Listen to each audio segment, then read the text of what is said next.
Cold at the touch, dead in the eyes. No signs of life no more. I put your love under the knife. Leave me to die here all alone. No signs of life no more, no. A crying dove may never fly.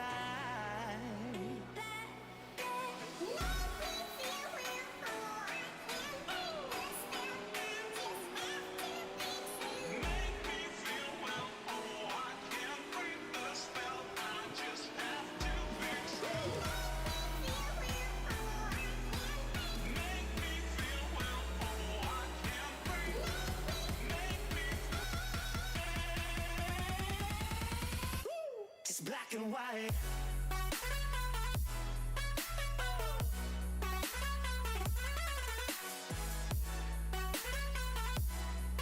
Yeah. Black and white. Oh, oh, oh,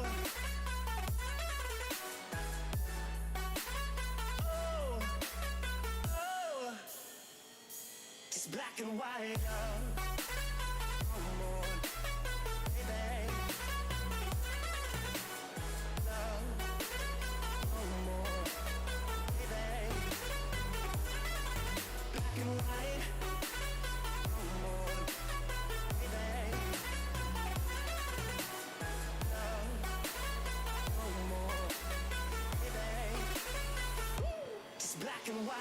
Just let me go, it's only right. For all I know, it's only matter.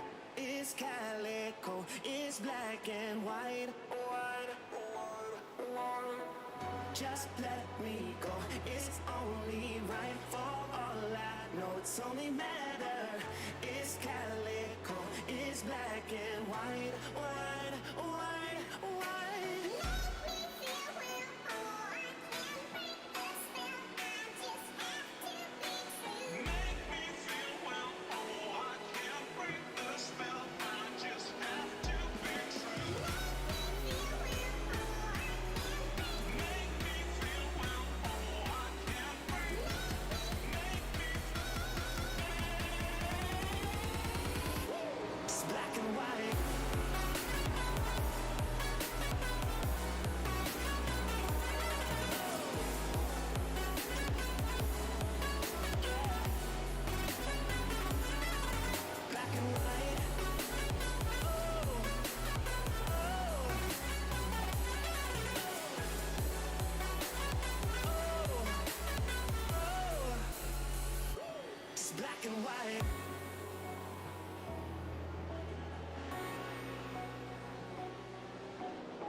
Black and white.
Yeah, thank you very much, Chaz. I'm not sure who's going to be having to put up with who here tonight, but this is certainly going to be a great venue for racing. Hockenheim always throws up action, whatever racing series comes here, be it virtual or real world.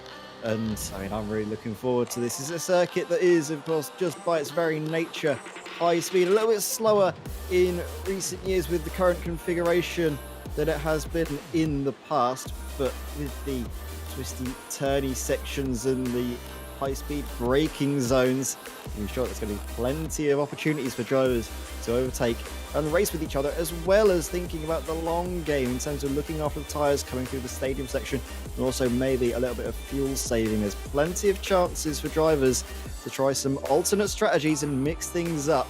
And speaking of mix things up, we can see that there has been a change in classes. There are no GT Porsche cars. In fact, not just standard Porsche Cup cars. But there is Peter Mackay, Porsche Sport. They've moved over. They've done the switch into GT3.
Yeah, I'm not sure what we're going to be seeing exactly, what action we might be treated to, but we are currently in the midst of qualifying, and surprise, surprise, who is at the top of the timing sheets but Sim District GT3 by Vibe BMS Esports, currently half a second quicker than DynamiXX Pink, who's off to a great start with similar like Yagizoglu. Great effort being put in by that DynamiXX team, one of many DynamiXX teams that we've seen in this championship. We follow Thijs Vandenberg, trying a wider line through that hairpin, which you can do. It's all about carrying the speed, carrying the momentum through.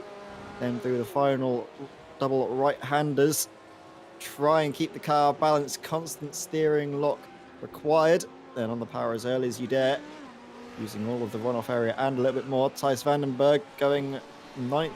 Well, not ninth fastest, 8th fastest. That was a very good run through that first corner this time around, so this could be yet another improvement coming through from Thijs. Should he get the lap together? But now, I've just seen Scott before. He's going purple, I think, in the final sector. Yeah, indeed, some fast laps coming in. Apologies, by the way, everybody, if you didn't hear me at the start of that, or if you didn't hear Ed. I've just seen from Kimber Haight that he could only hear one commentator throughout this. I've made some changes to my OBS settings for when I record audio so that they're on separate tracks, so that my desktop audio is on one track and that the microphone and other stuff is on another track. But it seems that when you're streaming, it only picks up track one. So apologies for that. It clearly wasn't putting it through. But we have now fixed that. Hello, everybody, if you didn't hear me before. We're just sorting out some of the file naming issues, as Porsche Sport have mentioned there, just to make sure that we have the right name for their car, or at least their team, so that we have that correct. Because, of course... Seeing how close Thijs got to the wall there, Chaz. Yeah, it's one of those, isn't it, where you really have to open up the line for that sweeping long right-hander, so you do have to use all of the road, but it's a hell of a place to get close to a wall, because if you do clip it on the way in, it's going to throw you way wide on the exit, isn't it? Yeah, massively, is Thijs Vandenberg. I thought he was on for a good lap, but chooses to abort this time, coming into the pits. Just trying to see what improvements are coming for other drivers. The Vlaming for challenge by DB. They're currently third fastest. Cracking effort there by the Audi. Yeah, both of those McChallenge cars were in a bit of strife, weren't they, last time out at Monza? So it'd be good for them to get back to the ways we know they can. Yeah, definitely. It wasn't a smooth ride for them when it comes to Monza. Plenty of contact, plenty of incidents. Certainly some of the best looking cars in the field as well. Here's the Decimo BE car with Hans Damians at the wheel at the moment. Currently in 11th position, 1.6 seconds off the fastest time. Now I know that one of the real tricks up the sleeve, there's the Porsche Sport livery. One of the tricks up the sleeve of the Porsche Sport team is going to be Ryan Parkins. He's known amongst the team as King Hippo. He's won the Porsche Club of Great Britain Sim Racing Series twice. And me and Peter came up with some analogy. Well, actually, Peter came up with the analogy. I can't take credit for it. That basically he was a hippo defending his territory and becoming the king alpha male King Hippo. So basically, that's what he's done from season on season. But Peter Mackay out there in the car at the moment. Great to see him pushing as hard as he can. Good to see Peter actually finishing his duties as well, commentating on the 2022 Dubai 24 Hours this weekend as well. He was on Radio Le Mans, Radio Studio Limited, or Radio Show Limited I believe it's called, RSL anyway. But Peter has been doing some wonderful work with those guys, the pinnacle of endurance broadcasting if you ask me, and he's continued to do that into this year, which is brilliant to see. Really enjoyed listening to him. But right now, he's back behind the wheel, which is good to see. Now, here's one of the Zenom cars, another team that had a lot of action going on in Monza, not always to their benefit as well, but one of the only teams out there running the Lamborghinis, aren't they, Ed?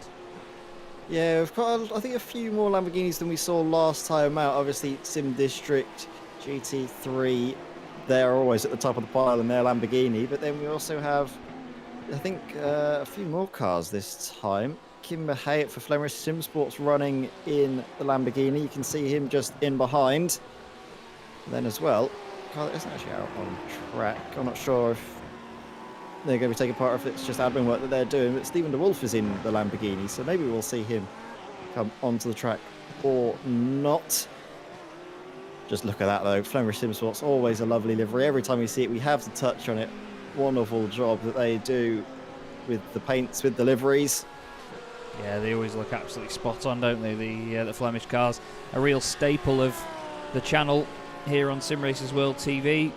Of course, this is one of only a few broadcasts that we have left now before the channel will close. But very fittingly, the final broadcast on the channel will be the last round of the DynamiXX Endurance Series, the 12 hours of Spa-Francorchamps.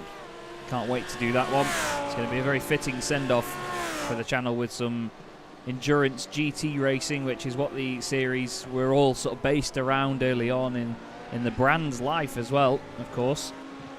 And it's just right around the corner, really, by my sort of judgment at the moment. It'll soon get with us very quickly, won't it, Ed? Yeah, absolutely. I am.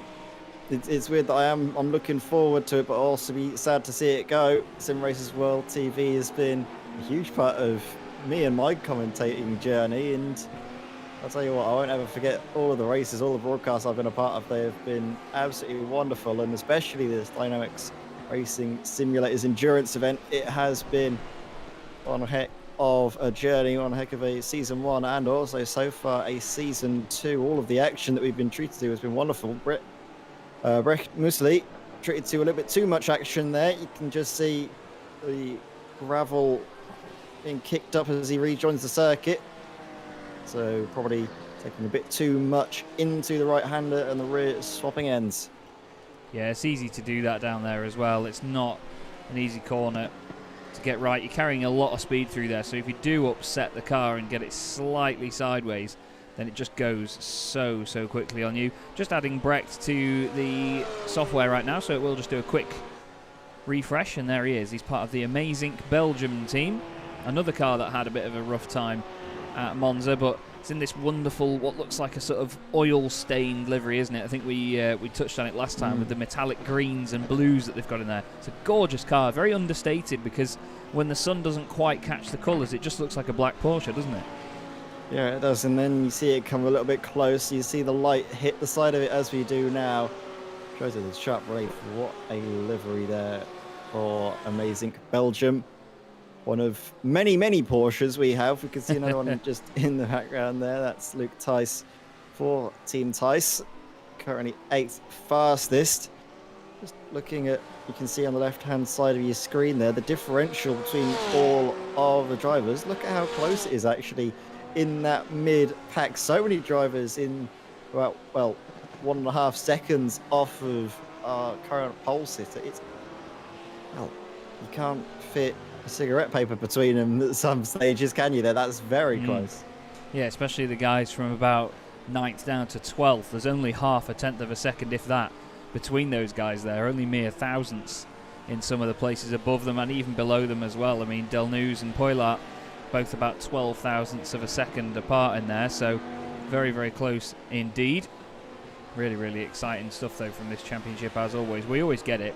You know, we always get to see some wonderfully close racing, because one of the joys of endurance racing is the fact that you have multiple drivers in each car. You know, it's not just one driver in a sprint race and you think, oh, this guy's quick, you know, he's going to do well. You've got to consider the performance of the entire team, each driver that gets behind the wheel of that car.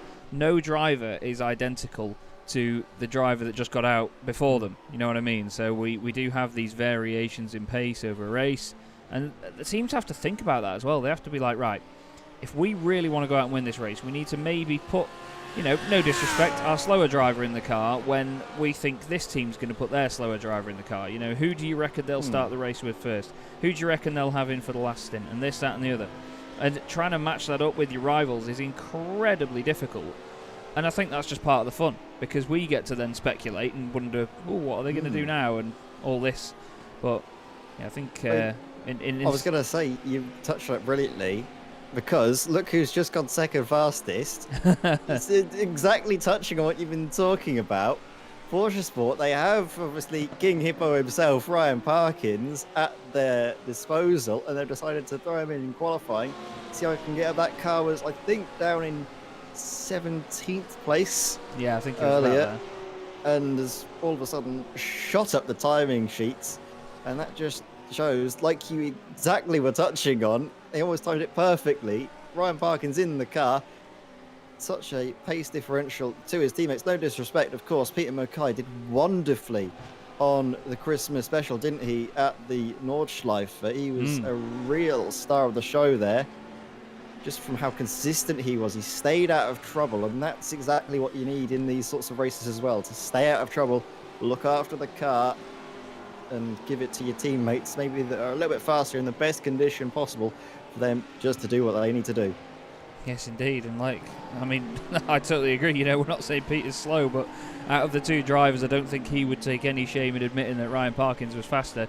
Parkins putting that car right up there near the sharp end of the field, and at the end of the day, what a fantastic start this would be for them to come into the GT3 category and perform like that straight off the bat, because they were, of course, the only GTC car at Monza. A bit of a shame not to see the class get a bit more entries, but at the end of the day, a lot of people are concentrating on racing that car in other sprint series, you know, other championships that are one make elsewhere around the world. Now, we also have one BMW in the field. As you can see, it's right in the middle here. It's Jitse Midema, or Midema, in the Sim District GT3 by BMS Esport BMW.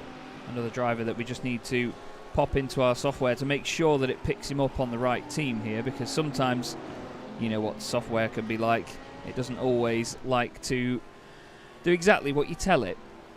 Which I think is kind of like me, really. He's finding with his BMW not quite doing what he was wanting it to do, running across the grass there, making a slight mistake through the stadium section, as I like to call it, and driving out around the final corner, trying to get the tyres back into the right window right temperature, get all of that horrible grass off, get temperature back in, because it does cool down the tyres a little bit as well, running over the grass.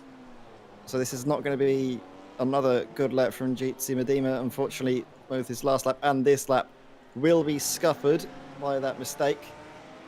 Drivers, though, look at all of them on the left-hand side, all getting ready for their out laps. Boulting, Mackay, Yagazoglu, the top three, all out in sync here at the moment.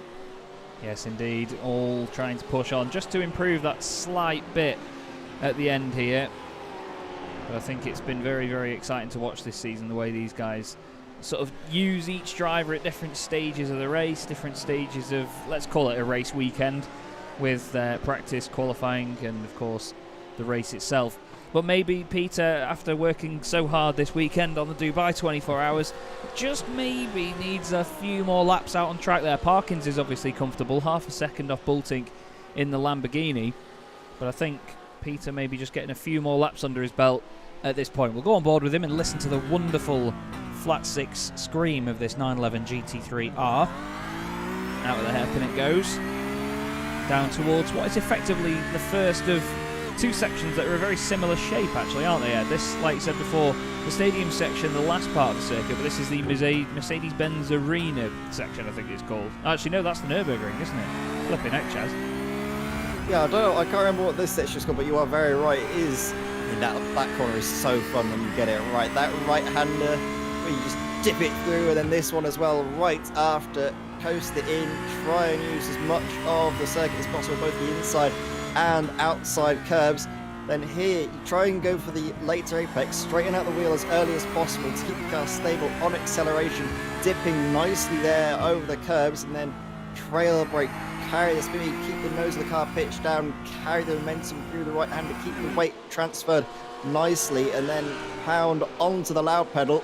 Pete Mackay is going to come across the line, is not likely to improve on Ryan Parkins' time, but you could just see he's getting more and more comfortable with each passing lap, like you were mentioning, Chaz. I think a little bit tired, a little bit out of practice after his time away in Dubai commentating on the endurance racing, but I mean, Pete Mackay, I'm not sure who's going to be wanting to start that car. Peter, obviously nice and consistent. We haven't seen him really involved in any incidents, touch wood, so far this season. And then, of course, Ryan Parkins has put that car up onto the front row. Maybe they'll want him to race where he qualified, be able to try and go toe-to-toe with Olivier Boulting. Yeah, that's it. I mean, it's all about trying to get the driver in at the right time to push on. If you know one of your drivers is more comfortable at pushing the car to the limit and another one is more likely to bring it home completely safe and sound, got to think about who you use and where. Just in front of the iLiveries Vibe Sport car that we're looking at here is the number 3 machine of Tri Racing, Ewald van der Maren at the wheel of this thing. I love an asymmetrical livery on a racing car, and this Porsche with its bright white splitter at the front as well certainly does something for me. It's a very good looking bit of kit. Currently down in 18th place, but still pushing on to try and get a lap in. And the X-Swift Racing Events white Lamborghini is out there on track, which is good to see. Although Stephen DeWolf still coming up to DynamiXX at the bottom of the screen for some reason, so not quite sure why that would be. But either way, he is out on track, and he's putting in some times to hopefully get on the board, because he's not done one yet. And there you go, 18th place. Yeah, good stuff from Stephen DeWolf. That's his first lap out, though, so expect him to go maybe a little bit quicker. Tyres do take around about, I'd say, 2 laps to get into their most optimal window in the Lamborghini. In certain other cars, it's right out the box. It's a little bit different in terms of how they all come into their own. I mean, the BMW gets up to temperature very quickly, but then also starts to wear relatively quickly before reaching its tyre plateau, which then allows the Lamborghinis, maybe even the Audis and the Porsches, which are a little bit lighter on their feet, lighter on the tyres, to come back towards sort of final third of the stint before they start to plateau as well and equalise on pace. I do think, though, in terms of the tyre life and condition, the Lamborghini is the car to be, and it's so good on its feet, so good just to, if you're nice and smooth, I think is the main key on the steering input. It is a wonderful car for a long stint of racing. Yeah, that's it. I mean, the thing is, with a lot of the cars that you're going to be seeing, some of them are very difficult to drive if you're on the limit straight away, but over a course of a race like this, where it's multiple hours of racing, you get used to where the car behaves, or where maybe the back end steps out a little bit more often than others, and that is what makes the big difference. Because, I mean, I've driven this Audi. Everyone knows every time I commentate on this Audi, I slate how horrendously unstable the rear end is. Tried to kill me every single time I went round 130R at Suzuka, and succeeded on most occasions. However, when you get used to where it misbehaves, and when you get used to where it grips and it really performs well, it's a phenomenally good fun car to drive. And I've been told that the Lamborghini is very similar in that regard. Of course, almost the same chassis underneath pretty much, same 5.2 litre V10, almost the same noise. Lamborghini a little bit more of a fire breather than the more old school Audi that we have here on iRacing. Of course, this car in the real world now is up to its Evo 2 variant with the very, very beautiful and interesting, this is going to sound so much like a boomer thing to say, it's very interesting wing struts which actually go outwards behind the wing and then over it again from behind. It's a really, really cool looking car. If you haven't seen it before, I do recommend you go and have a look. But I really love the Porsches, I must admit. The big chunky rear wing on it, you know, it's not a narrow skinny backside on that car. It is thick, isn't it, the Porsche? It's a proper thick, bulky machine. Always looks really stable despite the engine being completely at the back.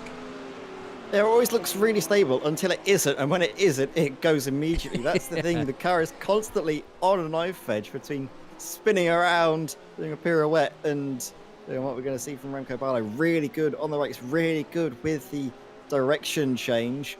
But then we do sometimes see a little bit of a squirrely moment, which drops the facade. It's not necessarily the most stable car to drive, but it is really good fun nevertheless. Just touching though what you were saying about the difference between the Audi and the Lamborghini. I find the Lamborghini is a lot better at putting its power down, driving out of the corners. On the way into the corners, it's just as unstable as the Audi, but on the way out, as soon as you put the power down, the car is really stable, really nice. You can just see it there through the first corner from Nils de Koper. It's a really good car to drive, even through the slower speeds as well. Coming through here, you're just going to see the back of the car hunker down and drive out without a problem. Whereas in the Audi, like you were touching on, Chaz, you do need to be a little bit kinder to it, know where it goes, where it doesn't, understand the car, get to know it, take it out for dinner, and then it'll be fine with you. Yes, indeed, that's it. You really do have to write it some love letters before it starts behaving for you, that Audi. Buy it some flowers, I don't know what else.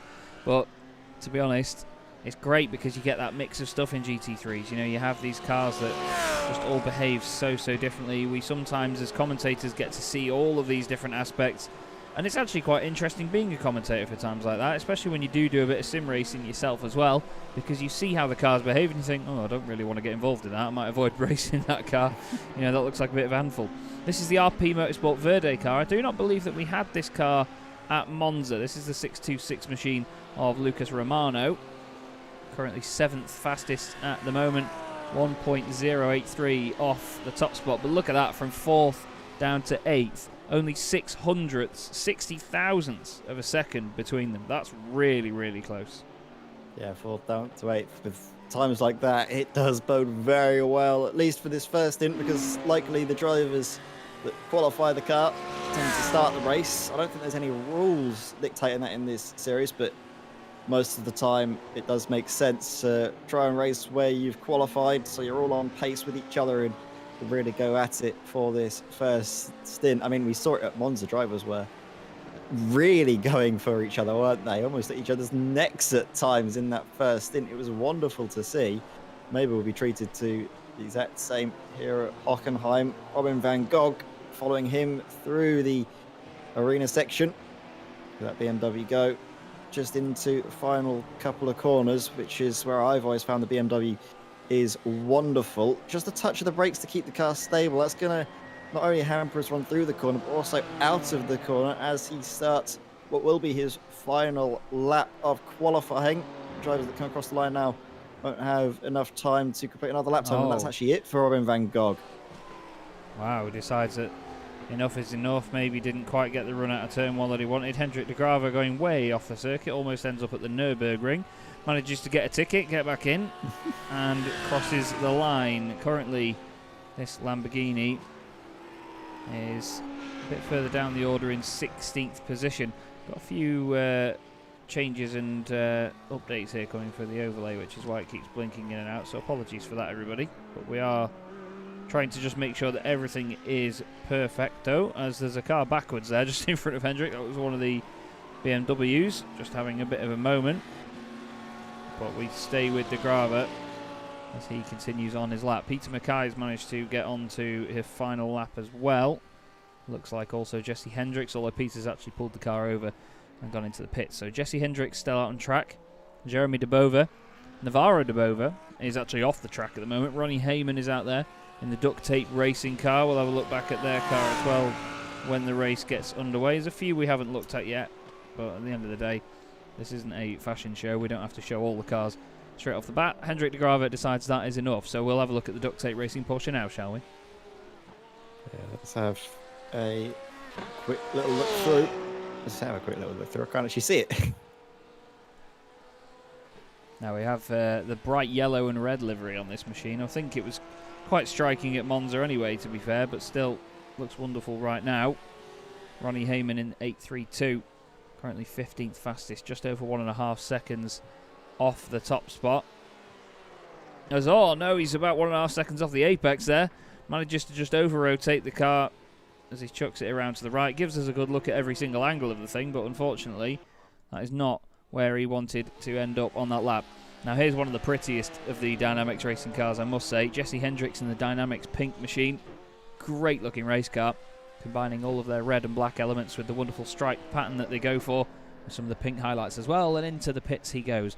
Pit lane entry is going to be something that is important over the course of today, because of course it's rounded double apex right-hander. You have to make quite a lot of adjustments to get the car to turn in a different way, just to tighten it up and try and carry a bit of speed on the way into the pits. Not easy to get right at all, if you ask me. Especially in that Porsche, it's going to be so eager to swap ends when you're trying to put in that little bit extra amount of steering lock, and I think that is where the Porsche goes. When you put a little bit too much steering lock, the rear end will step out, and when it steps out, it goes. Stephen de Wolf there rounding out the final corner. Very good on the exit. What is it going to be? Any improvement from 18th place? Doesn't need to do too much to get up the order. Does go up the order, up into 16th place there. If you've got a little bit more time, he could have been 15th. That just shows the thin margins we are working with here. Evold van der Maren there in 19th place. Doesn't improve, but still a very nice livery for the tri-racing car. We're going to be hoping to see him race a little bit better and get himself up the order. And all 21 cars have taken to qualifying. Should take to the grid as well and treat us to a very exciting 6 hours of racing that are going to be coming up very shortly, Chaz. Yes, they are indeed. Not long now, and then we will get this race underway. Ewold van der Maren just popping the car over to one side there into the pits, and that is that. So the cars will start lining up on the grid any second now. We'll have to wait and see who we get out there first. But before things get underway, we'll have a grid.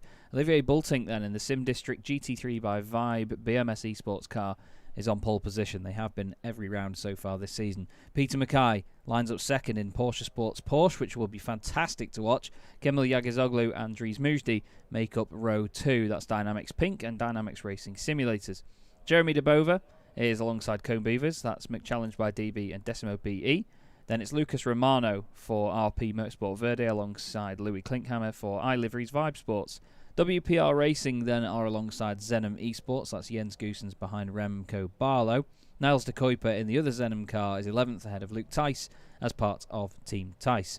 Robin Van Gogh in the Sim District GT3 by Vibe BMS Esport BMW is 13th. Then it's Navarro de Bova in the McChallenge by DB Audi in 14th place. Ronnie Heyman, the Duct Tape Racing Porsche, is 15th ahead of Stephen de Wolf in the X-Swift Racing Events White Lamborghini. Then it's Hendrik de Grave's Flemish Sim Sports machine just in front of Jurgen van der Perre in the Dynamics Bell Speed car.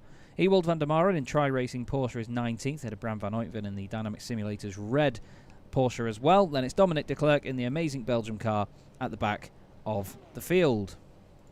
but it's actually Scott McFall that's going to take to the Lamborghini for the start of this race there. I was actually quite proud of that grid readout there. There was a lot of complicated names all strung together that I didn't get wrong, so go Chaz. I was just about to say that was a wonderful grid readout. Brilliant job, mate. And I mean, also, Peter Mackay is starting the Porsche Sport car, so they've opted for the good, old, faithful, strong and stable Peter Mackay to try and go toe-to-toe with Scott McFall.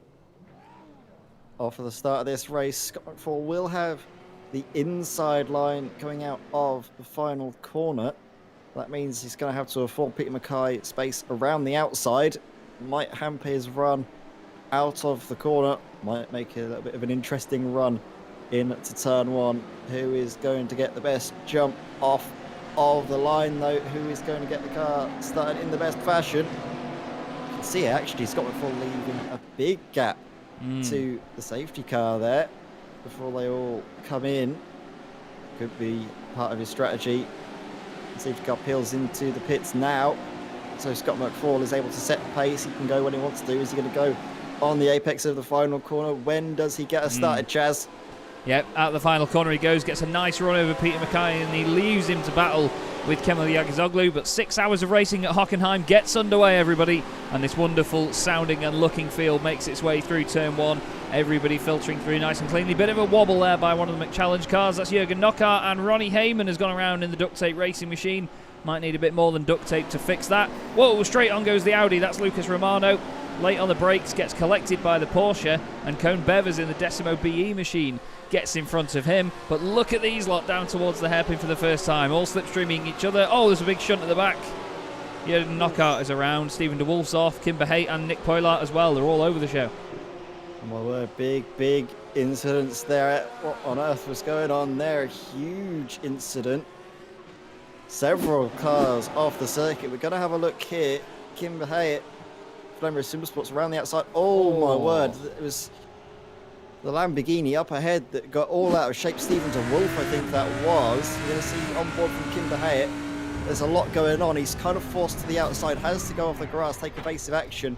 Doesn't slow down enough, unfortunately, to avoid the rear end of the Porsche. I want to see what happened, though, to Stephen de Wolf, because there was... Oh, no. Earlier. Oh, my word. I was going to wonder what happened, because we saw the 77 car was quite high up the order, actually. DynamiXX Racing Simulator's Ryan Deckens had a great start. Was almost thinking of sending a move on Peter Mackay, but one mistake on the brakes from the Audi. Tries to go to the inside to take evasive action. Actually, it wasn't necessarily a mistake. It was a little bit of contact. Unsettles the rear under braking. Yeah. Speed to the right into the side of the Porsche, and that Porsche you can see immediately crabbing. Yeah, massive hit this, ready. Oof. And I really hope, I mean this seriously, I really hope that Martin Deckens was not on a direct driver there, a direct drive wheel, because that was just such a colossal incident. Down into that hairpin, you really can't take chances moving around on the brakes, and unfortunately Romano is going to get a big telling off for that, I feel. I don't technically think it was the car next to him's fault. It didn't really squeeze him or anything. But a problem for Dominic de Klerk as well. Oh, I think he just turned right to avoid the Audi a little bit there, just subconsciously. Clips the barrier and along it goes. Romano went out of the way to try and stay out of people's way. Kimber Haight's also had another issue. Clearly some damage on that Lamborghini, isn't there, Ed? Yeah, and the addition of cold tyres means that it's not a happy car to drive. You can see how he's going to go at the moment. In fact, yeah, Kimber Haight immediately coming into the pits to get that car repaired. Up in front, though, Scott McFall. He's not been having any sorts of dramas. He's been able to get the race started the way he was hoping to, with a 1.5 second advantage to DynamiXX Pink Kemal Yagizoglu behind the wheel there. Pete Mackay doing a good job to hold on to P3, trying to weather the storm from behind. Jeremy de Bova piling the pressure in his McChallenge by DB Audi, one of the McChallenge cars we saw on the first lap. Jürgen Knockaert involved on the first lap with an incident into the wall. Big damage for the number 6 there, down towards the back of the field in 19th place at the moment.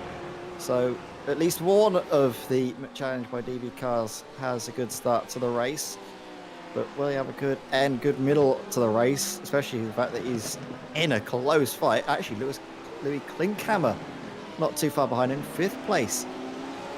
There's a huge train starting to form now behind Pete Mackay. He's going to have his work cut out for him to hold on to this P3.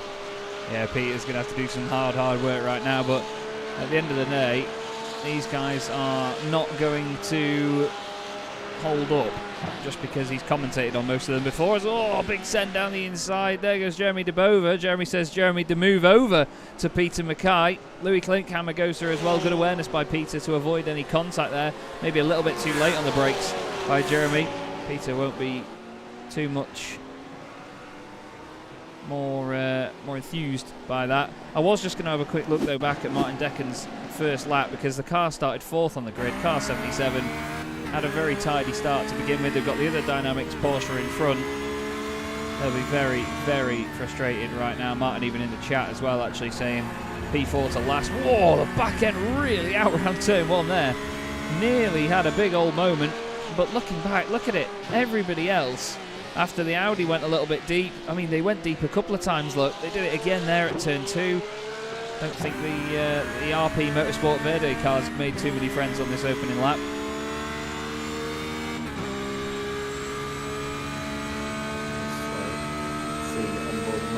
He's getting closer and closer to the 101. Looks the inside. Thinks better of it for now. And there it is. And then that was when he got the huge incident. Horrible. Huge contact. Horrible stuff. A nice tidy start for Martin as well, and just for it to end like that, just a mistake from the cars behind. But still, it's a very costly one indeed. It's one of those corners, isn't it, though, where, I mean, it's sim racing. You know that not everybody's going to get through there safely, but you really hope that they do, and this time it's not quite gone that well. In terms of big movers, though, I must say, one of the other Dynamics cars is going well. Bram van Uytven has gained 8 positions from 20th on the grid, second to last on the grid here in the Dynamics Simulators red car, up into 12th now, doing a really strong job in that number 284 machine.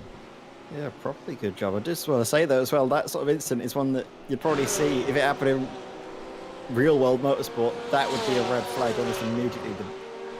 The amount of force that was put into the side of that Porsche was immense. So thankfully, that's one of the upsides of virtual racing, is that you don't get any serious injuries brought to you. Maybe if you're on a direct drive, it can obviously cause a bit of damage to your wrists, but it's a lot better than the alternative in an incident like that. Tell you what, that was just, I think, one of those unfortunate things. It was a little bit of a tap, I think, that the Audi got, but it moved to the outside line, which I think instigated that little bit of contact. It's difficult to fully examine, but for the moment we've got some great racing to look at.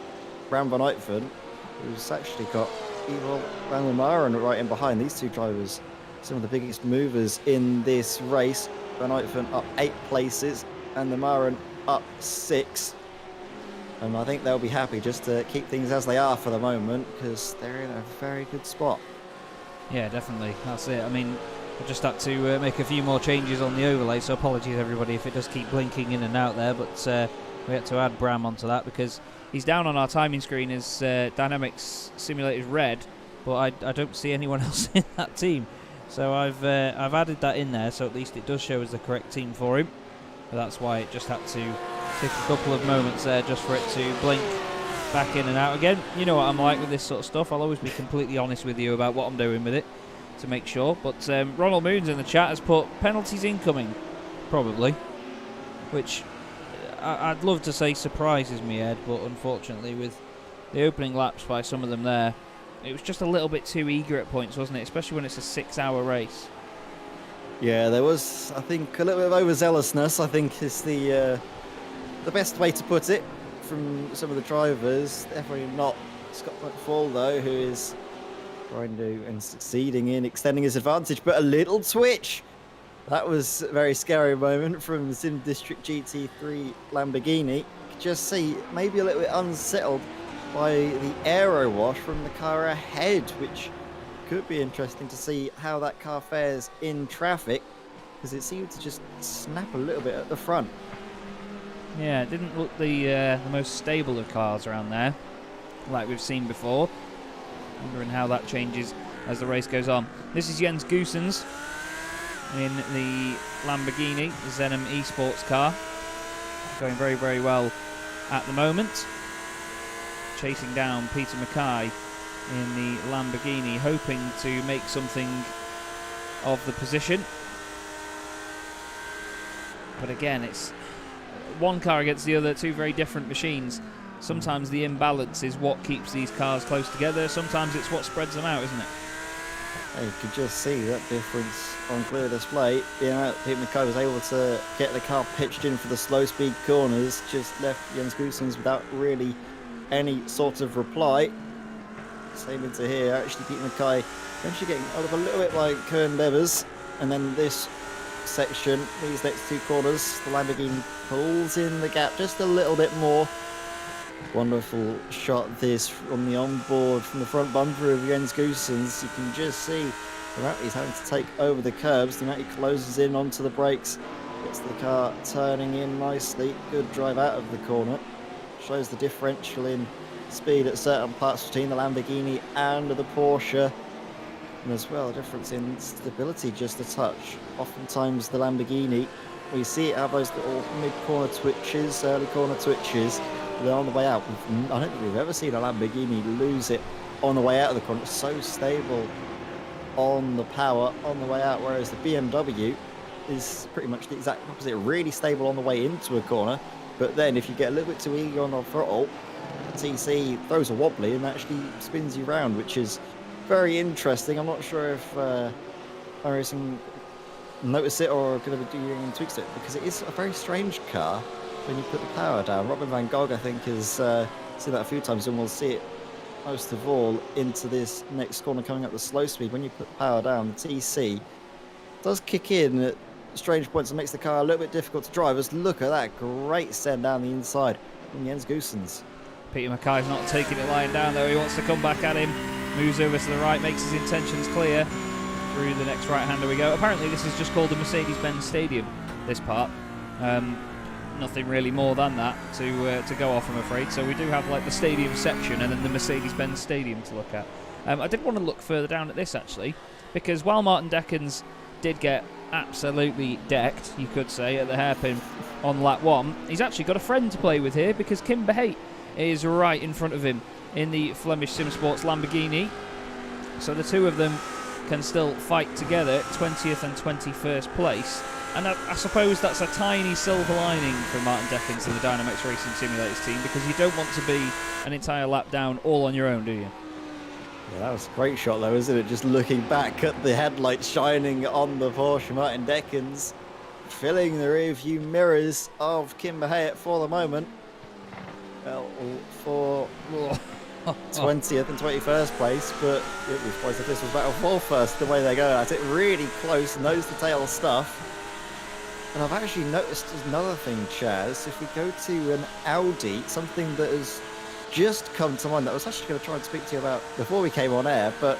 Oh, wait. We were in the comms box, weren't we, a few days ago? Yes. And it was the Audi that had orange or sort of yellow lights, wasn't it, just underneath the headlights. That was actually an error on iRacing's behalf, because it was the IMSA lights that were forced on by default across all cars. Or at least in the Audi, it was the IMSA lights being forced on, which is why it had the yellow sort of colour underneath. So the two sets of lights you can see here, everybody, of course you have the main headlights on the Audi, but you also have what would be the fog lights as well on the lower part of the bumper. When you select the IMSA sort of decal layer or the IMSA sort of branding for this car, it's another way of making things more complicated, thanks iRacing. So it sets up those numbers. It actually puts yellow fog lights on the car, which we noticed on a different broadcast in a GT3 series that we were covering. And it actually looked really cool, because it just meant that it was just something a little bit different from the usual solid white glare that you get off the front of the car like we see now. I've never really been a massive fan of the iRacing sort of headlight glare that they have. It's always just not quite been right. I like how it sort of disappears when the cars aren't pointing right at you, but I think in daylight I don't think those lights would come up as that bright, so it'd be better if it just looked like the Lamborghini back there now. Just, you can see that the lights are on, but they don't have to particularly glow as much as they do, you know what I mean? Yeah, I think it's also I don't even know if the lights are actually properly on the Lamborghini. You can just see like the little LED strips. So I don't know if they are the actual full-on headlights or not on that car, but still very nice. Looking front end of that Lamborghini, we can wax lyrical about how nice that car looks all day long, and I mean, I'd be quite happy to, because it is a very nice looking car. It's one of the times that I do agree with you on the looks of a car, Chaz, is that Lamborghini, wonderful. But then going to the BMW that we could just see at the front of shot now, the back end. Say it looks like a Lexus, but I love the back end with the sort of. It does look like a Lexus. It looks like a Lexus. The back end. Look at that sort of that rear bumper. That looks properly angry, properly racy. Look at all those aero bits. Oh, it's a shame no one will ever see the back of it. I'm joking. But well, to be fair, Thijs van den Berg and Stefan Beckwith. Yeah. No. Well, either way, these two stuck behind the big beefy BMW boy at the moment. And then a little bit further back, we've got Bram van Uytven with Ronnie Heyman and Ewald van der Maren, and then even Nick Poylaert just behind as well. These guys all nice and close, but someone that isn't close is once again Scott McFall in the Lamborghini. The Sim District GT3 by Vibe BMS Esport car, of course, had a mistake at Monza, had a bit of an incident, which then dropped them into the pack and meant they had to fight back through to get to where they wanted to be. But right now they're doing what they've done at Monza and what they've done at Imola. They are really sorry, Zandvoort, not Imola. The thumbnail was from Imola. That's my bad. But yeah, this team once again at the very top of the pile. Kemal Yagzoglu for Dynamics Pink doing a great job. He's got Jeremy De Bover in the McChallenge by DB car next up behind him. However, that car right there is Martin Deckens in the number 77 Porsche, another one of the Dynamics machines. So potentially for Martin right now, he could actually be getting some help from his teammate, just slipstreaming him around. That's quite a good situation to be in for the 77. Yeah, there's definitely worse spots to be in for Martin Deckens. Just in behind him, he's able to save a little bit of fuel as well, which I think is key at this early stage, because you are flat out for quite a lot of the lap here at Hockenheim Ring. You can lift off through these corners then into the stadium section. You can be a little bit kinder on the fuel as well, but going through that first sector, you are flat out almost all the time. This as well, actually. More Porsches battling it out side by side. You can see the Duct Tape Racing car going for a switchback so close to contact, just about judging the length of his Porsche to perfection, and sweeping his way through the right-hander to get the inside line. Side by side, nose in front. He's going to get the move done. Is he able to hold off on the exit? Runs very close to the gravel. You can see how close that was to disaster for Ronnie Heyman. Great move, great overtake. He set that up several corners in advance, which is what you need to do here at Hockenheim. Great move there for Duct Tape Racing. And now, is he able to break away, or is he going to get gobbled up on the straight? Well, he certainly did a wonderful job of it.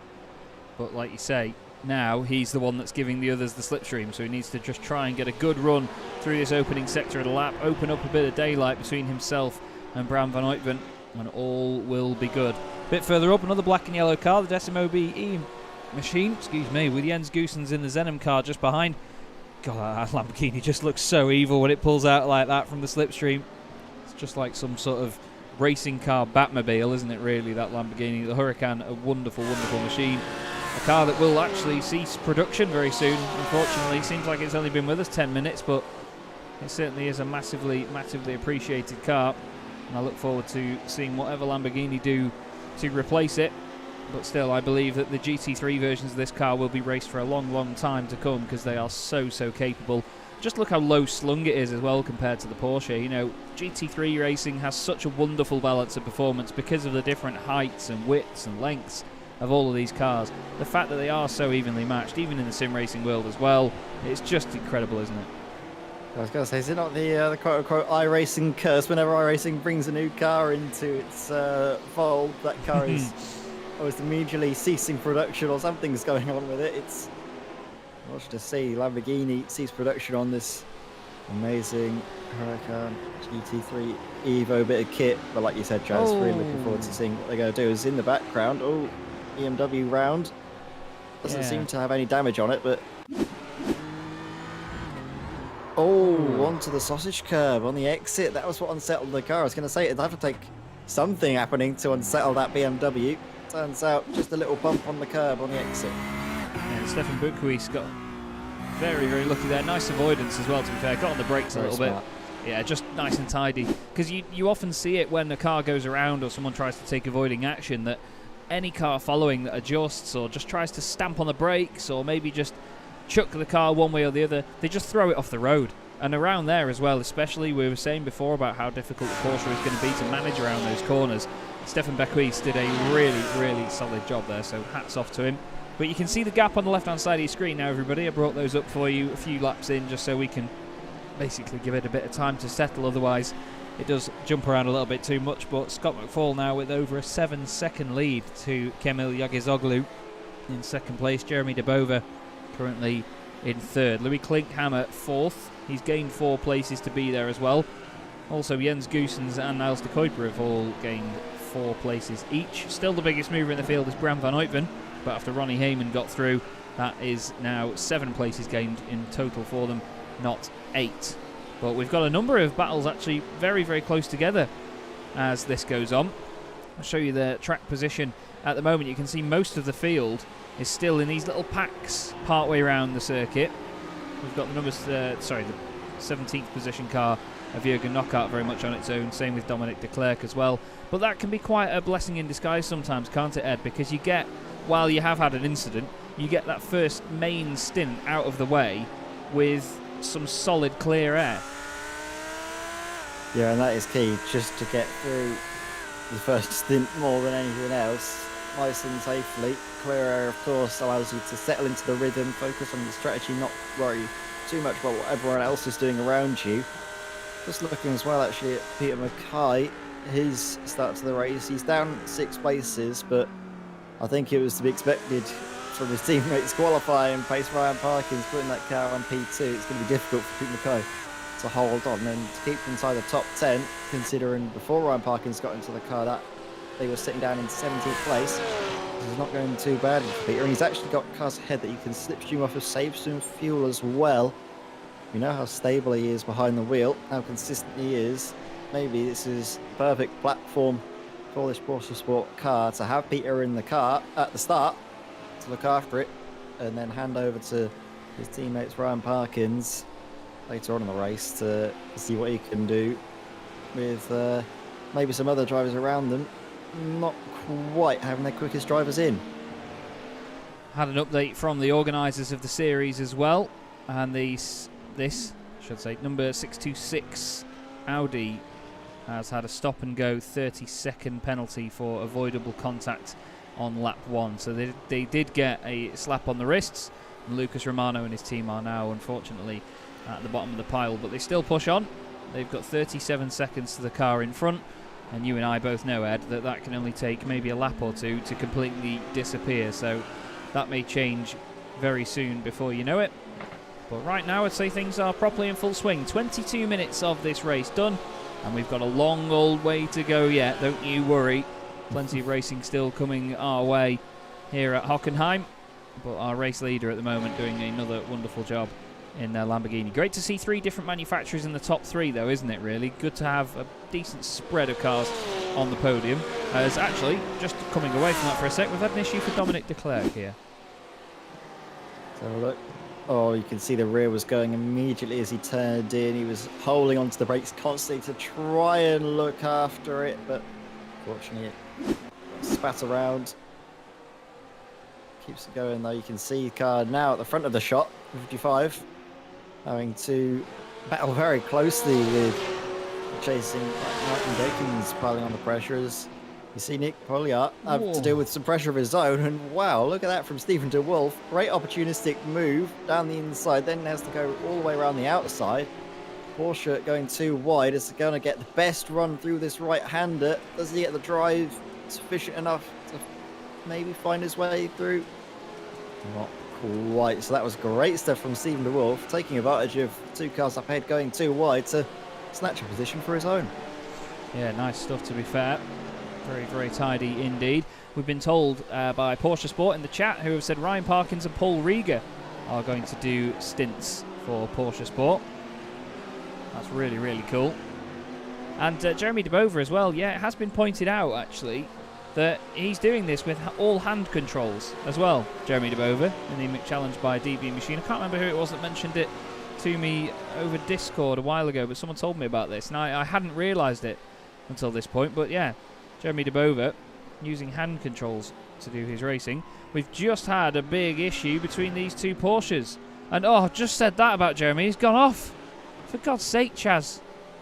Honestly, the commentator's curse is very, very strong with this one. We'll have to quickly look at what happened to Nick Poylart and Ewald van der Maren. So Nick's had a bit of a moment here. This is into the final corner. Stephen de Wolf is going to go through, I believe. Is he? Now, is he going to lose the back end here, is Nick? Is he going to overdo it into turn 1? Oh, he smacks the curb. Car bounces. Stephen de Wolf avoids. Oh, wow. That's a massive hit for the number 3 machine. Not sure if the Dynamics Bell Speed car had the brakes on there, but that certainly was a big old hit, and the both of them crabbing very badly right now. We've also had another issue for Cone Beavers, who's gone to the pits here, Ed. So plenty of cars going off all of a sudden, and they all seem to be Porsches. Oh, no! Oh, my word. That came out of nowhere. Cone Beavers, that's an engine blowout, so hopefully he'll get a fast repair sorted. Dominic de Klerk, what was he doing? He'd already had an off of his own. This is on the way in, just hits the inside curb. You can see the brake lights are on. Oh, and then yeah. He goes to get going off the racing line. Tries to get out of the way. Yeah, to be fair, I think any of us would have done that. Any of us would have tried to get off the racing line. But I think really he needed to sort of stay still for a bit longer and just analyse the relative, as we call it, which is a little box for anyone that doesn't know on your screen that shows you how far cars are away from you in terms of the nearest tenth of a second, so you can see when cars are closing in. But unfortunately, it's easy for me to sit here and say that, but in the heat of the moment you just think, get out the way, get out the way, get out the way. And I'm afraid that in the space of about 2 minutes we've had about 6 or 7 cars have some pretty serious incidents here, Ed, and that's nearly a quarter of our field. Yeah, that is a huge hit. I mean, going back to what we saw from Dominic de Klerk, I mean, I probably would have almost done the same thing as he did. You get into an incident like that, your brain gets frazzled. You don't think to look at the relative because it's such a high-pressure situation. You're on the racing line. You know there's cars that could be coming up to you at any moment, so you just want to get out of there as soon as possible. You're not thinking to look at the relative. It's easy for us to say, oh, we should have done this, should have done that, but in the heat of the moment, you can sometimes do what you think is the right decision, but unfortunately, with the benefit of hindsight, we know that he probably should have stayed where he was, hoped the cars would have found their way around him, and then got on with the task at hand at getting back facing the right way. Like you mentioned, Chaz, it is very unfortunate incidents there that we've just seen happen to several drivers there. I mean, you've completely cursed Lucas Romano, I think. No, it was Jürgen Knockhart, weren't you? Completely cursed him almost out of existence there, Chaz. Yeah, indeed. A real strong commentator's curse head on me today. But unfortunately, you were terrible on Wednesday as well, mate. Oh, I was, yeah. Me and Ed commentated again together on Wednesday at stupid o'clock in the morning. Oh no, Thursday, stupid o'clock in the morning. Thursday. We started at 1:30 a.m. and finished about 3:30.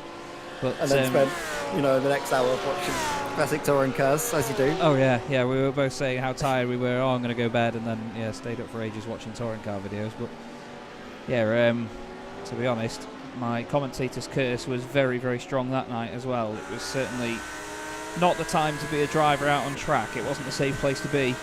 And right now, a safe place to be is hidden underneath the rear wing of Peter Mackay's Porsche. By the look of it, we've got Jeremy De Bover trying to get there. Now he started a little bit higher up the order. He's lost 2 places overall, puts his nose down the inside of Peter, tries to make a move.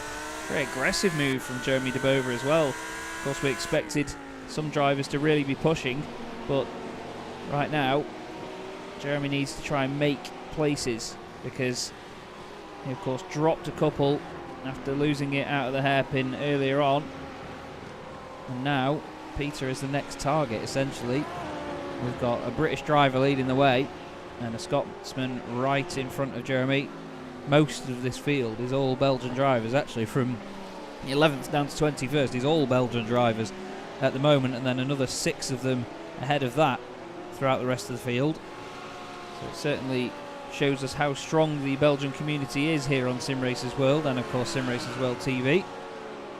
Dynamics as well, of course, being a Belgian company, dynamics.be. We want to give a quick shout out as well to one of the new partners of the series, which is Simrig, which you'll see their logo in the top right. They were started in early 2018, and their goal was quoted as such: as many people as possible should be able to race in a motion rig. So they've got plenty on offer when it comes to motion rigs, and their Simrig SR1 and SR2 connects through a USB cable to your PC, so it's nice and straightforward. Make sure you do check out any of their products wherever you can.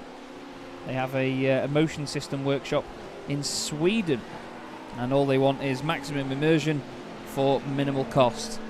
And that is exactly what we need on the market, really, to be fair, isn't it, Ed? Because really, with motion rigs, whenever I ever see one or have a chance to go in one, it's like, oh, how much was this? And they're like, oh, $5,000. Like, you what? It's a very expensive part of the hobby, is when you add the motion element to things, isn't it?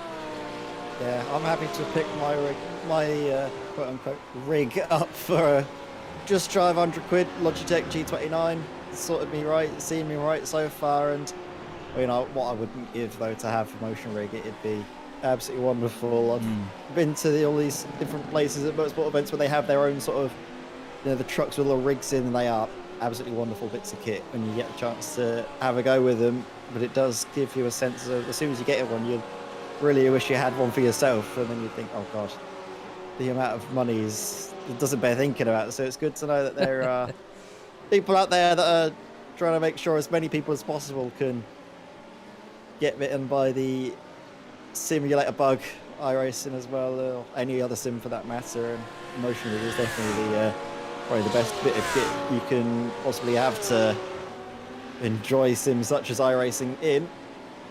Speaking of iRacing, we have a race on, and there was some immense action while you were talking through all of that, mate. There was Jerry DeBova really filling the rear view mirrors of Peter Mackay, especially through that arena section. I was worried for a moment there could have been contact, because that Audi has been moving about so much trying to find a way through. I think maybe he's been told to calm it down just a little bit. He's not trying to find his way through as hard, realises that perhaps it's better just to sit in behind Peter Mackay for the moment. Half an hour gone of this first probably 1 hour stint. Then through this final corner, Audi very strong. You can see they're using all of the circuit on the inside and on the outside, trying to close the margins down to Peter, who was staying up in front. It's very stable indeed. Yeah, indeed. It's all about the stability, isn't it, really? Because when you're in a longer race as well, you want something that you can trust in terms of your platform. You know, you don't want a car that's going to misbehave 1 second and then be absolutely fine the next, because then you get lured into a real sense of security, and then you can push the car too hard, and before you know it, you're in the wall. It's not really what you want. You want something a bit more predictable. You want to make the car drive the same as it does when you're pushing 90% as it does when you have to push 110% over the applicable laps. You know, when you really have to go for it, you're trying to chase somebody down. This is Kemal Yagizoglu trying to chase somebody down. 11.5 seconds there or thereabouts off Scott McFall at the moment. He's got Louis Klinkhammer not too far back, but 6.7 seconds is quite a tidy little margin, I'd say. Yeah, definitely not something you'd be complaining about, would it? That capital margin in the first half hour for Jägersoglu, Dynamics Pink.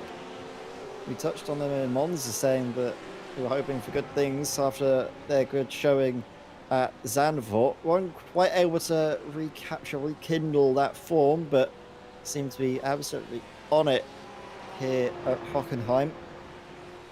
Jägersoglu behind the wheel of the 88 Dynamics Pink Porsche, a car that we saw was brilliant on the brakes. To be fair, brilliant on the brakes at Monza as well as Zandvoort, and we haven't really seen him too much in wheel-to-wheel combat to know just how good that car is, but you can be sure from the gap he's been able to extend, he must be feeling right at home here in the Dynamics Pink Porsche. Just seeing the lap times coming through as well. Surprise, surprise, fastest driver on circuit is Scott McFall, but consistently Kimberly Jägersoglu has been the second fastest car by some distance as well, you have to say. It's in disadvantage to Luke Klinkhammer's Brown von Oetfen. Classic Porsche moment, I think it's fair to say. Definitely. Now, there was a few moments here actually in a row, very quickly. Robin van Gogh has had a problem, and then Koen Bevers has got caught up in something as well. This is Robin's issue. And then Koen, now Robin tries to get going, but he goes towards the racing line. I think Koen got away with that there to not actually pick up any more damage. Although I believe he has just been in the pits, or he was at least not too long ago anyway. He pitted on lap 15 of this race for 2 minutes. So the fact that he was there on track probably a result of that pit stop as well, actually. Well, these are the two, well, they were. These are now the closest two cars on track. Peter Mackay and Jeremy De Boven still trying to stick with him. Peter seems to have got into a good rhythm here. Jeremy can't quite do anything about him yet in the Audi. I just want to say, Chaz, if you go back to that incident with Van Gogh, it perfectly shows how big this BMW is, where he goes sideways, almost completely blocks the track. Yeah, that's very true, actually. It's a lonk boy, isn't it, the BMW? It's not the narrowest part of the circuit. Well, not the no, Chaz, get your words out. It's not the widest part of the circuit there either, is it, really, in that section? It's barely 2.5 cars wide, so you really have to be accurate about everything you do there. But you're not wrong, Ed. That BMW certainly did take up a lot of real estate there. It was absolutely massive, completely obstructing the path of the Porsche that was trying to find its way through. Couldn't quite do it. Then gets through eventually. Of course, Peter Mackay is going to be hoping that Jeremy De Boven doesn't get through, either eventually nor ever at this stage of the race. Good exit as well. It's through that slow speed corner.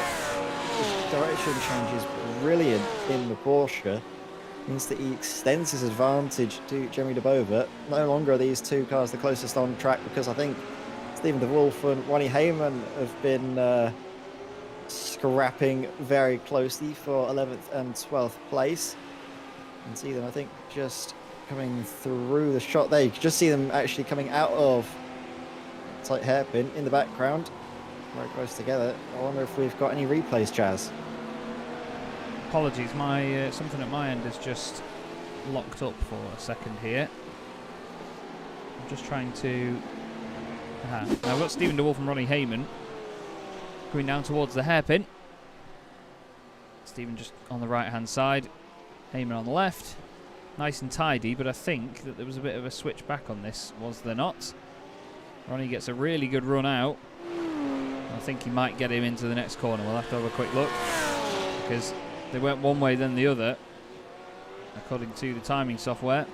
I think it was when they were both side by side. It was... Yeah, it was very nip and tuck, wasn't it?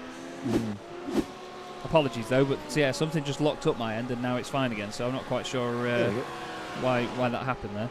The wonders of software. Yay. The wonders of computers and technology.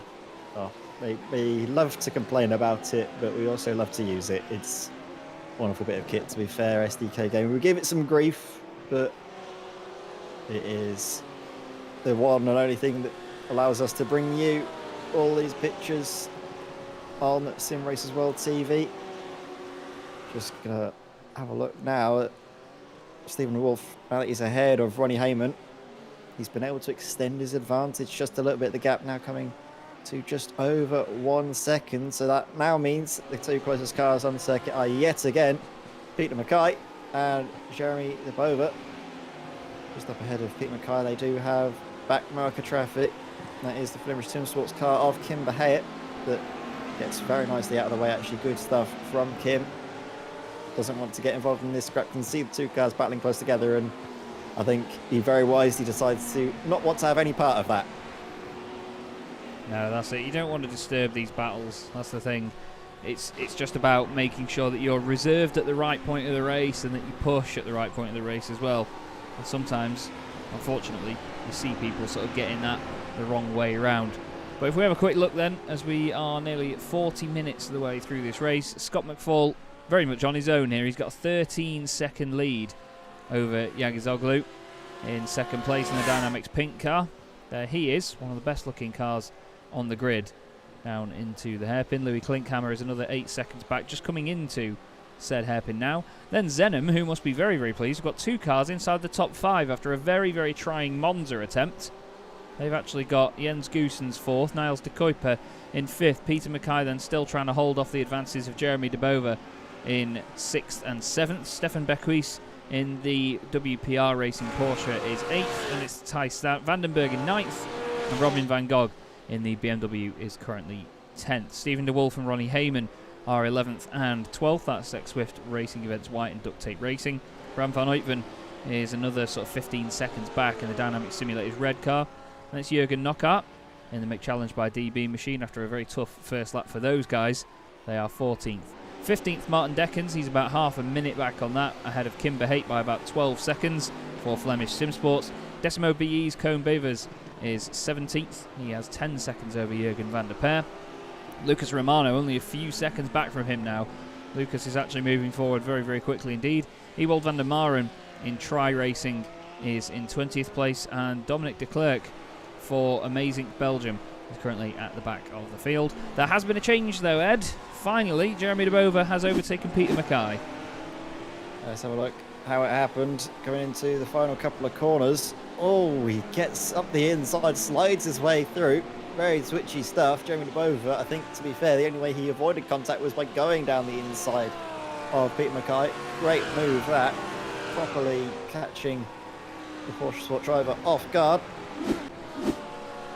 Yeah, Peter having to maybe take a bit of avoiding action there, but he's still been fighting well and he's still in the slipstream right now. We've had an update as well. The Amazing Belgium car, the number 55 machine, got a stop and go 30-second penalty for an unsafe rejoin and causing a collision. That was Dominic de Klerk that we saw earlier, which of course caused that massive, massive accident for the, I believe it was the Decimo BE car, wasn't it, that was involved in that? Was it not? Koen Bevers? Yeah, I think it was. Yeah, Koen Bevers. Yeah, because I said before, for some reason, stupid me forgot that was the incident that he went into the pits for. So I apologise if it seemed like I wasn't paying attention, everybody, but I promise you I was. Either way, I don't think this battle's completely put to bed yet, because Peter's got some good pace here to stay with Jeremy just in front. He's just got to be a bit careful about the Flemish Sim Sports Lamborghini behind him, because he doesn't want to hold up, get your words out, Chaz, doesn't want to hold up Kim Behate too much, but at the same time, he's not really under any sort of legal reason to let him through. He doesn't have to let the Lamborghini go by if Kim has got enough pace to get through once this battle has died down a bit. I mean, the gap's over a second now. Maybe Kim can push to just try and get ahead and then disappear off up the road and do his own race, but it's a bit of a tricky situation to be in when you're a lapped car, isn't it, really, and you are quicker than some of the guys in a battle-ish a lap or so ahead. Yeah, I think Kim Behate, it might just be down to Pete Mackay a little bit slower after getting overtaken, trying to find his rhythm again. You can see that gap is starting to re-establish itself. So I think Pete Mackay is finding his feet, finding his rhythm once more, and Kim Behate, I don't think will be getting held up for too much longer, you would imagine. That gap now, just see how it is on track, around about 7/10 of a second now, was, well, 3/10. Look at those rear brakes glowing on the Porsche. Pete Mackay is definitely using all of the braking capabilities of his 111 GT3 car. And to be fair, it is a very good car, like we always say. On the brakes, getting it stopped from high speed down to low speed, the direction change. And then as well, through this section, the car does start to go into its own. I think it might be down to Kim Behate running a little bit less downforce. You could just see the differential into this section is really in the favour of Peter at this stage. Yeah, it really is. He certainly looks a lot more stable through there. Now this is a battle for position further down the order. Lucas Romano in the RP Motorsport Verde, after their big incident on the opening lap and a penalty as a consequence of it, have now caught up to the DynamiXX Bell Speed machine, car 251. 18th position for them at the moment, one of the only cars in the race that is currently where they started, and they are now on the brink of losing said position to Lucas Romano. Of course, the team that started way up the order in 7th position, now down in 19th place. hoping to get back up inside that top 10. Hendrik de Grave confirming that, yep, the Porsche is quicker in the midfield. Sorry, the infield. The middle part of the circuit, the tight and twisty bits. It certainly looks that way. Again, though, two very different cars on our screens. Yeah. The Audi and the Porsche. And, I mean, that Porsche makes the Audi look tiny, doesn't it, really? I mean, the Audi's not a massive car anyway, but look at that from Lucas Romano down the inside. Massive send. I mean, to me, that's just... That's sending red flags based on the earlier incident. He's not learned his lesson yet. Yeah, that was an optimistic lunge. I don't know if it was mainly just going down the inside to avoid contact more than anything else, because there was no way he was getting stopped in time for the corner. Maybe just misjudged it. Dove to the inside to make sure he didn't run into the back of Jürgen van der Peer, perhaps, as we see as well in the YouTube chat. Hendrik de Grave giving us a bit of insight. Porsche is quite a bit quicker, actually, in the infield. Just reinforcing what we were touching on earlier, it seems that, or what we were talking about earlier, Peter Mackay definitely quicker in the infield and the Lamborghini at that stage. And I'm not sure the pace differential between the Porsche and the Audi on the infield. We might see how that comes to effect between Van der Peer and Lucas Romano. We also have another Porsche and another Lamborghini close to each other. This time it is for position, though. Louis Klinkhammer and Jens Goossens. This is the battle for P3. We come on board with the Jens Goossens down, back, not quite straight. I'm doing that thing where you listen to like a fat drop in a song and you just scrunch your face up at the noise of the Lamborghini. It's just absolutely wonderful. Listen to it scream its way down towards the hairpin. But yes, Jens Goossens has really closed in on Louis Klinkhammer over the last couple of laps or so, and it looks like Jens has really got into a good rhythm with this Denim Esports car. He's certainly managed to hold it well, and he's keeping with the Porsche at this stage of the race. But that iLivery's Vibe Sports car has certainly been under the radar, as it was at Monza as well, wasn't it? As well, that's definitely not under the radar of Jens Goossens. Certainly goes a bit deep, but great drives by both of these guys so far. 6 places gained for the car we're on board with, 5 places gained for the car ahead. Yeah, I don't think iLivery's Vibe Sports will be complaining about flying under the radar when they are sitting in P3 at the moment. They would be quite happy to fly under the radar and finish where they are at the moment. But for the moment, it's not going to be the case. They are close nose to tail, just like these two are now, and it is Lucas Romano ahead of Jürgen van der Peer this time. So the cars have switched places. We're going to see exactly how that happened down the inside into the hairpin. This time, Lucas Romano gets the braking done nicely, gets a good drive out of the corner, even if there's a little bit of a twitch on, and stays in 19th place this time by. So now we can focus on Louis Klinkhammer and Jens Goossens. Sorry, I've just seen in the YouTube chat Sam White saying, who let Romano in? I think maybe the stewards might have thought that after that earlier incident, to be fair, Sam. But yeah, still, at least he's provided some entertainment so far, though. That has to be said about Lucas Romano in that car. He's still climbing up the order now. And we'll see. To be fair, with that move, he's shown that he's learned it. At least this time he got the car stopped for the corner and made the move safely. So that does bode well for the rest of the race. I think it was just getting a little bit carried away, maybe a couple of mistakes here and there, but hopefully that is the last of the incidents we see for Romano. Yeah, and I mean, at the end of the day, you know, there's a lot of cars around you. There's a lot going on the first lap. We have to give them the benefit of the doubt of that when you're on the way into the brakes, into that hairpin, sometimes you don't even know if you've moved over or not. You know, these cars do move around on the brakes. These guys run very rearward brake bias, which does make sure that the car stops well, but it can especially on the opening lap. Oh, yeah, for sure, when the tyres aren't quite up to temperature as well. But, you know, later on, maybe driving with a bit of red mist as well. I'm not trying to justify all of it, but at the same time, you know, I don't want to seem like we're making unfair comments on Lucas Romano's performance, because he's a damn sight better than I'll ever be in that Audi. I can tell you that for free. However... Oh, yeah, the amount of stories you've told me about the Audi. I'd love to see you behind the wheel of it. I've written a book about it. Jens Goossens is still in 4th place, right behind Louis Klinkhammer, looking for a place on the podium. Not even an hour of the way through the race yet, though. Plenty still to look at, plenty still to do for these drivers and teams. And it's not that... very good run. It's not that long a lap round Hockenheim, you'd think, but nearly 1 minute 40 seconds for most of these drivers around here. That does seem like quite a long lap, really, considering that it feels like such a short circuit when you're on it. I think it's because you're just flat out for that first sector, and then the last half of the lap, it just blitzes by because the corners come at you so quickly. Yeah. Very, very true.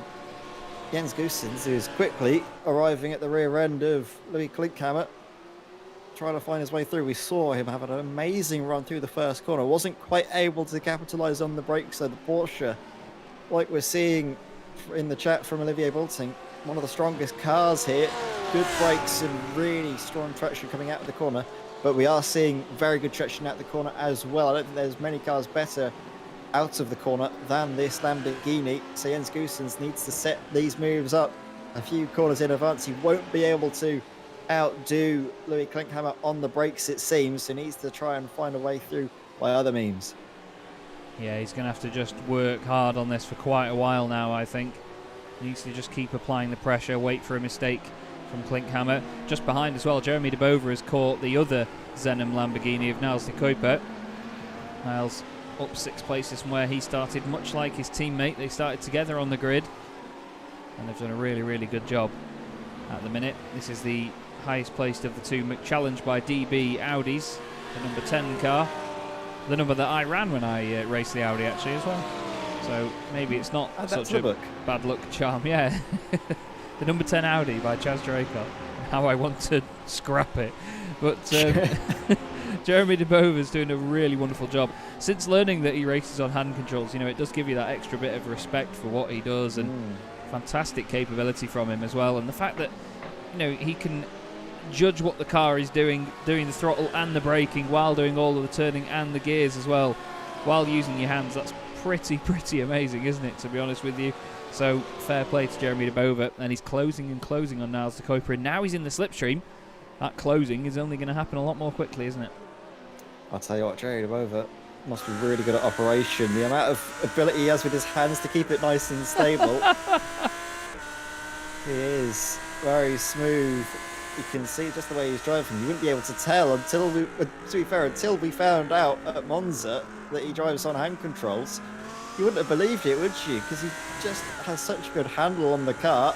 Get it? Handle. No. You don't really believe it until you get told, but we're going to see if he's able to get the upper hand on who's the Kuiper. Fair play. There's a few ticks in the book there for you, Ed. I'll give you that one. We need to keep an eye on this gap as well, actually. Stefan Bequis just behind Peter Mackay. The gap was about 1.3 seconds a few corners ago. It's now gone up to 1.7, then back down to 1.5. It's moving around quite a lot, this gap, but over the long run, Stefan is catching. And I think that Peter just not quite at the pace at the moment, but I say not quite. He's only 0.6 at worst off these guys. Jürgen Knockart's just gone off the road. Well, comes back on. He's got overall race leader right behind him now. Yes, that car is in the race, very much so up the road. But Yagizoglu as well, and the Dynamics pink car very much on his own. He's also having a strong race, but look at this in the background.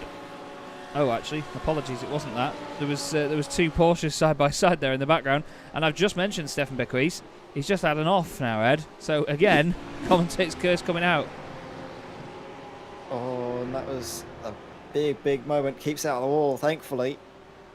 Stefan Bequis onto the race. That's scary. You can't park there, mate. He was looking at the relative. He was doing what you were telling all the other drivers to do earlier. You look at your relative, you see, right, I've got enough space to do that. He joins on the circuit as it moves out too much. And then we did see some close battling just before we went to that replay between Jens Goossens and Louis Klinkhammer. Jens Goossens had a great run into the slipstream, pulled to the inside at the hairpin, but couldn't get the car to stop on the brakes well enough to get ahead of Louis Klinkhammer. Around the outside or around the inside, it doesn't matter. That Porsche, it stops like nothing else, nothing you would ever believe. And Louis Klinkhammer is using the car, or the strengths of the car, to his advantage at this moment. Oh, as he runs a bit deep there. Runs a bit deep into the second second drive out part. of the corner. Yeah, there's a definite trade-off for that there, isn't there? You run wide on the way in, but you get a fantastic launch on the exit. Fair play to him. Really, really good run through there. But look at that. Using all the road now. Jens Goosens is like, right, you're going to go off the track to get a run. Watch this. I'm going to do the same. Looks down the inside into turn 2. Nothing there this time. The brakes glowing a lot on the Porsche. He has to stamp on the brakes. Does Klinkhammer. He goes a bit later on it. You can hear pops and bangs from the Lamborghinis in the background there. The two Zenom cars. But now Goosens is tucked right up behind him. The sleek nature of that Lamborghini will help him slither up to the back of it. Which way is he going to go? Look at that. Klinkhammer puts the car right in the middle of the road, moves over to the left-hand side. Not quite a move in the braking zone, but maybe a little bit cheeky, but still covers off the line. Does Klinkhammer. This is great pressure right now from Jens Goosens. Klinkhammer is doing a great job at withstanding this pressure being piled on him by Jens. You can just see moving around, trying to fill the rearview mirrors, trying to force Klinkhammer into a mistake, because that does seem to be the only way he can get through. Klinkhammer's so good at defending, so good on the brakes. Means that these two scrapping together are going to be locked like this for the foreseeable future, I'd imagine, and that could allow Royce the Coper and as well Jeremy over to get back into this fight, maybe make it a 4-car scrap for 3rd place, as again you can see Jens Goosens closing the gap down through the slow speed corners, gets good drive out of the corner as Klinkhammer runs slightly wide of the apex, slightly wide again, good drive this time. Is that the mistake that could play the difference between 3rd and 4th for Klinkhammer? Goosens going side by side. Goosens gets the move done up the inside into turn 1. That was brilliant stuff. I want to see if we can get that move again, this time on board. Look at it, he gets an amazing run out the corner, side by side, wheel to wheel, properly scrapping it. When you're forced to the inside through turn 1, it's always a scary situation. You don't want to run too far out wide to have contact with the car that you're scrapping with. Yeah, that was... They're still at it, they're still at it. They are still at it, actually. The gap is very, very small between the two. Klinkhammer closing right up. Goosens closing right up as well. But now Jeremy De Boven, by the way, has got past Niles de Kuiper as well. That just happened while we were looking back at that. He's done that into turn 2. Makes his intentions very clear. Nice and light on the brakes. That is just about as tidy as you are going to get by Jeremy De Boven. That was absolutely lovely. Absolutely. Signed, sealed and delivered with that send up the inside from Jeremy De Boven. Nice and clean, which is what you love to see. And the driver that we mentioned had a very good start to this race. Had a little bit of strife, but is now coming all the way back up again. Was in 3rd place at one stage and conceded 3rd place. Not too far up the road now. The gap 2.5 seconds between De Boven and Goosens.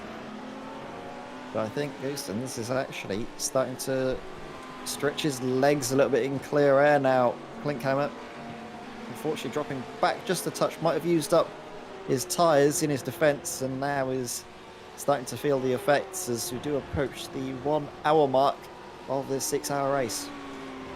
Yes, indeed. And I, again, will be completely honest with you. Of course, Ed and I will take a couple of breaks over the course of this broadcast to make sure that we stay hydrated, ready to go. The first of which will be at the 1 hour mark. We should have pit stops just now, and we do indeed. Thijs van den Berg in the pits. So we'll wait for this pit window to at least be done. We'll be having a break now, then another one at 2.5 hour mark, then at 4 hours, and then just before we go into the final hour to make sure we get things all caught up, we will have one at the 5 hour mark as well, just so we make sure we're not too fatigued by then. It's certainly a long weekend for me, and I'm sure for Ed as well, as having a COVID booster has knocked you for 6, hasn't it, mate? Oh, mate, it has. But this is starting to revitalise me a little bit. I'm not as dead as I thought I was going to be when I jumped into the commentary booth. It seems that iRacing is something that can keep you going. Some good racing action to commentate on. This DynamiXX Racing Simulators is just the little pick-me-up that I think I needed. Jens Goosens and Klinkhammer scrapping it out still is real sight to see as more and more cars make their way into the pits. Now you want to be pitting at the hour mark. You don't really want to be coming in any earlier, as we see Yagizoglu do exactly that, coming into the pits from 2nd place.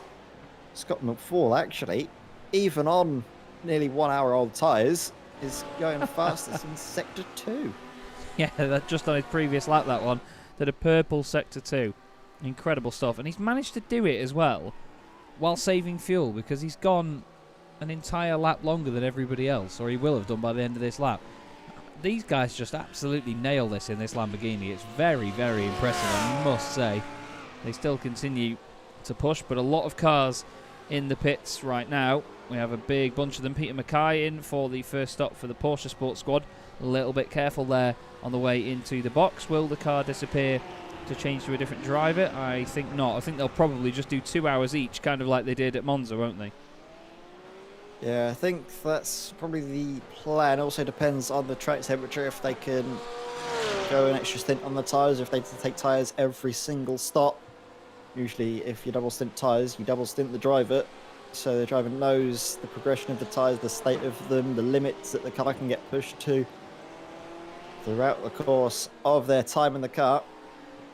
It doesn't make sense to change drivers every stint but not change tyres every stint, because then you can have drivers on worn tyres thrown in at the deep end, don't know how the car drives compared to their practice, and can have a few mistakes start to creep in. Yagazoglu, you can see, is back out onto the circuit, this time in 4th place, but expect to see him make up some places when those around him that need to pit come in.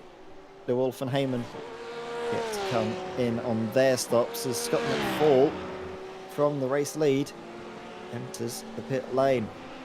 Yeah, he does indeed. Just on the left-hand side there, you can see the laps on which these guys pitted. So you can see most of them coming in lap 34 or 35. Steph Del News in on lap 33. De Wolf and Ronnie Heyman yet to pit, actually, in these 2 Lamborghinis, but I imagine that they will be coming in this time. I said 2 Lamborghinis, I apologise. Ronnie Heyman's in the Porsche for Duct Tape Racing. But of course we need to keep an eye on where Kemal Yagazoglu is, because right now he is just coming into the final couple of corners and Scott McFall is already out of the pit lane. So that settles that. Very, very good pit stop by Scott McFall. 42 seconds, just about the same as Kemal Yagazoglu. Yagazoglu actually in the pit lane for a second less in total, but still a strong, strong lead for the Sim District GT3 by Vibe BMS eSport car. And it's got to that point where we're going to go for a quick break here on Sim Racers World TV. Now they are going to be about sort of nearly, well, just over 5-minute breaks essentially, where Ed and I will just make sure we're hydrated and not overly hydrated, in a different way of putting it. But we need to pick a car to go on board with. Now, I feel, to be fair, like with the opening stint, there's not too much traffic, there's not too much mucking about, so really it's probably not the best time to stick with our race leader. Jitse Medema in the BMW is within a second of Stefan Bequis. So I think we should give everybody something to look at there, Ed, and see how this BMW gets on for the next 5 minutes. What do you reckon? Yeah, I think that's fair enough. You can see a battle starting to emerge between these two. Bequis came on lap 34, Medema on lap 35, so these two are on sync with each other. So why not? Let's go on board with Jitse Medema for the upcoming 5-minute break. I think me and you, Chaz, will be back very shortly. We will indeed. We'll see you soon, everybody.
Hello again, everybody.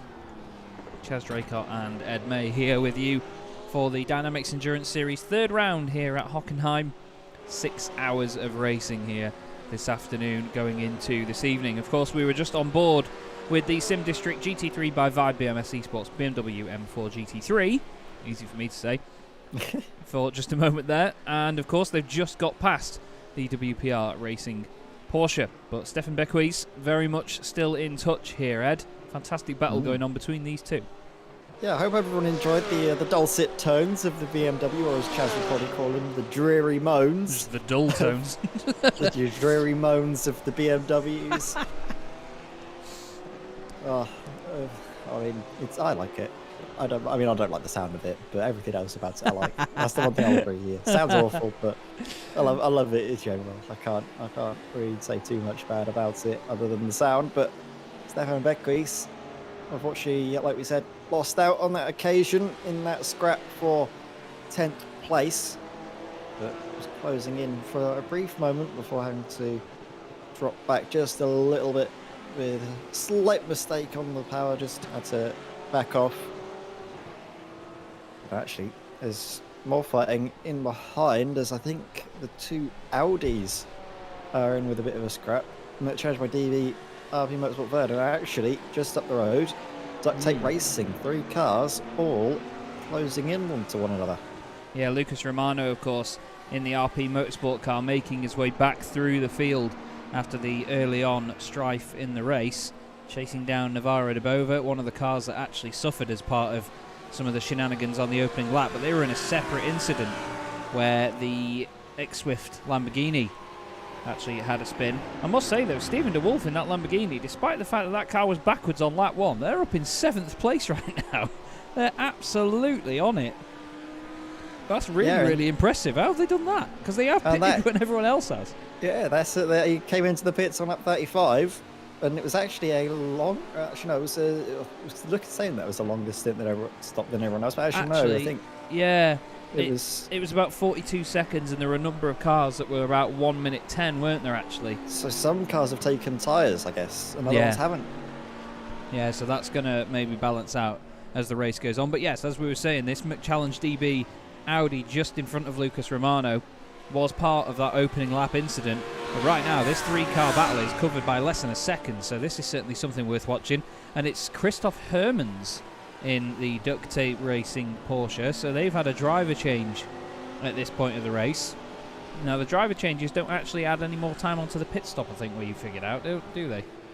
Yeah, I think because they're done also while the fuel is being put into the car, and they do basically equate to about the same time. A full tank of fuel is the same as one driver change, so that's going to be good to see that the drivers can chop and change and swap each other all around. Duct Tape Racing did as well have a considerably longer pit stop than everybody else around them. I think they were stationary for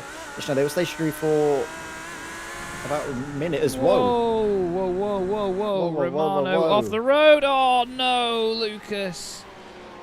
Oh, Lucas piles it into the barrier. I thought he was going to save that. I honestly thought he had that saved there. Bit of a moment in front of him there. All it took, as they all ran a bit wide. He goes to the left of the other Audi, keeps his foot in it, and it looks absolutely fine. Then it goes suddenly over that little kink. Yeah, that little kink in the ground there just unsettles it. And over into the barrier it goes. We'll have another look at it on board. You'll see the steering inputs nice and smooth. Just a bit too fast, just following the cars in front, and it's fine, it's fine. Oh, he's even on the throttle. Yeah, it's not even like he put any power down, is it? That's devastating. Well, he's carried on with that front end damage because, of course, he's gone past the pit lane entrance, so he's got to do another lap with that. Oh, that's devastating. Certainly not been a good day at the office for those guys. I mean, Christoph Hermans will be loving it right now because he's got a bit more daylight between himself and Navarro de Bova, and he doesn't have to worry about the clearly quicker, Lucas Romano coming up from behind. Yeah, the upside is, of course, that the engine isn't kept at the front in that Audi, so he should be fine to come through without any worries of an engine failure. I don't know if he has any fast repairs remaining, though, because obviously was involved in a huge incident at the start of this race. There is only one fast repair for the drivers here, so that still could be curtains for the Alpine Motorsport Drivers' Race. Absolutely devastating stuff. But that's motorsport for you. That's what can happen in the blink of an eye, and all it takes is something like that. Just a change in the surface, just a little tiny bump, and it can throw a car completely off the road. Now, I want to say as well, actually. Oh, sorry. You can no, go ahead, on. Chaz. No, after you. I was going to say it was good. It was good, actually, awareness by Bova to keep the car in a straight line. He had that huge moment, didn't he, coming out the final corner, and that could have been both of those two cars out of the equation. Yeah, definitely. I mean, he kept it in a straight line, like you say, didn't sort of overcorrect or anything like that. It's a really, really nice bit of driving. It is so easy, doesn't it? As soon as you touch the gravel on the outside of a corner, touch the grass, just grabbing it a little bit too hard, especially in the Audi, if it snaps, it's so difficult to try and recover. Yeah, it really is. You can throw it around a bit too hard, to be honest. Now, I'm pretty sure it's only the one fast repair that you get in this championship as well, not two. So Lucas Romano may be sat there for quite a while now, because I think by now it would have... He's not in the car. Yeah, Peter Lemkins gets in.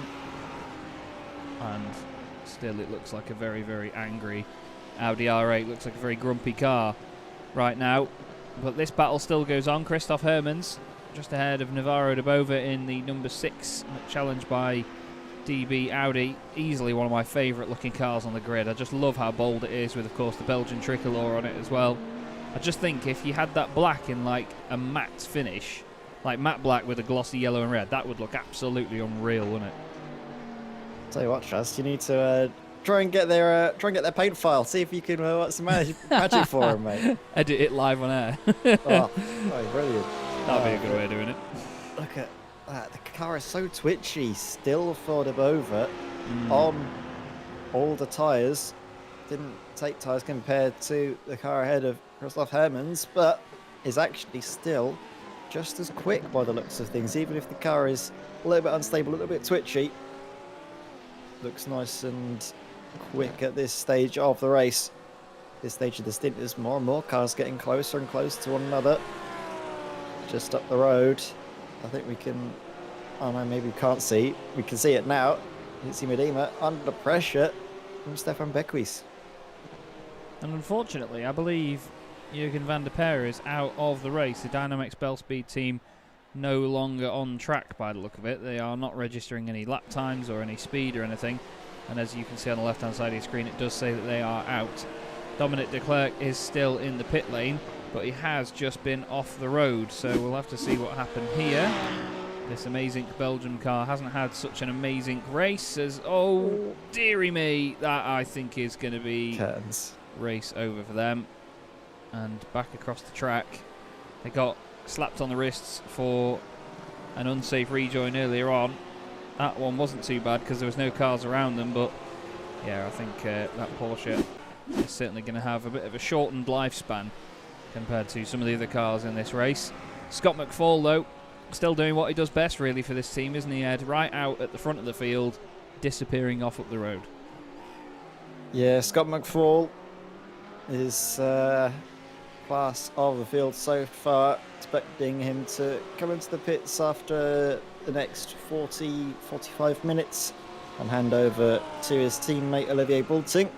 You would imagine both these two drivers so good, so quick, which I think is one of their many strengths, is that they have two drivers that are absolutely rapid on pace in both.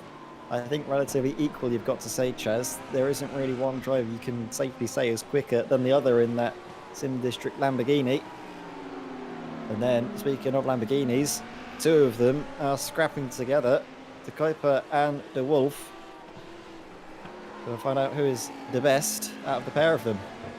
Yeah, indeed. The pair of them still stuck together at the moment, but I think De Wolf on the much older tyres as well. I think, to be honest, it's going to be a case of when, not if, Niels De Kuiper gets past, but Stephen De Wolf can, of course, try and at least hold him up a little bit. That might help their race a bit further down the line, a little bit long term. But it's just great to hear two of these Lamborghinis right together on track, if I'm honest with you. But Jitse Medema has now got two Porsches behind him. Team Tice, Luke Tice, coming flying up the order now. Stefan Beckwith not too far off the back either. He's got a very, very good view of this as we go on board with the nose cam of this car. Look, braking early though. Nice awareness, to be fair, just to make sure he's not pushing too hard into this fight. He's playing it safe. Yeah, probably as well. Lifting off the throttle a little bit as well to save fuel, conserve this stint.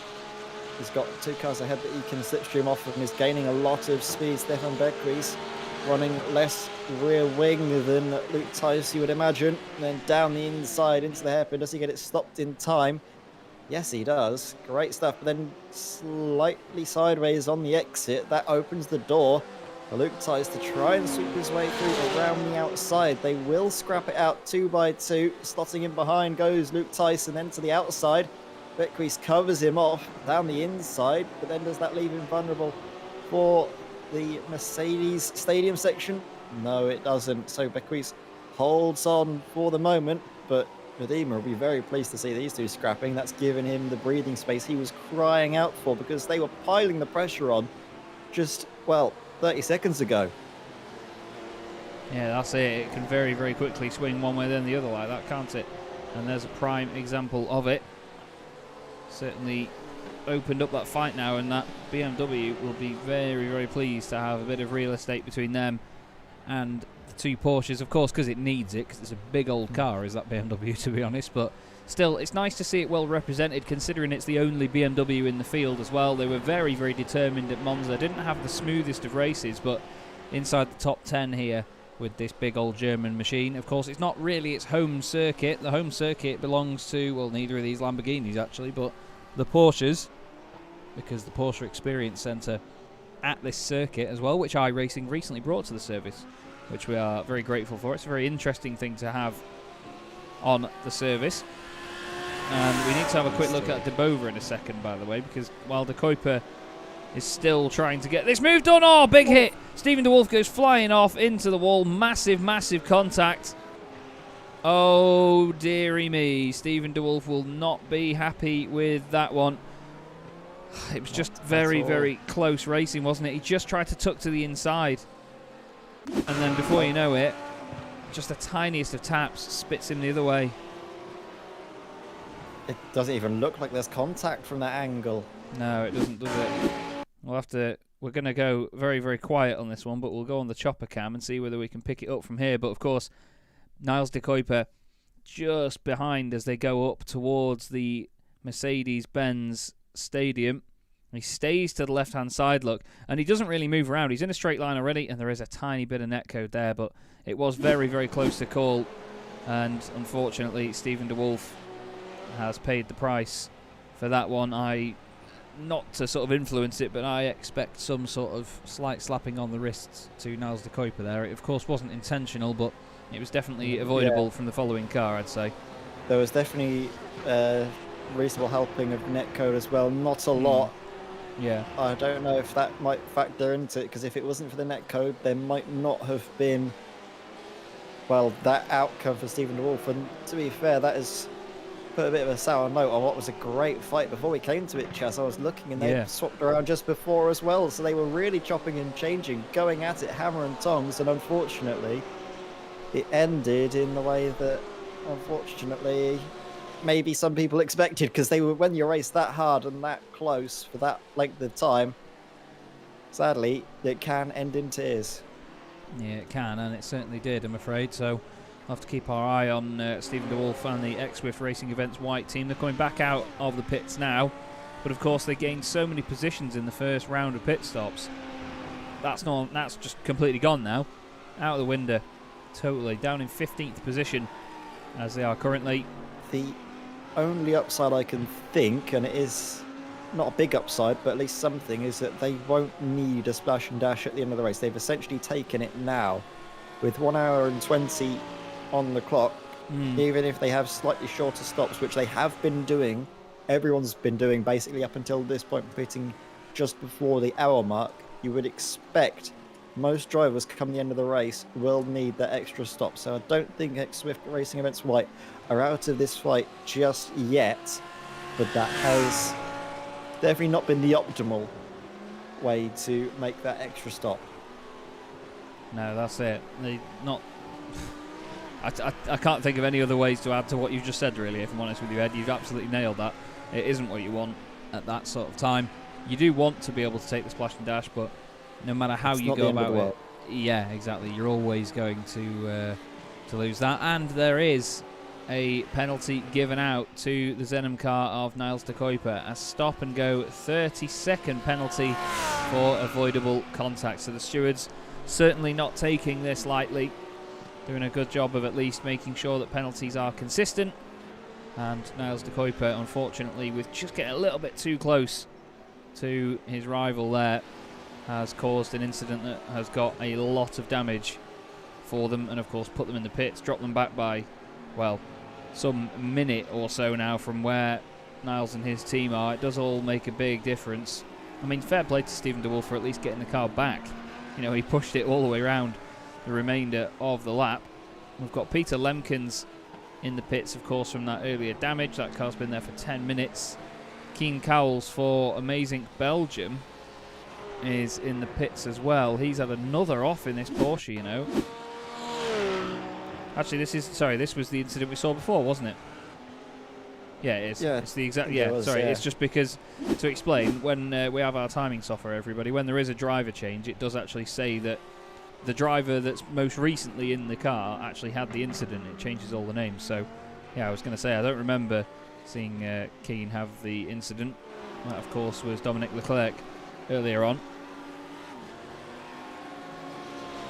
But Niles de Kuiper now 7th place. But for how long? Louis Klinkhammer is in 6th. Peter Mackay is in 5th position, by the way, in the Porsche.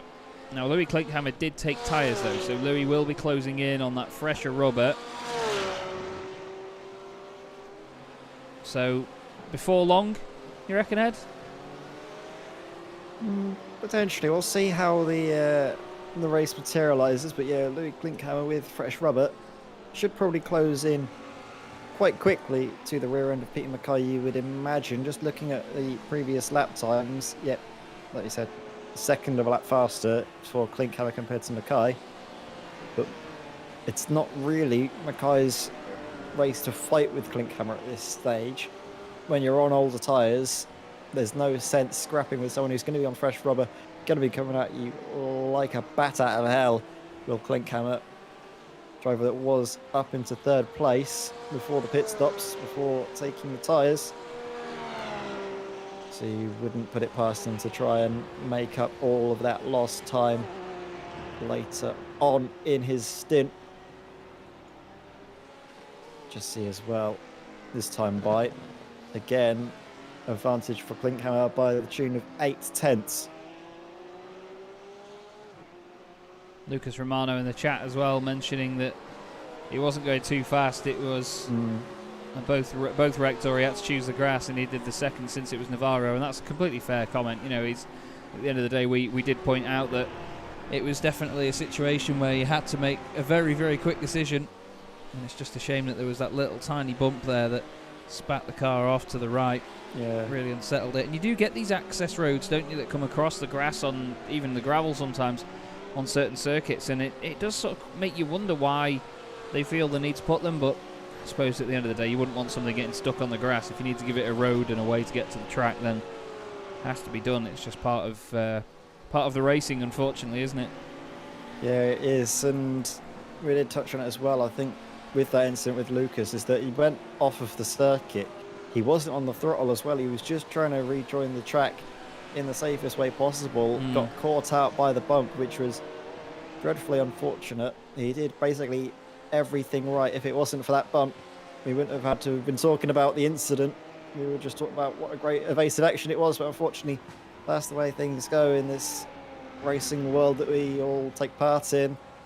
And unfortunately that has really put a damper on the RP Motorsport Verdes race, but they are actually back out on the circuit. They are still going, which is good to see. Yeah, that's it. At the end of the day, these guys will continue to push on. You know, we've got some of the most determined racers that we've seen on the channel in this championship. Oh, Yitse Medema's had a crash in the BMW. Loops it round on the way in, just on the downshift. Oh, I nearly saved that as well. He just waits for the traffic to go through. Gets across the road. goes off track, gets the rear wheel spun up and gets back on with it, but has dropped down to 9th position now. Luke Tice and Stefan Bequis, the 2 cars ahead. There is our race leader overall, Scott McFall, with a 26.8 second lead now over Jagizoglu. He's lapped everybody up to 8th position. Sorry, everyone up to 9th position. Luke Tyson, that 315 Porsche in front, is the next target. It's been a great 90 minutes so far from Sim District GT3 by Vibe BMS Esports, and they continue to impress us here on Sim Racers World TV and of course in the DynamiXX Endurance Series, which does have just a couple more rounds left to go. We don't have sort of like 20 to 50 rounds like some championships have. It's part of an endurance series to mean that you have to get every single round right. You know, you don't have many opportunities to get it right, and I love how savage that is about endurance racing. On the 19th of February, we will be at Brands Hatch in the UK for a very tight and twisty race meeting there, as McFall just having to take a bit of avoiding action around the outside of Luke Tice there. Luke just tries to let him through as nicely as possible, but if I'm honest, puts him on a bit of a line he maybe didn't want to be on. But after Brands Hatch, on the 12th of March, we head over the pond from Brands to the not the American, is it? Canadian Grand Prix circuit, which has been for a long time now. Circuit Gilles Villeneuve in Montreal, Canada, for 6 hours there. Again, very tight and twisty race that is. Mind the walls, gentlemen. And then to round out the season, on the 9th of April this year, we will have the 12 hours of Spa-Francorchamps, which is going to be a hell of a lot of fun. We've, of course, had a lot of different races in this championship at Spa. It's such a legendary circuit for endurance racing that it's just a wonderful platform to be on, isn't it? Yeah, it really is. I'm quite looking forward to Brands Hatch, actually. In fact, all the remaining rounds I'm really looking forward to, because the action we've seen here so far at Hockenheim has been really intriguing, and I think we're going to have a little bit more as Klinkhammer is right up behind Peter Mackay now. We've got an instant just to look at with Dries Mujdi. Oh dear. Big impact with the wall. Only seems to have scraped the paint though. All the bodywork seems to be in the right shape, but it has unfortunately hit the suspension, and that is going to be a tow to the pits. I don't think Dries can really take that back out on the circuit. I mean, he's going to go for it. Yeah, I think eventually he did jump to the pits. He does stop the car. He realises it's just going to be a bit more of a danger than anything else. But yeah, I'm afraid that's also the car that Martin Deckens was in at the start of the race that got smacked into at the very start of the race by Lucas Romano's missile-like Audi once he got that tap and got sent into them. So Dries Mujdi, unfortunately, having a bit of a nightmare there. But this is the battle, though, between two of the Porsches further up the order. Louis Klinkhammer and Peter Mackay. iLivery's Vibe Sports against Porsche Sport. Of course, Porsche Sport jumping up to the GT3R from the GT3 Cup car that they used at Monza. We've seen that Peter Mackay can be really good in this machine. As Ed mentioned at the top of the broadcast, he did a great job at the Nürburgring Nordschleife in the Christmas special we did here on Sim Racers World TV. We did a VLN style race. He was running the Fricadelli Racing colours as well for that one, in tribute to the great Sabine Schmidt. But right now, Klinkhammer all over the back of him, and he's just doing a good job, just running his lines at the moment, isn't he, Peter? He's not defending too hard. He's not sort of compromising his line. He's a very wise guy, is Peter. He knows exactly what he needs to do and where. He knows racing better than most people that I know. He's just putting it in the right spots here and keeping good pace with it as well. He's not really hindering himself, is he? Yeah, it is. And like we say, we know Peter very well. And we were saying when he was in the Cup car, I'd probably be telling us all facts about all the wing mirrors, where they were made, what paint is on the alloy wheels, all that stuff. And I wonder if he's got any new facts about his new machine and if he's given it a new name. Well, yeah. That was what I was waiting to find out from him. What name he's given his beast for the evening, as we're going to have to put a pin in that thought about Peter Mackay's weird nomenclature for his cars as Klinkhammer sweeps his way around the outside. Yeah, lovely stuff. Got a nice run down the inside into turn 2. Made sure that the car still had its nose alongside. Peter was really fair and gave him lots of room. Louis did the same, you know, loads of room around the outside. And on being on the fresher rubber, it's certainly given him an advantage. Out of the hairpin they go. And he will now start to push forward to try and make some more ground on the next car ahead, which is DynamiXX in 4th position, some 19 seconds ahead. So Louis got some good ground to make up right now. Jens Goossens is just ahead of this car, 3rd place overall in the Zenem Esports 1 machine. That's the grey Lamborghini. The other one, of course, is the white Lamborghini that was a little bit further down the order. Good to see, though, that the RP Motorsport Verde Audi is back out there once again. Not all the straight panels in the world on the front of it, but still, Peter Lemkins carrying on in this car, and that's good determination, isn't it? Yeah, repaired a lot faster than I was expecting it to be. Yeah. A cracking job by the RP Motorsport Verde mechanics in the pit box to get an extra bonnet, just, you know, smacked on there, and, you know, all the duct tape in the world. They probably nabbed it from Duct Tape Racing. Oh no. The car. Christoph Hermans is going to be missing a roll of tape there, unfortunately, as oh dear Luke Tice, who joins the circuit safely. Big moment. It can easily throw you into the wall when you make a mistake through that corner. Look on board, just see as he turns in. Oh, it's a bump on the curb on the inside. It's not the rear end going, which is strange for a Porsche. Yeah, I think he just went in a little bit too quickly there. Turned in earlier than he thought he was meant to. And just, it spat him out of the other end very, very suddenly once he'd got to the apex. But he carries on. And he's not really lost too much ground from that. Didn't lose any positions or anything. And it's the battle of the black, yellow and red cars right now, as it probably would be with this being a mainly Belgian league. Navarro de Bova right behind Steph Delnews in the Dynamics Simulators red car. Steph is currently in 11th position. Still needs adding to the software as well by the look of it from what I've got, so I will do that now. But either way, Steph Delnews, another name that we've seen quite a lot of over our time on Sim Racers World TV, and another real stalwart of a lot of our series. Certainly a strong member of this team, but down the inside, Navarro de Bova not taking any prisoners there. Straight down the inside, straight through. Lovely decisive move, that one, Ed. It's brilliant as well, considering de Bova is on old tyres. Those are the same tyres that started this race from Navarro, and I'll tell you what, he's done a great job to get through on Steph Delnews. That was a cracking overtake down the inside. Very committed, like you mentioned, Chaz. Absolutely on the ball, and now needs to focus less on the car ahead. There isn't any cars ahead. It's only the car behind that he has to worry about now, coming into the Mercedes Stadium. Hard onto the brakes, trying to keep the nose of the car down, pitched in, and then keep it stable away over to the left-hand side to sweep it through on the right. If the car's in a good shape, you can go through there. Can just about flat out, and then into right-hand if you just dive it in. You can see the car seems to turn direction on a 5p piece. It's a really, really good bit of kit, all these GT3 cars, to be fair. Each of them is strong in their own areas. We're seeing the Porsche hold its own for the moment through the stadium section, but then when you come onto the straights, it seems that the Audi just has a little bit of an advantage.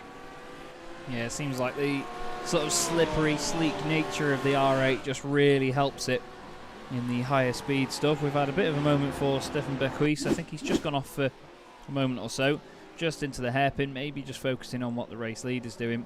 He just jumps out of the way on the left-hand side there to make sure that he doesn't get in the way, although in doing that, he kind of does get in the way. Scott McFall has to work a little bit harder than maybe he would have wanted to get past there in lapping that machine, but still, no incident, no real problems from them as that came about. But Navarro de Bova continuing to push forward and hope that he can be the second de Bova inside the top 10. The other one, of course, well, was up there in the other McChallenge machine. Now it's Dieter de Vlaeminck, 4th place overall, car 10. Doing a strong job, really, really strong job. 5 seconds behind Jens Goossens in the Zenem Lamborghini. the other Zenem car, Niles de Kuiper, is now down in 14th position. So those stop-go penalties really do hurt, don't they? They really do, but it's good to know that the stewards are keeping on top of things, making sure that drivers are getting it in the getting a good clip around the ears for if they're basically if they're doing anything wrong, if they're mucking people about. So it's good to know that we've got good strong force behind this series for the remainder. I don't think there was actually steward. I think that might be a new addition. I'm trying to remember if we had anything come through from Monza or not. We did have decisions being made, but we weren't being updated on them basically as they happened. So it's new sort of to be right with us, but yeah, it's just more apparent to us this time round as opposed to last time. It sort of happened under our radar a little bit. Good stuff. So we know what's going on, and I'm not sure if the two Zenem cars knew what was going on. Both of them came across each other a little bit there. Very strange. I think was that a moment from Jens Goossens. It was. Yeah, he's come back on track from that, so he's lost third place to Dieter de Vlaming.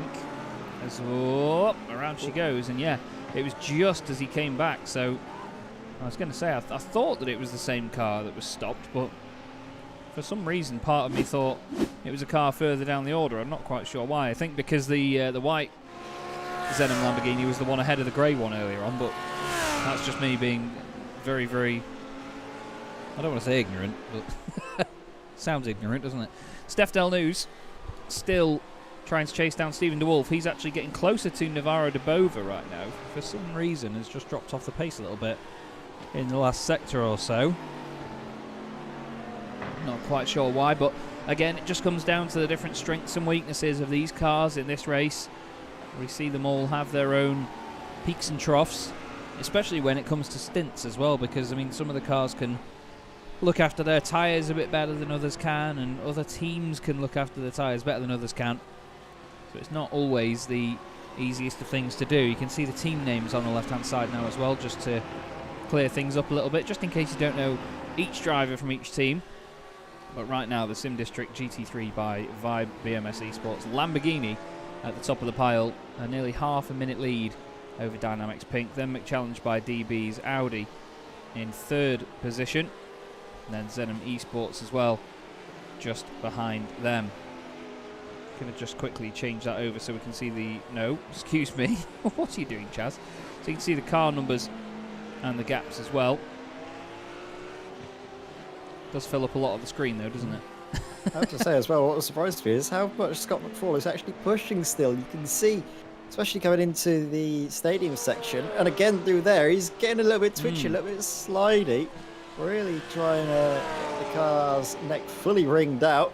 See into turn one if there's any of that twitchiness still through there. No, much higher speed. The car seems to be a little bit more at home there.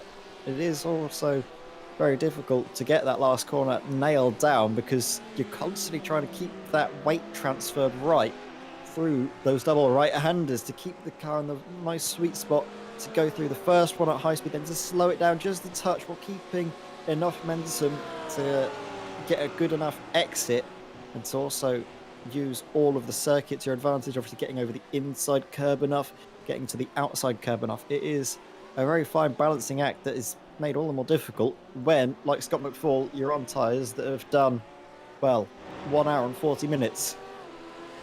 Yeah, that's it. Certainly not been the easiest of races for the tyres so far. But this is the thing, though. You get these certain drivers that they can just make tyres last. And it's just, it sounds really stupid to just put it that simply, but they just can. You know what I mean? They just do it. I'm afraid we've had Navarro de Bova, I mentioned earlier, had a bit of a problem. It seemed like he slowed down, or just into the hairpin. He's just overdone it slightly. Tried to give Stephen DeWolf loads of room, which is nice and fair. And in response to that, Peter Lemkens has gone off the road. Now, Peter actually had an accident not long after this as well. Let's see what's happened here. He might have dirt on the tyres. He might have overheated them. That slide. Pulls over to one side, and is that it? Yeah. jumps to the pits very instantly. So this is how it was. You can see De Boven coming back on. He's pushed hard. He's lost the back end. Now, would that give him a slowdown or something? And then maybe because he had a penalty or something? Not quite sure what's happened there. I'd be interested to find out on that one, because we did have Lucas Romano in the chat earlier on, so it'd be good if Lucas is still there, whether he can give us a quick update or something. But yeah, that was not what you'd like to see there from the RP Motorsport Verde machine. Certainly not the way you want your race to end either, if it's just out of pure frustration as well. I mean, we both know, Ed, that things like this, no matter what you're doing on iRacing, whether it is a sprint race, whether it's a feature race as well, it's just so difficult to keep your emotions in check sometimes, isn't it? You know, it's really frustrated when, well, you can get really frustrated when you have an incident or a penalty or something like that. Sometimes it is easy, you just think, well, I'm just going to be at the back, so I may as well just stop. Yeah, and the other thing as well is that sometimes you don't always have all the time in the world. Sometimes you might feel more productive not racing around at the back, not having all of these incidents and accidents and getting frustrated. Maybe it's obviously better just to take a step back, do something different as well. Don't forget with, well, next weekend, the iRacing Daytona 24 Hours coming up. It might be something for RP Motorsport that they're going to shift their focus to that, maybe get some practice in for there. We never know what drivers are going for. Lucas Romano in the chat hasn't given us anything, just talking about the tyres at the moment. I want to see if we can find out, Lucas, if you can tell us exactly what the situation is down at RP Motorsport Verde. So the race continues. The race leader carries on, pushing all the time. And the gap is still around 28.5 seconds from our race leader. We have this battle going on. Naz de Kuiper is down the inside of Steph Del News. Gets through, but Steph's not going to take that one lying down, I'm sure, in the Porsche. These two pitted on different laps. Niles de Kuiper was in the pits on lap 50, I imagine, to serve that stop-go penalty. Steph Del News was last in on lap 33, so they are now out of sync with each other. And I've been told Scottish, apparently, not GB. Now that's probably because Peter does have his, he's got the the Scottish flag on his name. So apologies, Olivier. I will sort that for you just now, mate. I will get that sorted. As we see actually as well, De Boven is closing in on the pair of them. You can see the Audi R8 in the background, just in behind the Porsche. In fact, now we've got two of the challenge cars closing together, not on track position. The Vlaming in behind is in third and under considerable pressure actually from Jens Goossens. So all of a sudden this is starting to close up. Both these drivers coming in on lap 35, both of them on the same tyres that started this race. The gap has ebbed and flowed throughout the course of the action here in the first 1 hour and 45 minutes, but it's closed back up in time for maybe a 10 or 15 minute duel before both of them peel into the pits. And we have confirmation from Lucas Romano. He said that Peter had lost his focus and they've decided to give up. They decided their race was over anyway, unfortunately. That's a real shame to hear, guys, but we look forward to seeing you at the next one at least. So hopefully the next one goes better for you guys. But of course we thank you for at least taking part so far. It's been good to watch. Very exciting racing all the way through the pack, it has to be said. But now the closest two cars on track are these pair. McChallenge by DB and the Zenom Esports Lamborghini. Two of them, both 5.2 litre V10s powering these machines. Mid-engined, almost the same chassis. Basically the same car, if you think about it. But very different in terms of their behaviour, very different in terms of their performance when it comes to these two specific cars in this race so far. Dieter de Vlaming doing a great job in third. Jens Goossens and the Zenom guys, even the Zenom, the white car that they've got Naz de Kuiper at the wheel at the moment, they've been having a really good run, and they continue to at least have a slightly less trying race than they did at Spa, I think it's worth saying. Not Spa, yeah. sorry, Monza. Sorry, Monza, apologies. Monza, yeah. I think it goes that they didn't have the best of honestly, to be fair, I think both of these two drivers, both of these two teams didn't necessarily have the best of outings at Monza's Enemy. Sports were definitely in considerable strife, as was challenged by DB. But the pair of them now going very well, both third and fourth. And also, Navarro de Bova has got his own battle to worry about. So one challenged by DB car has got a battle to try and take. The other one has got a battle to try and defend. Yeah, that's the thing. I mean, the worst situation, or one of the worst situations you can be in a long race, is when you are in the middle of a trio. You know, when you have, you've got to at least try and attack the car in front of you, you've got to try and defend from the car behind you. When you're trying to do both at once, it can be a real pain in the backside. So I think both of these two probably a bit grateful right now that one only has to attack and one only has to defend. So we'll have to see how this continues to go. But right now, De Vlaeminck doing everything he needs to do, holding that gap slightly. Just a little bit wide, though, through the left-hander there. And the Jens Goossens could use a bit of slipstream down here to close in, but still nothing doing. Just ahead of this, by the way, like you said before, Ed, the other McChallenge car, certainly in a battle as well, Navarro de Bova trying to get back ahead of Steph Delneuse. So they can probably see each other battling, thinking, I'll try and help you out, I'll try and help you out, but at the end of the day, they've got to just focus on their own fights, haven't they?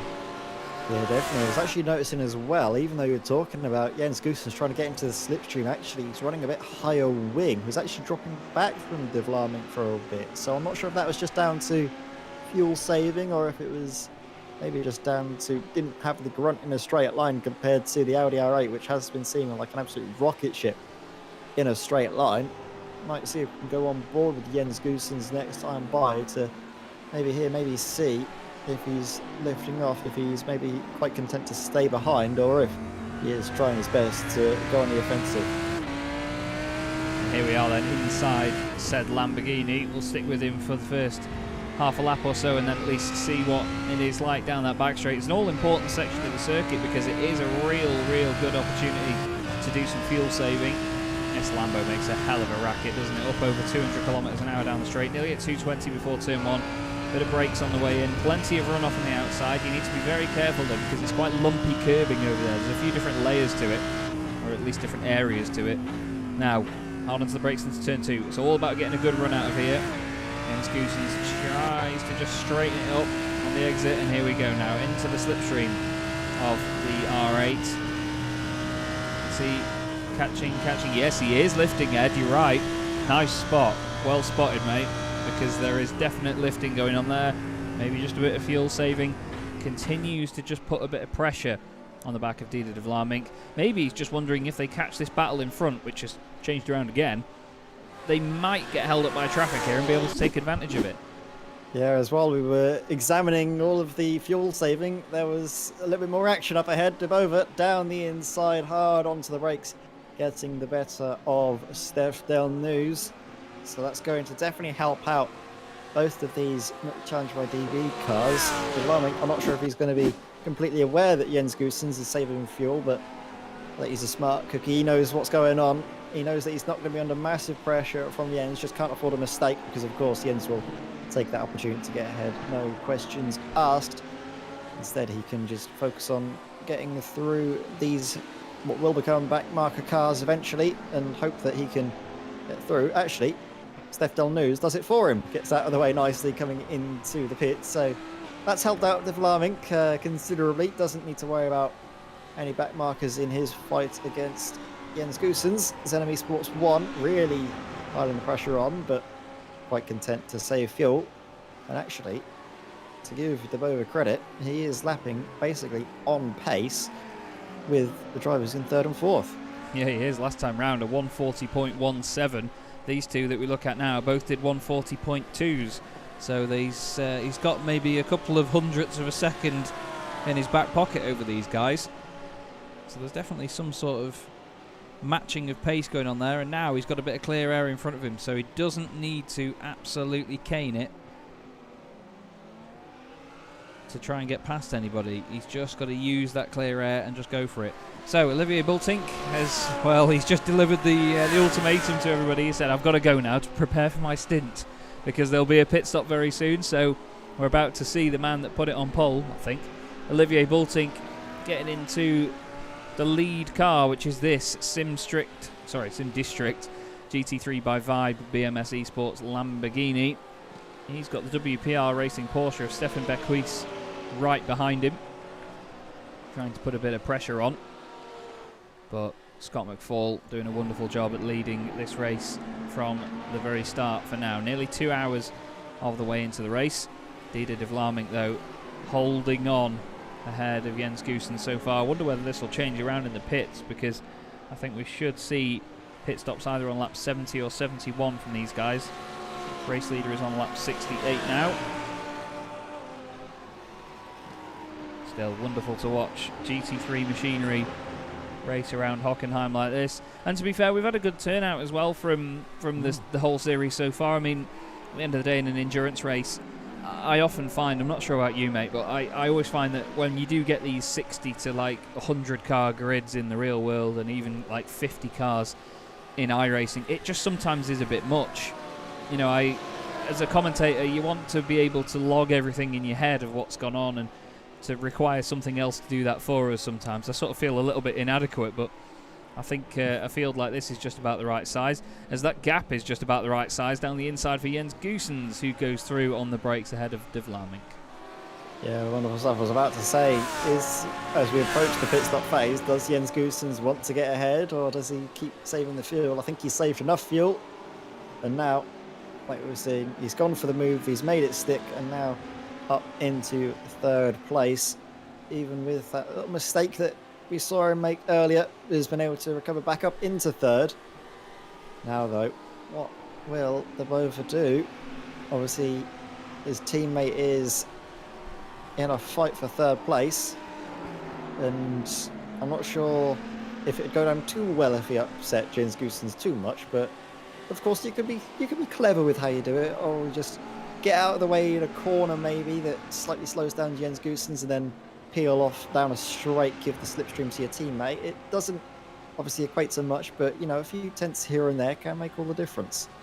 Yeah, it can indeed, especially if you do it lap after lap as well and it starts to add up. I mean, Jens Goosens certainly putting in some strong pace towards the end of that lap. I mean, he's already put 1.5 seconds over de Vlaeminck. He's really flying. Looks down the inside of Navarro de Bova already, and now he's going to use...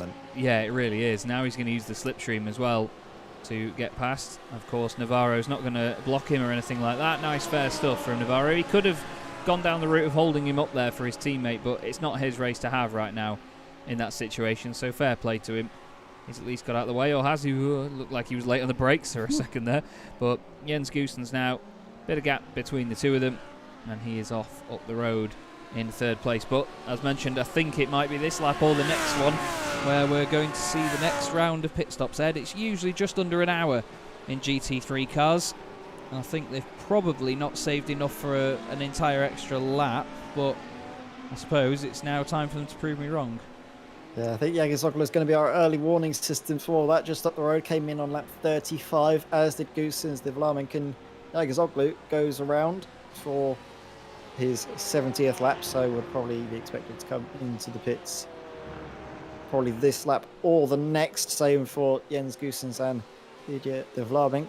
Jagisoğlu and DynamiXX have flown under the radar so far, but I mean, it's better to do that and be in second place than to find the radar and be in last, so I don't think Jagisoğlu is going to be complaining too much about how the race is going so far. It will have to take, and it was going to have to take, I think everyone understood, a huge monumental effort to try and dethrone Sim District GT3 by BMS Esports, the Lamborghini, from the top spot. And that hasn't been forthcoming, so it has to be a battle for second place at the moment. DynamiXX, they have got a stranglehold on that place for the moment. They could probably take a tyre stop and be completely safe. It does take around about 25 seconds for tyres, so they'd take tyres even if Jens Goosens didn't. They'd still come out ahead, which such is their advantage. Speaking of Goosens, again, he keeps extending his advantage. Now 3 seconds to Devlamink between third and fourth. An absolutely monumental effort being put in by Zenom Esports 1. And now, as we see Jägersoglu coming into the final couple of corners, a slightly slower run into the corner. Is that going to be? No, it isn't going to be. I thought he was staying in a slightly different line to come into the pits, but no, carries on. So Jägersoglu has been able to save a little bit extra fuel. Unfortunately, Luke Tice has not, and he peels into the pits from 9th place. Yep, Luke Tice, Team Tice in the pits this time, of course, sharing the car with Thijs Vandenberger. And he's just got back in the car, right on cue.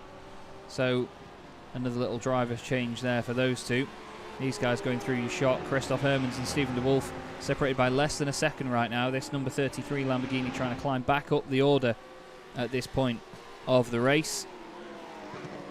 They've certainly had their run of it so far. They've gained 6 places from where they've started, actually, so it's been a really, really good initial phase for them, but then that incident earlier would have frustrated them a lot. Niels de Kuiper is actually still behind them now, and it's quite interesting how that's been justified as well, actually. The penalty, of course, being put into effect has actually put them back behind again, and they're not too far apart on the road, so it's very, very good how well that's worked out in terms of the fairness of the race. Jeremy de Bove is back in the number 10 car, so Devlamink is back out, and Klinkhammer just behind. Joe Leulenbroek will get in the Zenom Esports Lamborghini. Sandro Marsani actually gets in the Porsche there, the number 41 car. How quickly will these guys get out? Thijs Vandenberger gets going. They'll probably be stationary for another 15 seconds.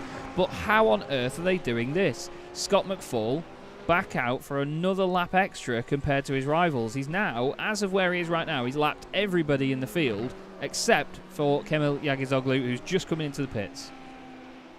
Wow, that is one heck of an effort by Scott McFall, and actually I think Peter Mackay is going out for another lap as well. The Porsche Sport Porsche. We'll see what happens when he comes up to the line this time by, but he's done well to extend his stint as well, currently up into 3rd place as it stands. Obviously that will get reshaken, jigged around when he comes in to probably hand over to one of his 2 teammates, I think, in that car. I think there are a few of them all sharing the duties here. Parkins and Riga coming into stint for Porsche Sport. So who will come in first, do you reckon? Will it be Parkins? Will it be Riga?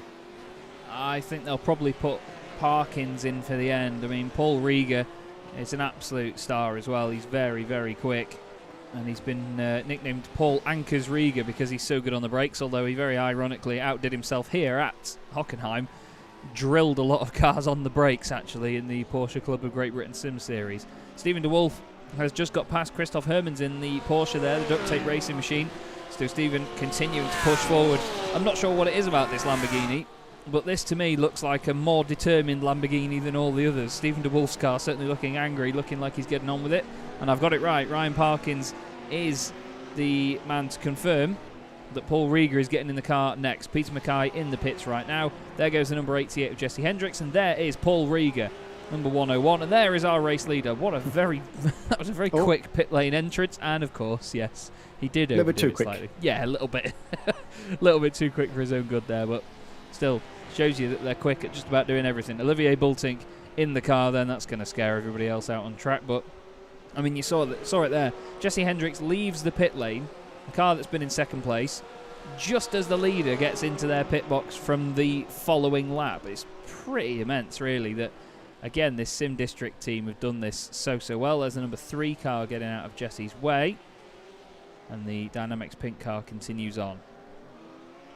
It is a very good drive for Dynamics Pink. Now, what is the pace going to be like for Jesse Hendricks? Oh. Can you hold on us? Now, Boylan broke. Yeah, Hendrik de Graaf has just asked this in the chat, and he's stuck on the pit limiter. Oh my word. Oh no, I've not seen this before. Actually, I have, that's a lie. Somebody that mapped a button to it could not get it to turn off. Now, you can hear him doing the good old trick that pretty much everyone knows about these days, where if you do change gears on iRacing a lot, it does actually help you speed above the pit lane speed limiter, and you don't always get a telling off for it, but he needs to be careful that this car does not cause an issue for them. He's got Steph Del News just about to come through as well, but they have lost a bunch of positions. That car now down in 14th position. That's an absolute nightmare for Zenom Esports. They were going so well in that Lambo. Joe Eulenbroek just gets in, and it's all gone to pot, so he needs to come back in and get something mapped for that, that's for sure. Oh my word, that is heartbreaking for Zenom Esports 1. It was such a good drive, wasn't it, from Jens Goossens.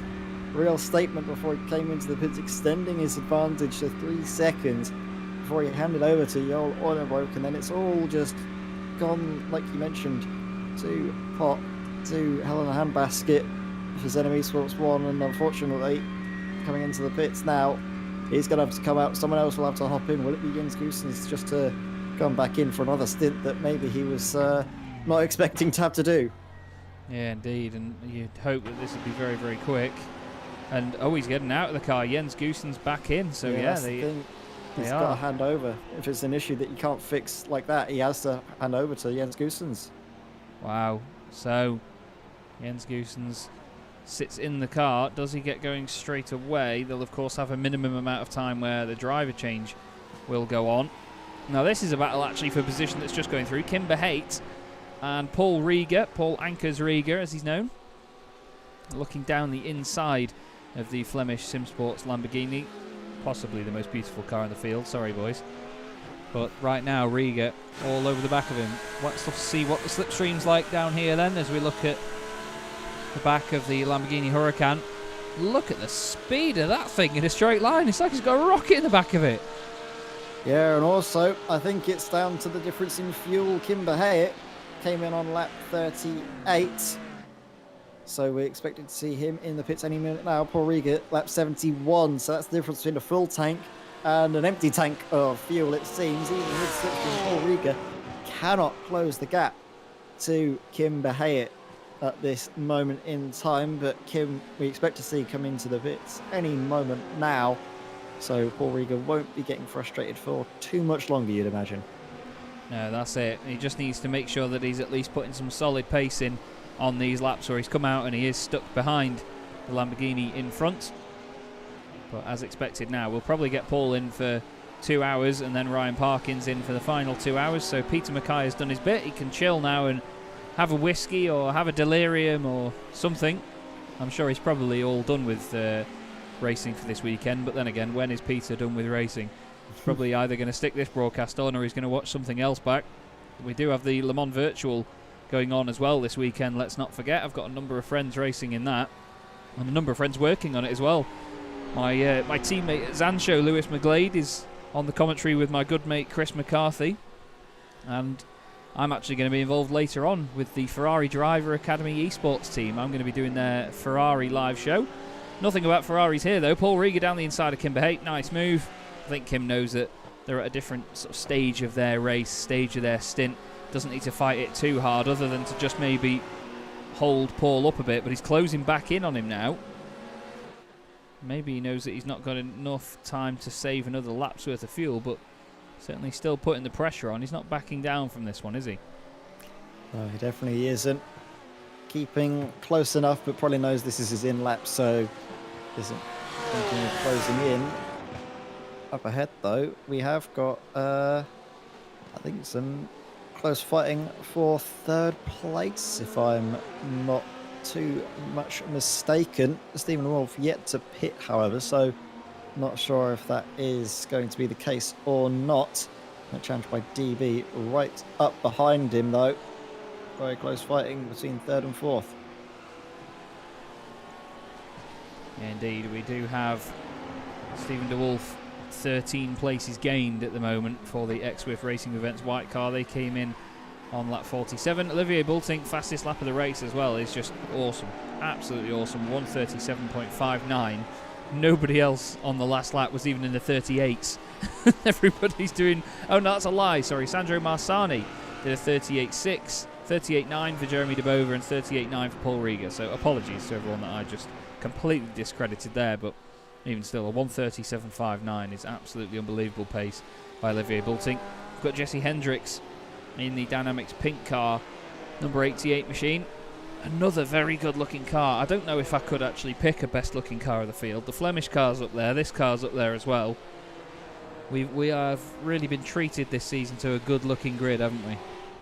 Yeah, absolutely. I'm a big fan of the two ZM Esports cars myself. I do like the look at their liveries, both the sort of black one and the white one, both looking absolutely wonderful. And then, of course, these ones with the Belgian tricolor carried over behind the wheel of the number 10, challenged by DB Audi, trying to find his way through on, well, a Lamborghini that made a bit of a mess of that corner, it's fair to say. Looking down the inside, Jeremy, that's a little bit optimistic through that corner, maybe just to throw off De Wolf from the racing line, but yeah, I'm not sure if that was the place to look down the inside.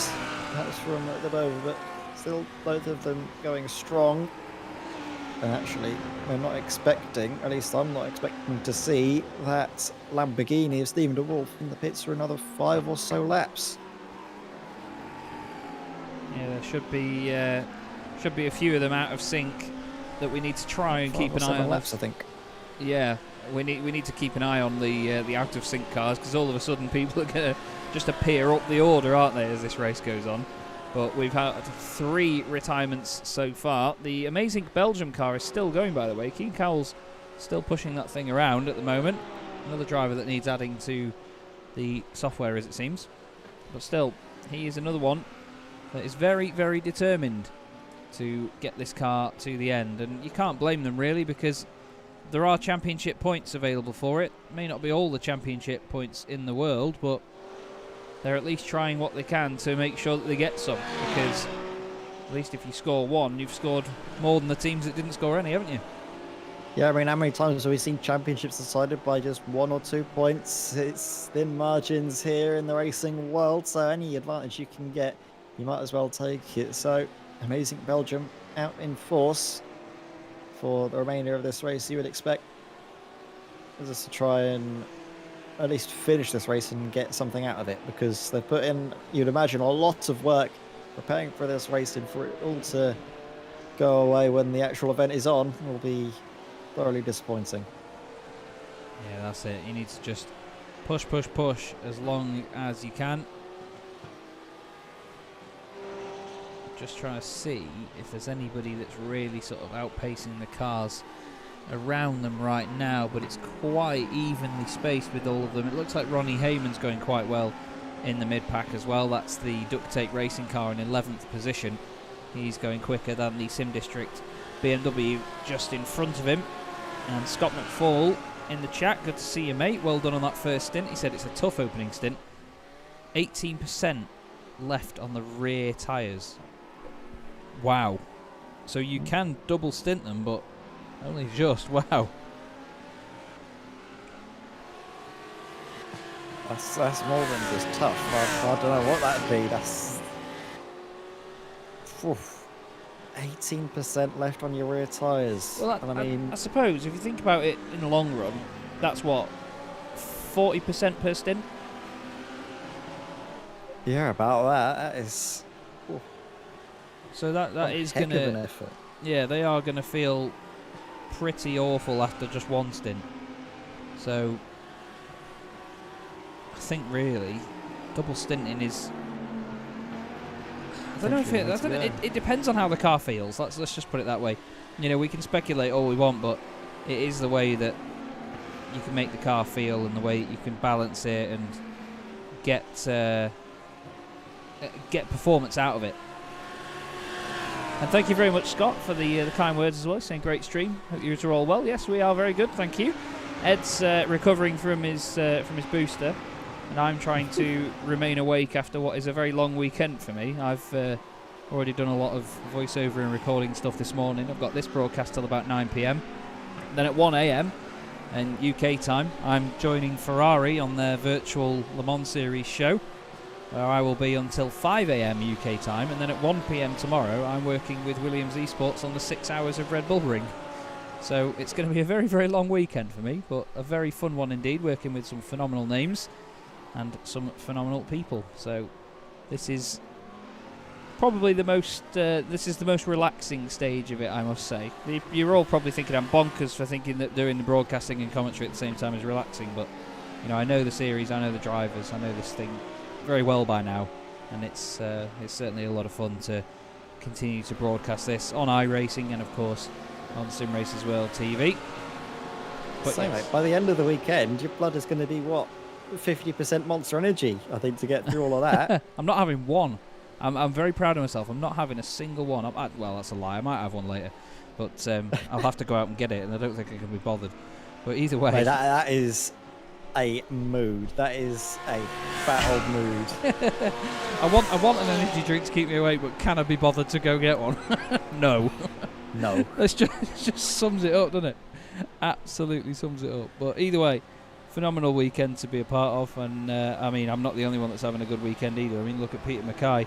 He's been able to do some racing with these guys. He's commentated on the Dubai 24 Hours as well.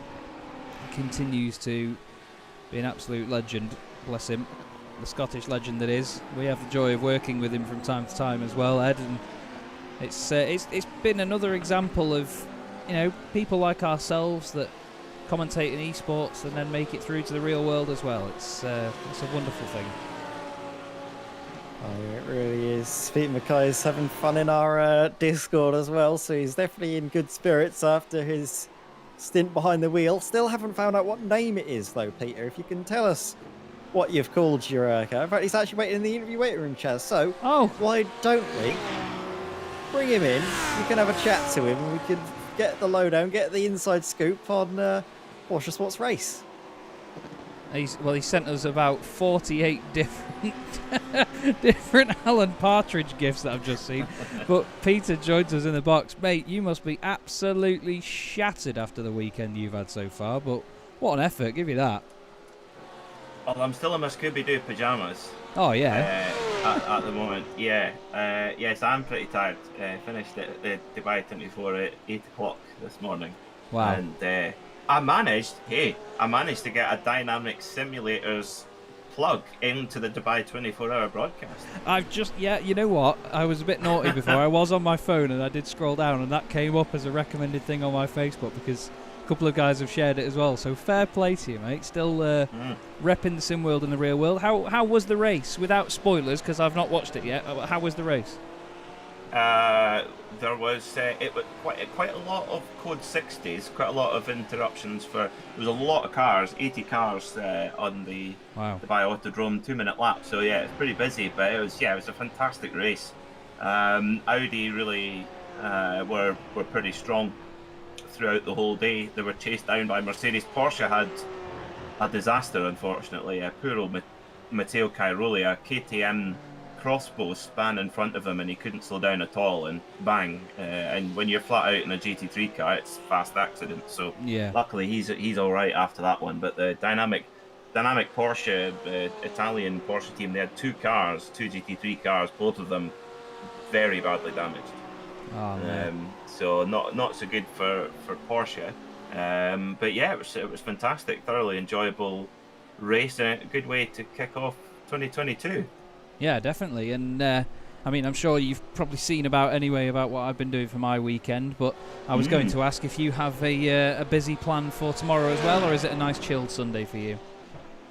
Do you know, I'm back on commentary tomorrow, actually. Oh, right. Again, 24H series, but virtual this time, Red Bull Ring, which, am I right in saying you're doing the Williams team stream for that? Yeah, I'm doing because it's effectively Neo has become the 24-hour series. That's right. Yeah. That adds up now. Yes, I'm doing the Williams Twitch stream for that, so we'll both be on the same event once again. But coming to this one, you're in the Scuderia Ferrari. You're part of the familia, Chaz. Draycott. Well, that's going to be 1 a.m. to 5 a.m., so I'm not sure I'm going to be quite that exuberant at that point. But espresso.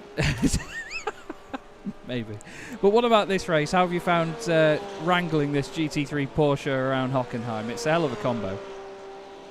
It's wonderful. Yes, the Porsche Sport 911 GT3R has been beautifully set up by the wizard that is the King Hippo, Ryan Parkins. And rolled out my bed in my Scooby-Doo pajamas, and went to try and qualify the car. I made a fucking pathetic effort of it, and Ryan says, "Do you want me to do it?" Sorry. I appreciate the honesty, but would like to apologise for language, everyone. Sorry. Professionals ever. Oh my god, I should know better. I'm so sorry. No, it's fine. I'm tired, sorry. Made an absolutely pathetic effort of it. And Ryan got in and of course put it on the front row. And of course then I was starting and I was out my depth, let's be honest. And for me it was just get the car through that opening phase of the race as safely and as quickly as I could do, and we did that. And now Paul Riga's in pushing hard, and then we'll have the King Hippo himself to the finish. So our goal is a podium, and we'll see where we are.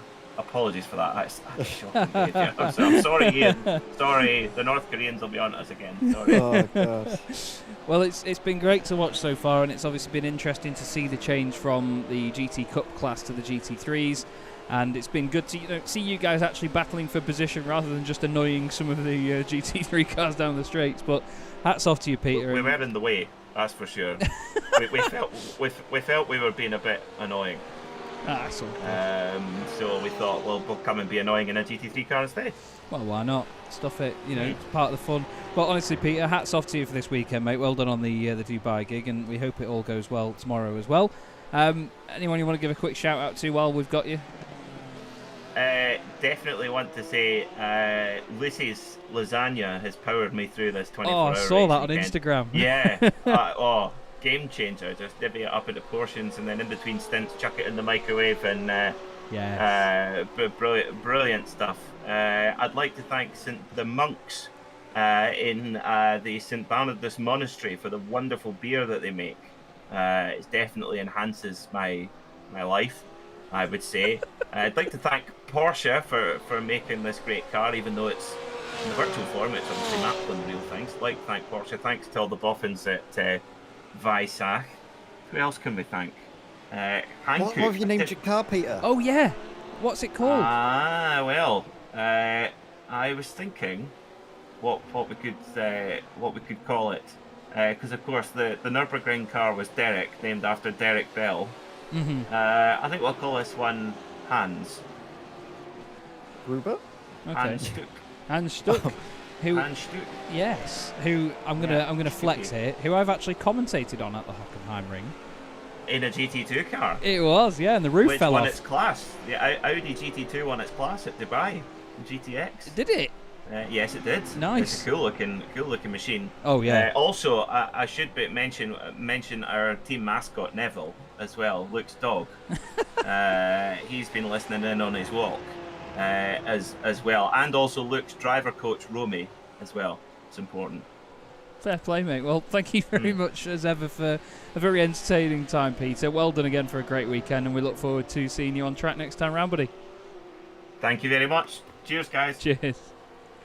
What a funny guy Peter is, honestly. I must say, obviously, we have to professionally apologise for the language on stream there, but as mentioned, we hope that you all found that as funny as we did there, because you have to admit, Peter is a real star of the channel and just a very big star in general. He's had a very, very successful weekend so far, and we continue to look at his teammate Paul Riga, who is second, but we've had a few shenanigans further down, haven't we, Ed?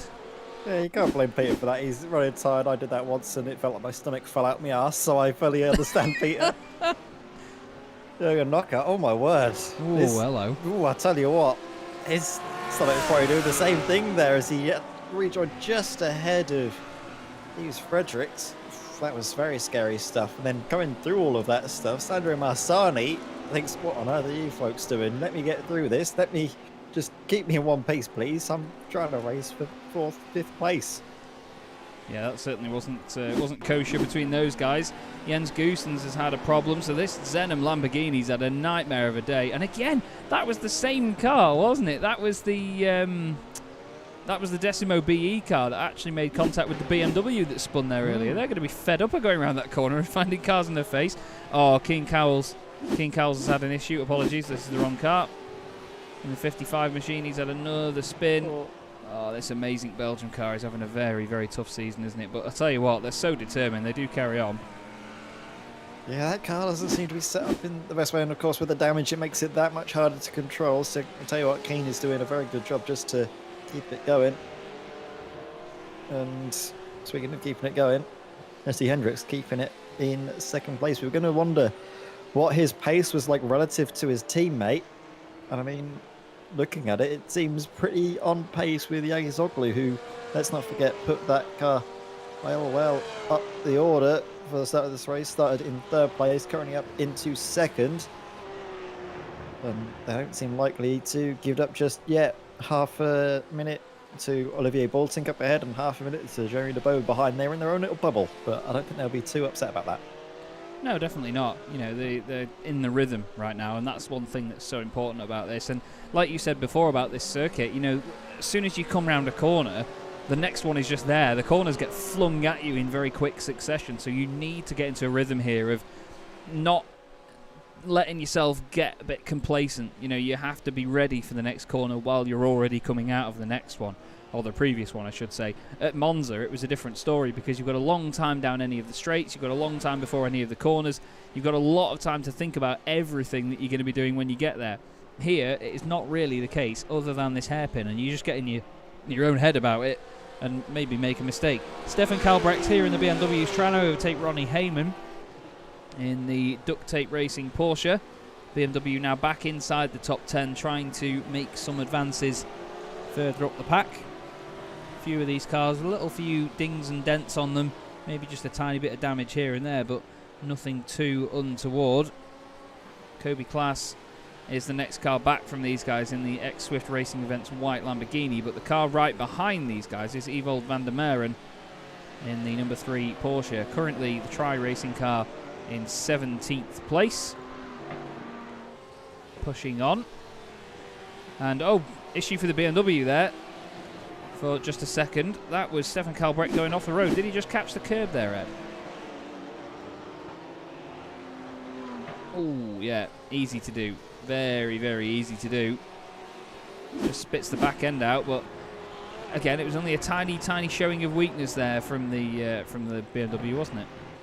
Yeah, just a minor mistake, a little misstep, but thankfully it wasn't that big of a moment for Kalbrecht. Regained it and carries on. Seeing Evold van der Meren for Tri Racing having a much nicer race. Their car is at least in one piece, which was more than can be said at Monza. Currently in 17th place, and looking at the lap times, they're trying their best to see if they can close into Xenom Esports 1 that has been in their own sorts of wars and strife and difficulties to say the least. So if they can carry on, keep themselves out of trouble, they can still get some good results from this season and also from this race today. Look at that BMW, I love it. Love it. That was just there was just a sudden quickly runs away from it. There was just a sudden outburst of just uncontrollable love for the BMW there. I just saw it. I was like, look at it, beautiful. Love that. This is Cone Beavers coming into the pits, giving the car over to Hans Damians, who will now continue on and do another stint, or maybe even 2 or 3 from this point. But Kobe Klaas will now have to try and close back in on Stefan Kalbrecht in that BMW, because Kalbrecht, having made that mistake, has really evened up this fight. There's now 4 seconds ahead of the BMW, actually, to the duct tape racing driver of Ronnie Hayman. So the battle really has swung completely the opposite way. Bit of a blink in and out there by Kobe Klaas, but we've seen worse before, although it's started to happen a few times. Ooh, I'm wondering whether that's a hardware issue or some sort of software issue at his end, because as mentioned before, we've seen it where obviously cars blink in and out when it's an internet-related problem, but sometimes it's actually from the PC sending information to iRacing. So it's not so much an internet-based thing, but actually a problem with the sim at his end or some hardware or something. So hopefully that doesn't continue, because it's a nightmare to race against when a car is blinking like that, because inevitably an incident happens and then you think, right, who's to blame for that one? So let's hope that gets nipped in the bud soon, eh? Yeah, nightmare for everyone involved. Drivers, stewards, no one likes it when that happens. I've been the car that's been blinking more often than not. Thankfully, my internet seems to be more stable these days than it used to be, but I can definitely sympathise with David Kleiss in that situation, because it's not just you that blinks out. When you blink out, while the car doesn't see you, you don't see anyone else. All of the cars vanish, a sudden eerie quiet falls on the racetrack, and if it goes on for too long, you really start to worry. So Kobe will be hoping that this doesn't persist for too much longer. It's been the first time we've seen this come through from his car. Hopefully it's just a temporary blip and going to be nice and safe, but definitely Stefan Kalbrecht is struggling just a touch, it seems, at this moment in time. Yeah, that BMW doesn't look its most comfortable that it's been all race, does it? Someone's had a slide. Nope. Into the first corner. Ronnie Hayman, the car that was just ahead of these two, had the back end go around. Let's have a look. Whoa, just a bit too quick through there. Tries to tighten the line and bring it inwards, and the car says no. So now he drops to 2 places. Kalbrecht is up to 8th, and Kobe Kleiss wants to get up there now. He thinks, right, I've had one as a freebie. Let's try and get this other one. Let's see what he can do, tucking in behind the big old Beamer. Again, it's just not been looking too comfortable recently for Kalbrecht. What can Kobe do? And he's not gone down the inside of the Porsche. I think he's just waiting to see what happens there, and he does. And look at that, tightens the line, overtakes the traffic nice and easily. Doesn't quite get the run that he wanted, though. You could tell what he wanted to do there. It just didn't quite work out for him, did it? Yeah, it wasn't quite able to capitalise on the back Marco traffic in the way that he was hoping was Kobe Kleiss, but could see what he was thinking. Nearly paid off rather, but didn't quite work out. There you go, get your words out, Ed. We've got another battle further back, sorry. Yeah, more action coming through. Just noticed that De Grave is really closed in on Jürgen Knockaert right now. And these two in Lamborghini and Audi alike. And Flemish Sim Sports just outside the top 12, but still have gained 5 places from where they started. Obviously involved in that incident on the first lap. So too was Jürgen Knockaert in that Audi. So for them to have had that on lap 1 and still have gained positions overall throughout the race, still not a bad day at the office, but I'm sure they would both like to be inside the top 10. Head and I are going to go for a bit of a break very soon, but we will stick with this. Well, actually, sorry, not Hasser. Why am I thinking Hasser? I'm not going to take with Hasser. I'm not that good looking. Oh, what a stud. No. Sorry, Hasser, if you're listening. No, Chaz, I was going to say that actually on that last lap, it was Henrik de Grave was about 4/10 of a lap faster, and we're going to see as he comes across the line now 6/10 of a lap faster. So you're going to have to pick someone to follow, because all of a sudden there's loads of battles that have erupted. All of us, look at this. Kobe Kleiss down the inside of Stefan Kalbrecht, gets the move done, vanishes out of existence, pops back up ahead of Stefan Kalbrecht, and then just behind we saw a little bit of close action between a couple other cars that were scrapping, not just Henrik de Grave and Jürgen Knockaert. But I think, Chaz, we will go on board with, maybe one of these two, we'll see, because look at this down the inside, it's all kicked off all at once. Down the inside, a great move from Henrik de Grave. Jürgen Knockaert realised what was happening, didn't try anything untoward, just tried to hang it around the outside, couldn't quite manage it. And now all of the action that we were watching has started to come to a bit of a head now, Chaz. I would just like to very quickly go back a second here. Let's just... This is just purely experimental to check something out right now. Let me just see this one. Listen. No, it's not that one. It was this one. So, Sim District GT3, Olivier Bultink still going for some fuel-saving strategies here. I just heard the revs drop in the background because the camera that sits further up the road is like in the infield in the middle of the circuit, so you can still hear the cars going down the straight on the right-hand side. And I wondered if somebody had spun, noticed they hadn't, and thought, someone's fuel-saving. And it is these guys. And it's no surprise, really. We should have known, because they've always been good at making the car last a stint longer, or at least a lap longer, than their competitors. But I agree, Ed, it's time to go on board with somebody while we just have a quick 5 to sort of 6 minute break here while we just get a drink and make sure we have our toilet break and so on. But we are 2.5 hours in here at Hockenheim, coming up to the half-hour part, and we will go on board with Jürgen Knockaert in the Audi R8 LMS GT3, the challenged by DB car. Had an incident early on, but have recovered up to 12th position. Good race for them so far. Ed and I will be back with you in a few minutes' time, everybody. Don't go away.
Hello again, everybody. Chaz, Draycott and Ed May here for the DynamiXX Endurance Series here on Sim Racers World TV. We're at Hockenheim for the third round of the championship, and we are over 2.5 hours of the way through this race. Olivier Bultink and the Sim District GT3 by Vibe BMS Esport Lamborghini GT3 Huracan Evo, just got that wrong, leads the way at the moment. But to be honest, Ed, it's what we've come to expect from this championship so far. We've had a pretty lively race, but it's been kind of similar to Monza in a way. A lot of the field spreading out, but every so often we get these wonderful little duels between certain teams. Yeah, we do, and there hasn't exactly really been many dull moments so far. Usually as soon as one battle ends, another one begins, much like what we saw at Monza. Just going to follow Olivier Bultink, though, as we do have one of our rare quiet moments here on the circuit as we focus on this team's progress. Extending their advantage. I was going to say progress up through the field, but they don't need to. We've got progress all around from Olivier Bultink, consistently up at the front. Sim District by GT3. Oh, what a performance it has been from them all the season long. Let's not forget how strong they were at the first round at Zandvoort, the second round at Monza, and the third round here at Hockenheim. It's really a wonderful performance. Yeah, it really is, and he's got nearly 100 laps in the books so far. So it's certainly been a long-term gap builder, it has to be said, because they've just continued to be over a second a lap quicker than people. They're absolutely flying as this has gone on. And the thing is as well, they've been doing it while fuel saving as well. That's what's been one of the most crazy things about it. As Tice there just having a bit of a moment. Jesse Hendricks still in second place. Carl Sharkey in the chat as well. Great to see you, Carl. Hope you're well, mate. It's a regular in the Porsche Club of Great Britain Sim Racing Series. And a regular quick guy as well, it has to be said. But Jesse Hendricks and this Porsche doing a wonderful job. We have 3 manufacturers in the top 10, sorry, the top 3 once again, which is always good to see. We've got the Lamborghini leading the way from the Porsche, and then the Audi. Then it's a quartet of Porsches. We've got Remco Barlow in the WPR machine. Bit of a slide out of the hairpin there, but still keeping it nice and tidy. They're having a pretty decent race so far as well. There were a number of teams that were running the Porsches that were a bit further down the order at Monza, weren't they? They had a very, very difficult time there, to be honest. Yeah, they were a little bit off colour, a little bit off pace from what we're used to seeing from them, but definitely doing much better here at Hockenheim, which is good to see. I think as soon as you have one incident in these endurance races, it can have a domino effect for the rest of your race. Not only if you have damage on the car, it makes it harder to drive, but even if you have a first repair, it has the mental effect on you and all your teammates that you're on the back foot, you have to chase, and sometimes you can get involved in further incidents from maybe lapses of concentration, lapses of judgments, or just by pushing that extra little bit too hard and having mistakes all on your own without any other involvement from anyone else. So it does have a very negative effect, regardless of obviously the time and positions you lose from the incident, but the way that that can affect your approach for the rest of the race. So what we're seeing from Remco Barlow and WPR Racing is what we know this team can do when everything seems to go right. Yeah, that's it. So many things can go wrong, to be honest, in races like this, but when it does all go right, then it's just such a rewarding feeling as well, because especially when it all goes to a plan. If you have a plan of your stints and your schedules of who's going to be in when, and you've got all the numbers crunched and everything, if you can get it to fit to exactly how you wanted it to go, honestly, it's so rewarding. I've not had that ever happen, if I'm honest with you, but you know. No one ever has. Yeah. But that's the thing, it's so rewarding when you can do that, because, well, let's face it, this isn't a 20-minute sprint race where we both know a lot can happen. This is a 6-hour race where anything can happen. You know, there's so much longer for a driver to just make one mistake. You know, the likelihood of it happening is much higher. There's a lot more time for people to get into a rhythm, which we know can happen.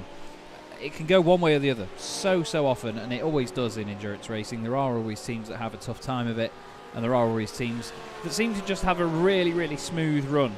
And teams that just don't seem to have any struggles at all, and we do get that in this championship as well. And it's what makes endurance racing so interesting to broadcast, because you never quite know where somebody is at their certain point of a race in sim racing, because of the sort of lack of personnel around each car and the lack of access to things like people in the pit lane or more physical attributes with like garages, things like that. You never quite know exactly what's going on, and I think that's one of the wonderful things. It keeps us guessing as commentators and as broadcasters, as that is the number 41 car of Sandro Marsani going past Bram van Uytven in the number 284 Dynamic Simulators red Porsche. But Sandro Marsali currently 4th, 6 seconds behind Jeremy Debova, trying to make a move forward at the moment in the iLiveries Vibe Sports car. Good run by them as well, to be fair, still in 4th place.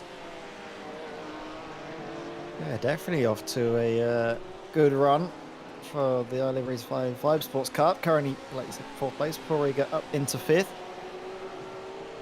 And just looking at the lap times that have been coming through, Paul Rieger is starting to slowly but surely get a good turn of pace on, close the gap to the pack ahead, while also leaving behind Remco Barlow, which is going to be crucial for their race. As soon as they can make it a fight between 2nd, 3rd, 4th, and well, actually probably 3rd, 4th, and 5th, you would imagine, for that bottom podium's place, considering just the speed that has been shown by Jesse Hendricks and Olivier Boulting, 1st and 2nd. You'd expect it to be one of these 3 cars to come out on top. And I mean, having a look as well, it is like you've been mentioning all broadcast, Chaz, good to see representation of different classes all in the top 3. You've got a Lamborghini, a Porsche, and an Audi. 3 different cars on 3 different spots of the podium. It'd be very good to have that probably continue, or maybe see if another Porsche can get up there, because Sandro Marsani is definitely going probably quickest of that bunch, chasing down Jeremy Debova. Yeah, we'll have to see. 6.7 seconds now as we've had fastest lap of the race by Olivier Boulting once again, 1:37.3. And the best lap by anybody else that's closest to that is a 1:38.2. So their best lap is nearly 9/10 of a second quicker than the following fastest lap by anybody else. So that shows you the pace difference when it really matters. When Olivier needs to really push this car, he is doing. And to be fair, him and his teammate Scott have been on the pace once again. We've probably not got any limit to how many times we're going to tell you that. But this is a battle that's starting to come together again. We've got Hendrik de Grave in the Flemish SimSports Lamborghini chasing down Stefan Kalbrecht in the Sim District GT3 by BMS eSport car. Starting to put a bit of pressure on at this point. And it's about when you get to about a second behind that the slipstream really starts to kick in as well, isn't it, Ed? That's when you really know you can rattle a driver that you're chasing down. Yeah, that is exactly the word you need to use. Rattle them, try and force them into a mistake. Especially here, you can obviously dive down the inside into the heavy braking zones. This main one that we're coming up to now, following Hendrik de Grave. But it is all about trying to rattle the opposition, trying to force them into a mistake. We've seen drivers under pressure make little errors here and there, and that could be one, just a touch from Kalbrecht, who misses the apex and allows Hendrik de Grave to close the gap down massively now. 2.5 of a second. Looking down to the inside, maybe trying to force yet again a mistake from the BMW, who once again misses the apex, and this is it. He is very rattled. A touch of the brakes. You can see the front of the Lamborghini pitching down massively to avoid contact, and instead actually setting up a switchback maneuver. Side by side they go into the right-hander, and the Lamborghini comes out on top. Chaz, it's almost like you predicted that, because Stefan Kalbrecht was definitely feeling the pressure, and that told in 2 crucial mistakes. Yeah, that's it. As soon as you close in, you fill the mirrors a little bit more. All you need to do is just focus on your own lines, get a really good run out of the corner, and boom, you can get the car exactly where you want it. And through goes Hendrik de Grave. You can hear him as well, a little bit lower on the revs through the right-hander into the stadium section there. He was just taking a bit of care to make sure he didn't overdo it in the excitement of making that move. And I'm afraid that only about a few minutes after leaving the pit lane again, Keen Cowles has had a problem for the amazing Belgian car. Just catches the Astro. That's going to be a biggie. And he smacks into the barriers with both ends of that car. He has got back on the road, though. So he's not jumped to the pits with that one, just in front of the number 41 machine there, who goes past without any problem. But that just shows you how quickly it can happen. If we have a look at it from on board, you'll see it doesn't even look like there's going to be anything wrong here. Just touches a little bit of curb and boom, suddenly the back end gets slightly unsettled, and because your foot is already on the power, the car is already going around. Nightmare scenario there for those guys. Now, Stefan Kalbrecht is getting caught up as well by Jürgen Knockart right now. Interestingly, all of these guys actually took tyres on their previous stops because they were all there for over a minute when it came down to the pit stops. I've just realised something. Hello. I've done something very smart by predicting this at the start of the race, didn't I, Chaz? About the BMW and its tyres. It does seem to go off well towards the end of the stint, and that allows the cars that are lighter on their feet, like the Lamborghini, like the Audi, to come through and take advantage, as Paul Rieger, with a moment, loses all of the advantage he was accruing with his pace. Just drops back now from Sandro Marsani. He keeps out of the wall, thankfully, but you're going to see a replay just how it happened, and it was going, and it's gone, unfortunately. But he keeps it out of the wall, gets the car facing the right way eventually for Rieger, but that is definitely a setback. Coming back to this, though, Chaz, it is that tyre conundrum that we mentioned at the start of the broadcast. The BMW really struggling, even though these drivers all put on the tyres at roughly the same period of time. It's just how the BMW works. It gets very good out of the blocks with its tyres, very good for the first 50 minutes. Then it starts to go, and then towards the final 15 minutes, it is well and truly all aboard the struggle bus if you're in behind the wheel of that BMW. It is a real nightmare to get those tyres to last. Yeah, it is. It certainly doesn't look like the easiest of things to wrestle around right now. And I have to say it, you're right. You did predict this early on. You said that maybe the fact that there's not so many of them in the field is because of that. Might not suit this sort of thing as much against these other cars. And right now, Jürgen Knockart is trying to get back into the top 10. Hendrik de Grave has done so, and Kimber Haight in the chat has obviously proven that he's very happy about that. He says, back in the top 10, yes, with multiple exclamation marks. And right now, there are other teams also trying to get up there as well. Kobe Klaas, oh no, he was going around. That was a spin for Jürgen Knockart, wasn't it? Manages to save it and recover very quickly. So quickly, in fact, that it didn't actually come up with anything on our event viewer as we have in our software. So I can't actually click back and look at that, I'm afraid. But must have done a mega job at saving it. There is the race leader just going through. And I guess, Chaz, that is the difference in the way that the cars handle their sort of old tyres. In the BMW, you lose time, I guess, more consistently over the course of a stint, whereas in the Audi, you lose time in chunks with mistakes like that. Yeah. So whereas the BMW loses it consistently lap after lap, a few tenths here and there, Jürgen Knockart, you lose seconds from a mistake like that. Yeah, it's just one little moment. You know, the car becomes more twitchy overall, whereas I think I'd rather a car be understeery on old tyres, so at least it's not trying to kill you every corner, rather than a car get oversteery at every corner. Olivier Bultink's just done a purple Sector 1, by the way, just between these two, so he's gone even quicker than everybody else around. Just having a quick check now. We wanted to have a look at Kobe Klaas in 8th position overall, 8 places gained, biggest mover in the field so far, this X-Swift Racing Events white Lamborghini. They pitted on lap 83. Well, that was the last time they were in the pits anyway. Another purple sector, by the way, for Olivier Bultink. So sectors 1 and 2, both purple on this lap. Kobe Klaas, while he is having his blinks in and out here, doing a great job in that Lamborghini. A pair of them so far have been awesome. Stephen de Wolf saying that we've got great race pace, but no luck. Came back from last to 6th, only to get pushed off, dropped back to 15th, now recovered to 8th again. But had good fun, great fair battles in brackets, except one. Fair play, Stephen, for the utter honesty. But what's this going to be from Olivier Bultink? Is it going to be a purple sector 3? It's not. and it's just slower than the fastest lap of the race. However, it's a 1:37.6. That's an incredibly fast lap time anyway. Let's see what Jesse Hendricks does when he goes across the line, just to see the difference in the pace that these two cars are putting in at the moment. Looks like Jesse's in a lot more clear air, to be honest, doesn't it? He's not really got the amount of cars around him to worry about like Olivier does at the front of the pack. Noticing as well, though, at the latter stages of the stint, the Porsche does seem to get actually quicker. I was just seeing fastest laps being set by Sandro Marzani and Paul Rieger. So Jesse Hendricks needs to get a bit of a move on because the cars are closing in. And that is a 1:38.76. So what, a full second slower than Olivier Baltink.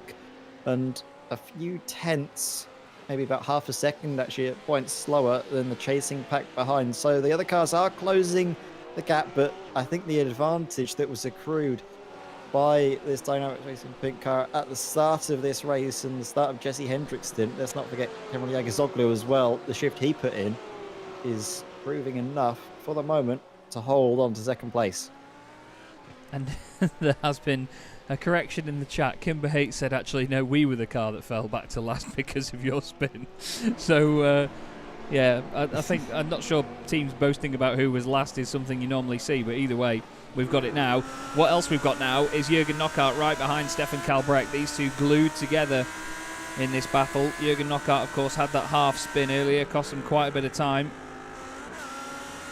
But now he's just got a bit of an edge. There was a car at the side of the road there. That was Keen Cowles as well. Once again off at the side of the track. And look at this. Not too much of a fight being put up right now by Stefan Kalbrecht. He knows what's good for him. He knows what the situation is. And that is out there and done, unfortunately. But still, the race goes on. Jürgen Knockaert hasn't disappeared off up the road. Let's have a look at what happened to Keen Cowles. Hang on, Chaz. It's going on still. Kalbrecht is going back for it, you know. He's going back for it, trying to sweep it around the outside. Has he got it done? Jürgen was really trying to hold the inside line. Oh, that was elbows out. You are not getting through. Slamming the door shut across Stefan Kalbrecht's nose. You can see he had a good run. He decided to try and go for it around the outside. Hard onto the brakes. He gets it done, you know, and then as he just tries to go around the outside. To be fair, I'm not sure if that was a little bit naughty or if Jürgen was just taking the corner. He was on the apex ahead. Maybe he thought it was his. I'm not sure if you can complain too much about Jürgen for that, but that was still awareness from Stefan to back out there.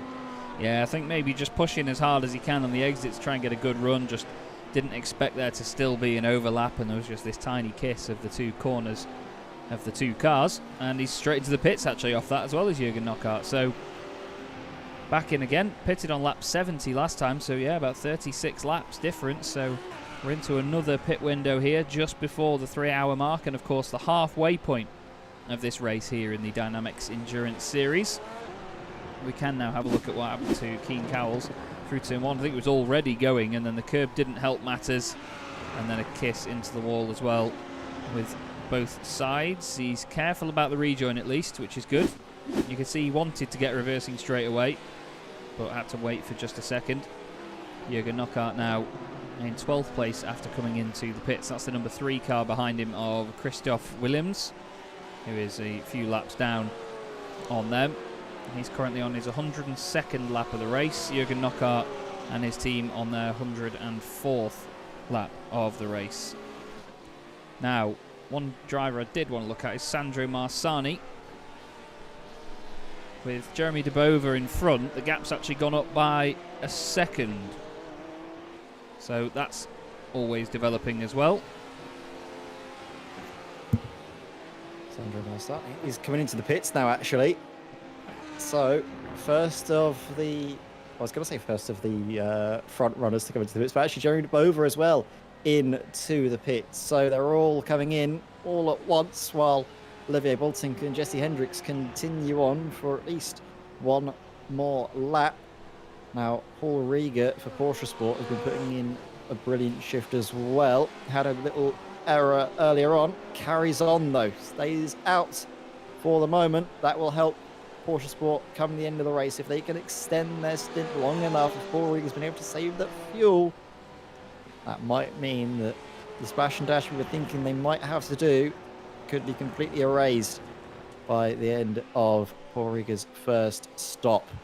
And that will be crucial because, as it stands, they're in third place. Didier de Vlaminck, Sandra Marsani, MC Challenge and iLivery's Vibe Sports.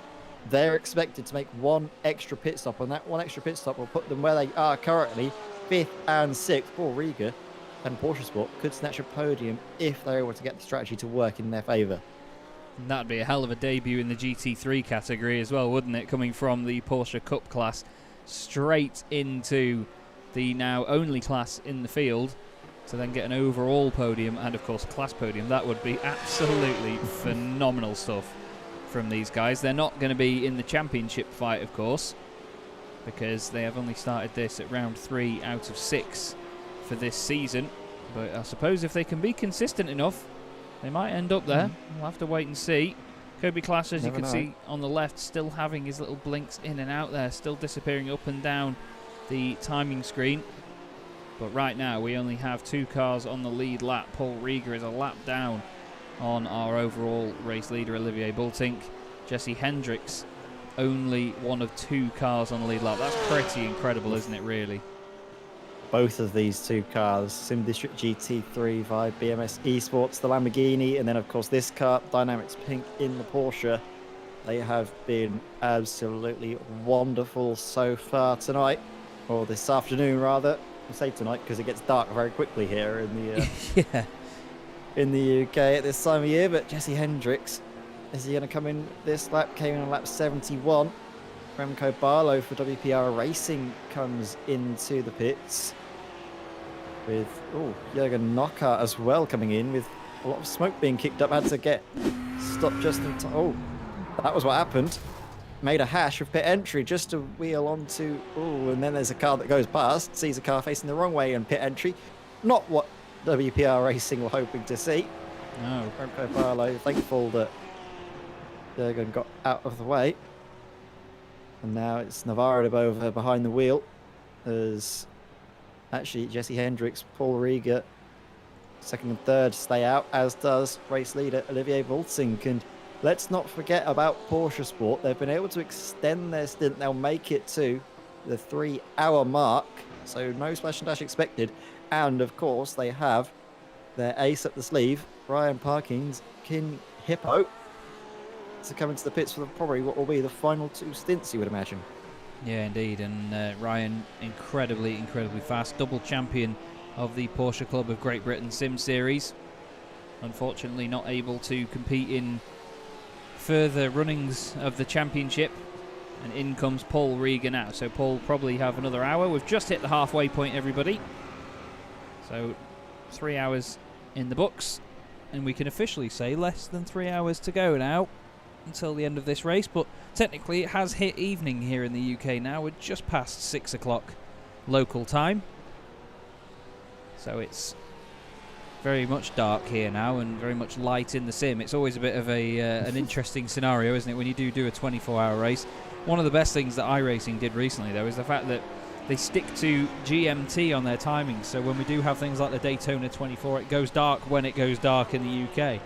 So it always actually fit around our schedule. You know, it would be night time when you wake up at 3 in the morning to do your stint and so on. And then when you actually get to the afternoon and the race is coming to an end, you know, it's sort of late morning, early afternoon, and all the cars are really mucky. Everyone feels like hungover. You're that tired. It's almost like having a hangover. And it certainly adds to the effect of the race when it does match up to your time zone. In terms of in-sim time, we're going to bring up the weather on the right-hand side. You can see it's 5:15 there. So it's going to get to at least 8 o'clock by the time that this race has finished. 27-degree track temperature, 19-degree air temperature, based on the date being May the 15th, 2021. So really, actually, that's quite close to the middle of the year. So we might not get into full darkness here, but the sun will certainly go down, and we might get a little bit of a pretty sort of golden crisp finish to this, won't we?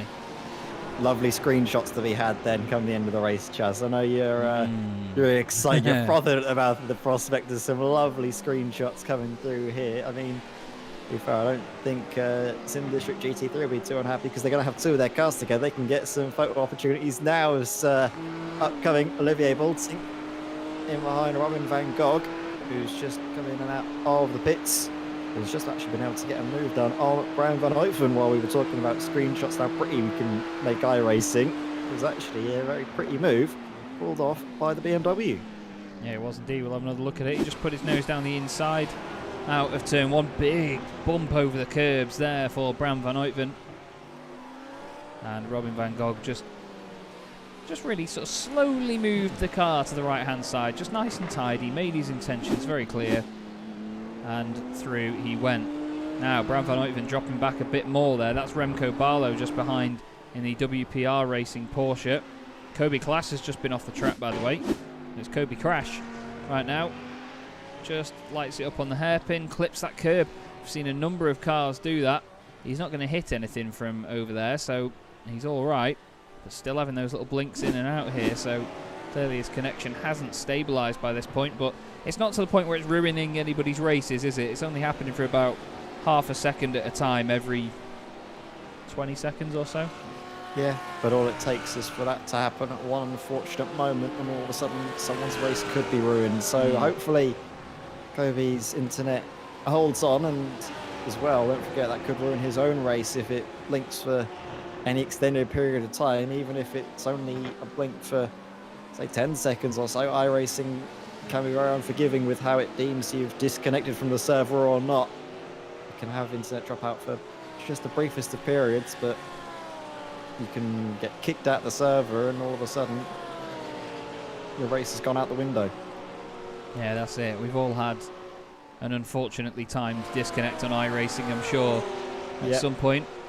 I had one in a Kia series that I was running many moons ago now. It was sometime in, I think, late 2015, maybe early 2016, where I hadn't won a race in this championship before. It was actually late 2015. And I hadn't won a race. I've never won a league race before in iRacing before that. And I was leading by about 6 seconds after lots of shenanigans behind, and it was my good mate Craig McLeod-Evans that was in second place, 6 seconds behind me. We had 2 laps left at Donington Park, which wasn't very long at all. And I came up out of Coppice, and we used to use Mumble at the time instead of Discord. And when you disconnected, it pretty much told you to the nearest 10th of a second or so when you'd actually connected to rooms and so on. Turns out I'd only disconnected for about 25 seconds from the internet, but that was just enough to kick me out of iRacing and out of the race on the spot. I think we've just had our, race leader into the pits. A bit of a late pit entry though here, Ed. What did you make of this one? This could be a potential penalty if you don't get that right. I think iRacing lets you get away with it. In, obviously, real-world motorsport, that would be a no-no, but in iRacing, you can get away with it. So Olivier Wiltink knows the tricks of the trade, knows what you can and cannot do, and uses that to his advantage. That will obviously help him shave off maybe, well, a few tenths here and there, and that's probably the reason why BMS and Viva Esports Sim District GT3 will get it right in the right order eventually. That's why they're leading the race, because they consistently, get your words out, Ed, Jesus. You can consistently perform to those levels, consistently shave off a few tenths here and there, and that's the reason why they've got nearly a minute advantage to the rest of the field. Yeah, it's been great to watch so far. Really, really strong advantage. Just having those extra bits of fuel saving done, some incredible pace on every lap they've done. They've been really, really good, strong, fun to watch so far. 3 Porsches on screen right now, the WPR car, I believe the Dynamics Racing red car of Bram van Uytven, and then Jesse Hendricks in the Dynamics pink machine. Challenged by DB, still in 3rd place. Sandro Marsani still in 4th. Now the gap has actually come down there. It was up to 7.7 seconds earlier. When we first looked at it, it was 6.7. Now it's 5.5, and even less than that to Divlamink in front. So Sandro's got into a bit of a rhythm here in the iLiveries Vibe Sports machine, and he's starting to make some forward progress here on the McChallenge Audi just up the road. He's got 26 seconds over Paul Rieger behind him, so not too much to worry about there. Kobe Class in 6th place is a little bit out of sync at the moment. He's currently the only car, actually no, even Hendrik de Grave behind as well. They've both gained 10 places each, those teams, but last time they pitted were laps 83 and 75 respectively, so they're out of sync. There's a number of them out of sync actually, to be fair. Hans Damians and Bram van Uytven also only pitted in the late 80s for their stops. I don't mean the year, that would have been a very long time since a pit stop. He's not been in the pit since the late 90s, this bloke. But no, to be honest, there are a few out of sync there, but I'm intrigued to see how it comes about when they do eventually pit, because Kobe Class and Hendrik de Grave have both got a little-ish margin over the cars behind them, but after that it's like 20, 15, 31, 26 in terms of how many seconds there are between each following car, so it's certainly spread out towards the latter stages of the top 10 really. I think the pit stops may not make too much of a difference at this point. No, maybe not. We'll see how that pans out later on, because he's not pitted since the 80s or even 90s. That's going to be on a set of tyres that's older than me. Oh. Good fuel saving though. Good fuel saver, yeah. Oh, that's probably all that. I'm not sure what that'd be. Definitely not hybrid technology. That wouldn't have been around then, but no. That must have been a very efficient engine to last that length of time on that amount of fuel. Oh. Well, Porsche. Do you reckon he's probably had MOTs more than he's been in the pits? Yeah, that's true, yeah. That's why the pit stops are so long. Oh. Can't get it booked in that quickly with Quick Fit. Sandro Marsani, though, currently 4th place. Good looking car, this as well, number 41. It's one Lovely. That I always sort of forget to give credit to when it comes to a pretty car. Of course, iLivery is involved in that, so you know it's going to look good. iLivery is the genius behind the very pretty Altus eSports car. Or cars, I should say. Some of the prettiest cars you will ever see on iRacing, it has to be said. But Sandro, the only German driver in the top 5 at the moment. Paul Rieger, the Italian, in 5th position. Then 3 Belgians at the front, Olivier Bultink, Jesse Hendricks and Dieder de Vlaming. And then majority of the field then backwards is all Belgian drivers. Remco Barlow is Dutch in 7th place. In fact, we actually have the ability to show you this. So why we're not, I don't know. But there you go. There is all of the nationalities on the left. Now, we don't actually have a nationality listed for Robin van Gogh. It just comes up as Benelux. So I think he is Belgian. And that's pretty much all we know on that part. But still, you can see just how many details we have here for a lot of these drivers and teams and so on. And the functionality to show you all of it as well. Certainly makes our jobs more entertaining and easier. If I'm honest with you, the SDK has done a hell of a lot for Sim Racers World TV. Without it, we wouldn't have the broadcasts we have. And it's been very, very good fun to have it as a part of it. But Sandro Marsani... It was just a sea of Belgians, wasn't it, though, when we had a look? Yeah, very much so. We love it, though. We love it, and we love this. Some great action there, de Boven, down the inside of Robin van Gogh. Even with damage done to the front of that Audi, still seems to be going relatively quickly. But now, Robin van Gogh looks to the left, then looks to the right, diving down the inside. Does he get the big bulking BMW stopped in time for the apex? Yes, he does, but they continue to go side by side. Better exit, I think, for the Audi, who's really harassing the back end of the BMW now, coming into the Mercedes stadium section. Down the inside, and the Audi... hang it onto the brakes? No, he can't. So Robin van Gogh holds on to 12th place. Lovely stuff. Absolutely lovely stuff. Navarro de Boven will try and stick with him for as long as he can, but the front end of that Audi looking quite grumpy.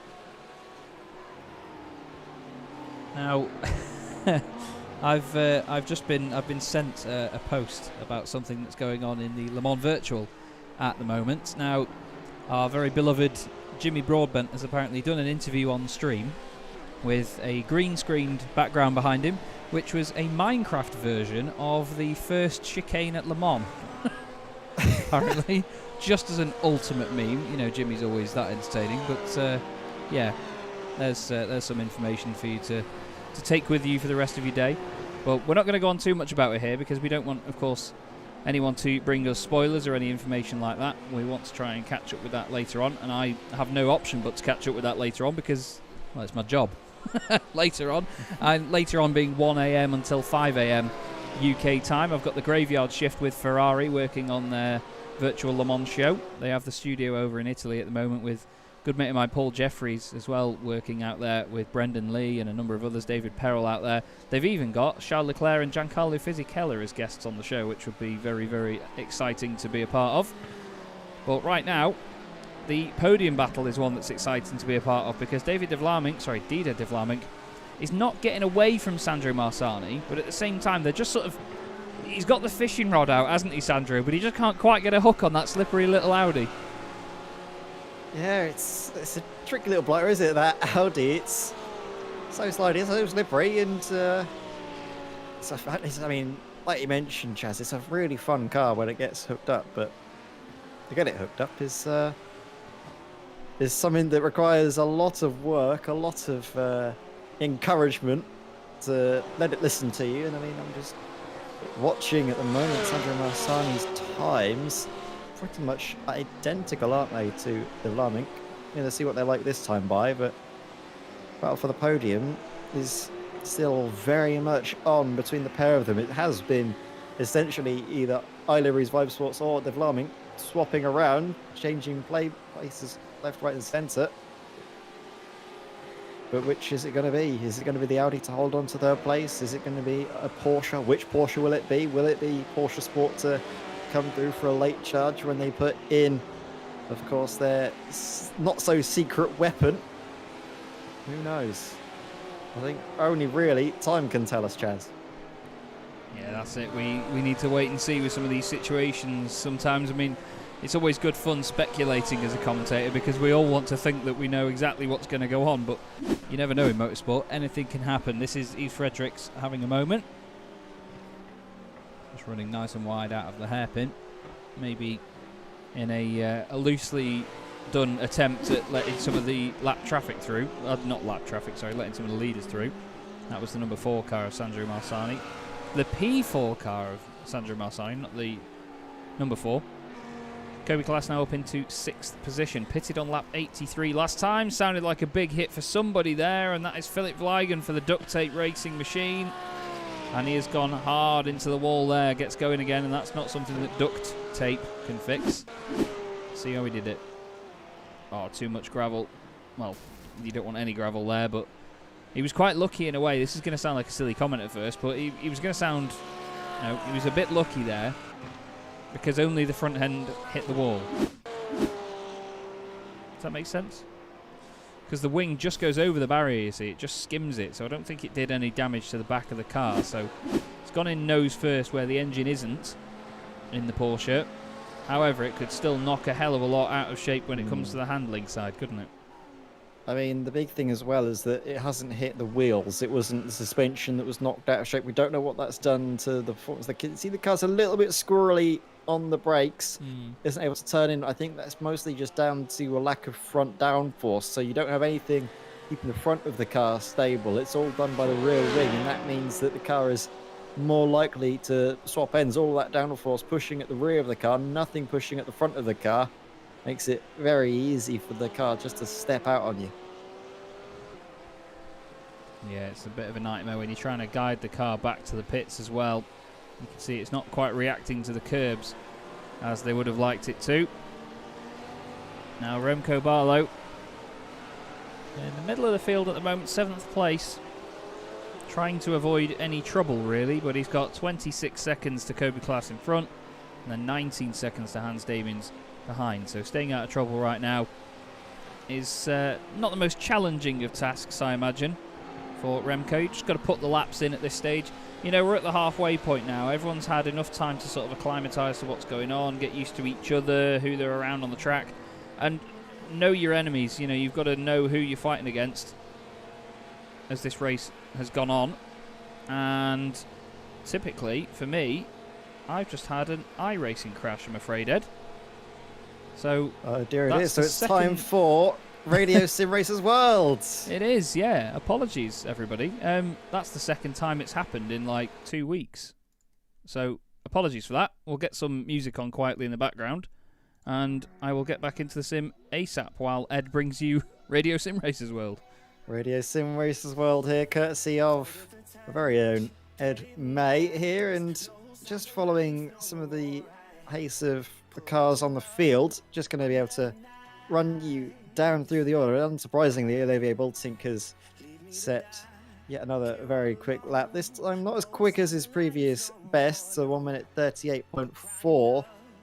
In fact, actually, Kobe Kleiss, amazingly, has matched the leaders on that last time by currently in 6th place, actually trying to close the gap down to Paul Lariga and Porsche Sport. So Kobe and that X-Swift Racing Events white car that we've seen, Chaz, haven't we, in so many occasions, involved in strife, involved in incidents, is starting to get into its stride with Kobe behind the wheel. And Kobe, I can see, is still blinking in and out of existence, which is a worry, but his pace will at least be some form of comfort. And he actually goes through and does an even faster lap time, 1 minute 38.38. So his lap times are consistent as well. The time before, 138.4. This time, 138.38. Amazing consistency and pace on display from the car in 6th place, the number 33 X-Swift Racing Events white car. And it's a crucial time to do it, of course, because Kobe is on his second stint on these tyres. Shows there's still life in him, shows there's still pace, Chaz. And that probably bodes well for when he hands over to what you would imagine being their fastest driver for the final couple of stints. Yeah, definitely. I mean, it makes a hell of a difference at this point if you can keep that going, because really having your best pace available to you is something that you need to plan out in the race. You know, you need to think about when you're going to unleash that, when you're going to use it all. And some of these teams, they want to use it early on because that's when the field is a bit more close together. But then some of them want to use it at the end because that's when you can really get away with stuff. And that's when, obviously, the last sort of crunch points of the race come about.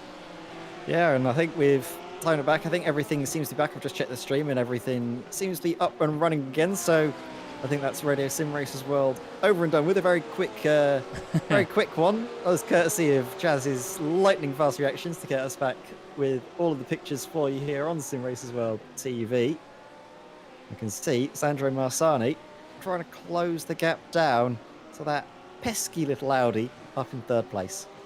Yes, indeed, and I've actually figured out the issue as well, while also being off air slightly-ish for a minute there. Basically, I've always filled my hard drives with all of my screenshots, videos, and all sorts of my racing. Obviously, iRacing does take up a lot of memory on my PC with all the stuff I have for different series and so on that I cover. But being honest with you, after starting to shoot screenshots in 4K, it's really started to harm a lot of memory side of things. The hard drive that I have iRacing on is actually getting full. We were about 3 gig, 4 gig away from filling it at the start of the race. So what's happened is you can turn on something in iRacing called replay spooling. So rather than it stop and limit the replay size at 1 gig, and it just keeps it to the last sort of gigs worth of replay that you can then go back and access, you can have a pretty much unlimited file size. You could have an entire 24-hour race as one replay if you let it go on. But what it's done is it's got to the maximum amount where it's kept that in reserve. You know, it's sort of reserved that space ready to save the replay, and it's suddenly hit the maximum of that drive. I've just cleared about 4 more gig on it, so we should be more than okay to get to the end of this race.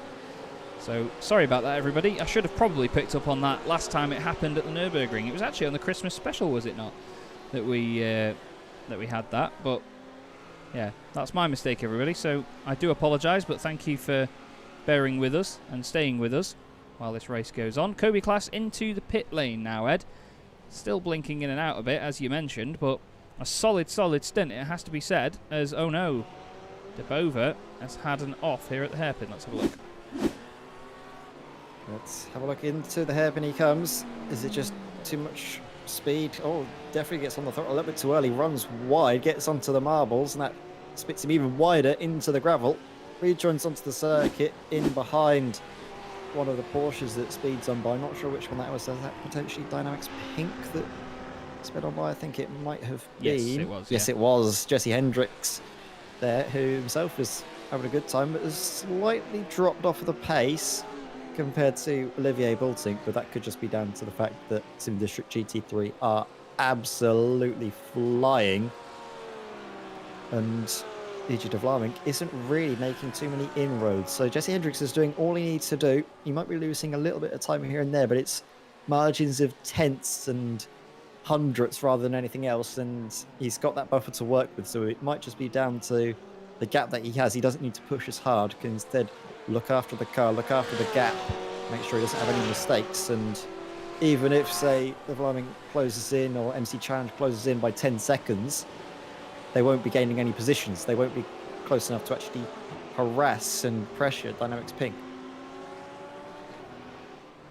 Yeah, I suppose when you're trying to sort of launch an attack on another team later on in the race, there's a lot of planning that goes into it. You know, you've got to try and calculate your pace, what you need to get to catch up to them, where you might be able to just gain time. But the thing is, everybody's got to pit and everybody's got to use the same amount of fuel in this race. It's just how you can shave time off that by making your pit stop shorter in a way that doesn't hinder you further down the line. It's ways that you can try and develop a different racing line, try and do anything else that you can do to bring pace to the car or just push it that bit harder. But 90% of the time you're just in a deadlock, and the pace actually does turn out to be the main deciding factor. Either that or just a bit of traffic here and there. You know, there's so many elements that can come into these sorts of races, but often it's the overriding thing in motorsport that sometimes you've just got to be quicker, haven't you? Yeah, and you touched right there, never underestimate the power of traffic. It can have big dramatic effects. We've seen it in this series, we've seen it across loads of other series. There can be late drama with traffic in these sorts of events, and it's all about having the drivers in the car that are best able to deal with situations like that. I mean, for me, I'm maybe not the quickest peddler, but I know how to manage traffic, which has always been one of my main benefits in endurance racing. I'm not necessarily my quickest driver in my team, but I like to think I'm a bit more smart when it comes to traffic, and that helps me close the gap down to some of my other teammates that are absolutely rapid but can get a little bit frustrated, a little bit held up from other cars. There's, oh my word. Whoa. That's why you want to have someone like Paul Rieger in the car, because he can do exactly that, evade what was a very, very scary moment. Yeah, Keen Cowles again having a moment through turn one, just overdoing it on the way in. Fantastic reactions by Paul Rieger. I mean, they call him Paul Anchors Rieger anyway, but the fact that he's done that so suddenly, on the brakes, doesn't lose the back end either, and carries on. Well done to Keen for holding the brakes as well, because that could have gone horrendously. Yeah, definitely. He did a mega job there, to be fair, of making sure that there wasn't any other repercussions from that little spin. But they're still having the same issue there. Do you think that, to be honest, it's down to the damage that they've got on the car? I think it's damage, and also partly down to the setup, because that rear end does not look stable whatsoever, does it? We've seen multiple times that car swap ends. There's something in that amazing Belgium car that just isn't quite sitting right with the drivers. They're keeping at it, which is a huge credit to them, but yeah, that car is definitely one that's a handful for the drivers, let's say that.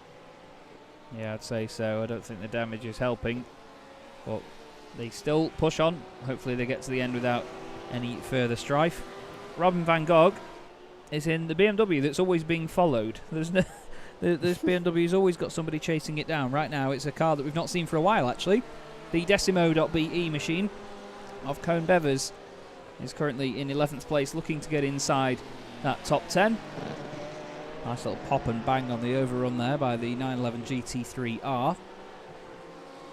Into the final couple of corners we go, and the gap is not getting any bigger. That's probably the safest way of putting it right now between these two. Certainly closing in.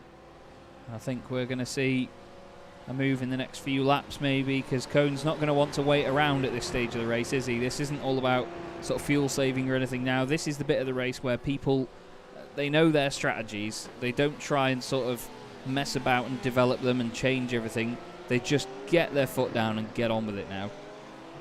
I don't think you could say anything other than just get your foot down, get on with it, put everything that happened before the race behind you and just focus on, well, the next 2.5 hours that remain at this Hockenheim. 6 hours on Sim Racers World TV for DynamiXX Racing Simulators Endurance Series. Owen Evers definitely is showing some good speed, good pace, but a little bit of mistakes here and there isn't helping him.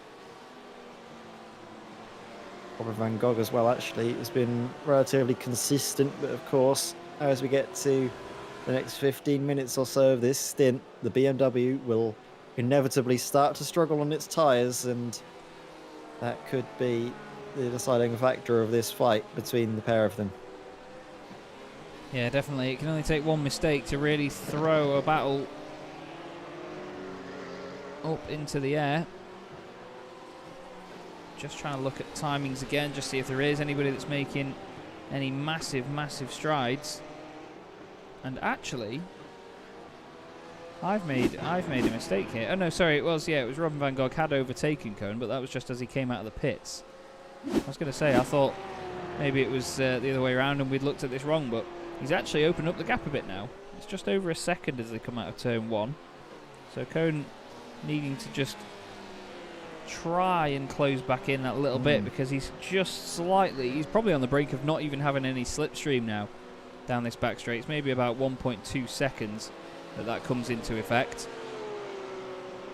Yeah, the Porsche does also, Chaz, struggle a lot on cold tyres. I think the first lap is a little bit of a worrisome one based on the weight distribution and the fact that the mechanical grip isn't quite being laid down. But then Cohn Bevers is going to start to close up. You can see the gap coming down now, just under a second between the pair of them, and then into this infield section. Porsche does start to feel a little bit more comfortable, shall we say. Yeah, it definitely does. And you've just got to get it hunkered down. We spoke earlier about getting into a rhythm, didn't we? And some of these cars are a bit harder to get into said rhythm, but the Porsche, definitely a car that once you get used to the balance of the thing and how it behaves, you can really keep a sturdy rhythm in it. It always does look so stable. And again, we do say that time and time again, but I wouldn't say it so much if it wasn't true. Philip Vlagen is in the pits still and has been there for 13 minutes as of now, so obviously the big damage to that car earlier on has cost them quite a lot of time here. Now the gap between De Vlaeminck and Sandro Marcini has come down, 3.7 seconds between these two. So it's not been coming down rapidly, but Sandro's certainly been chipping away at it. Last time round, 0.6 of a second quicker actually, so well, I don't know. I think I go back on my word. That is quite a quick way to bring down a gap, isn't it? Yeah, but you know what we always say? I check this off your commentary bingo. Catching is one thing, passing is something else, isn't it? It is indeed, mate. It is indeed. The great Murray Walker coining that phrase a lot. And right now, Sandro Marcini is... Well, he's not proven it yet. He's not proven that overtaking is that difficult. He's not had a chance to get up to De Vlaeminck yet. But De Vlaeminck just going through there in the wonderful McChallenge by DB Audi R8 GT3. And again, Kobe Klaas blinking in and out in the background. It's probably quite annoying to have any mirrors, actually, to be honest with you. I'm not sure if it's as annoying as following the car or having one behind you. But I suppose it's better than him actually attacking you, because if that car's trying to make a move and you're just trying to get on with your race, then you'd be very scared that he's going to try and send it up the inside and you won't know about it. And all of a sudden, he'll just appear in your car. So I think De Vlaeminck probably quite grateful that he's not fighting with Kobe Class 4 position on track right now. Yeah, that's the thing. It's all about just trying to make sure you can get the fights done, make sure they're done safely. Just looking at the moment at Kobe, like you said, blinking in and out is going to be a worry, but for Vlaeminck, it's going to be maybe a little bit more comfort to see it in behind rather than up ahead of him. Just following as well the pace of Paul Rieger in the Porsche Sport, surprisingly in a Porsche, following in when actually doing identical lap times to De Vlaeminck in third place. But the gap is just so big, isn't it? 30 seconds near enough means that it's not enough for Paul Rieger to match the cars ahead. He needs to go a little bit quicker. Yeah, that's it. Just those extra few tenths will help in the long run, but let's face it, if you want to catch up with somebody, you don't want to do it just 1/10 of a second at a time, do you? You want to make sure that it's done a lot more quickly than that if the gap is that large. Still, we have Ryan Parkins yet to come, and he, of course, as Peter said before, put it on the front row of the grid. So Ryan has shown his true pace, and it's going to be very exciting to see what he can get out of this race for the team in the latter stages. So these guys pitted on lap 107. 2 cars in front pitted on lap 105. Jesse Hendricks lap 108 and Olivier Bultink lap 111. So they're not really out of sync with the pit stops. There's only a couple of laps in it.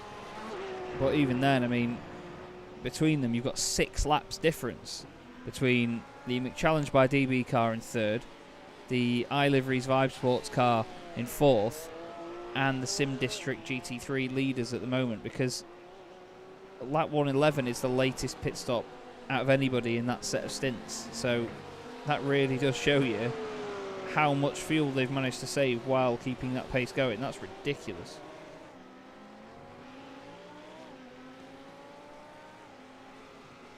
Just having a look here at all of the lap times coming through. I mean, Thijs Vandenberg, personal best so far for Team Thijs. They're on 38.61. Probably second fastest car on circuit, judging by that last lap. But it's all about consistency, isn't it, Chaz? It's all well and good doing those lap times, but you need to do them consistently, one after the other. Let's see, he's going through that final corner. I had to tap on the brakes a second time, which just shows that while he can do it quickly, he can't do it consistently, unfortunately. And that's the thing with the Porsche, is that you get it to do a hot lap, that's fine, but in terms of a stint, you need a really deft hand, deft foot, deft everything. Yeah. To get it to stick lap after lap. Yeah, that's it. I mean, you can, like you say, put these laps in, but if you only do it once, it's not really going to do much. Maybe in a championship where you get a point for the fastest lap, it might make a difference, because we know that points mean prizes. However, right now, Thijs is just focused on trying to get time and time again as close as he can to the lead pace. Make sure that he can at least match that. Because if I'm honest with you, if you don't have the cleanest of races, you don't have the easiest of days in the office when it comes to an endurance race, if you can take any positive away from it, that positive should be your pace, shouldn't it?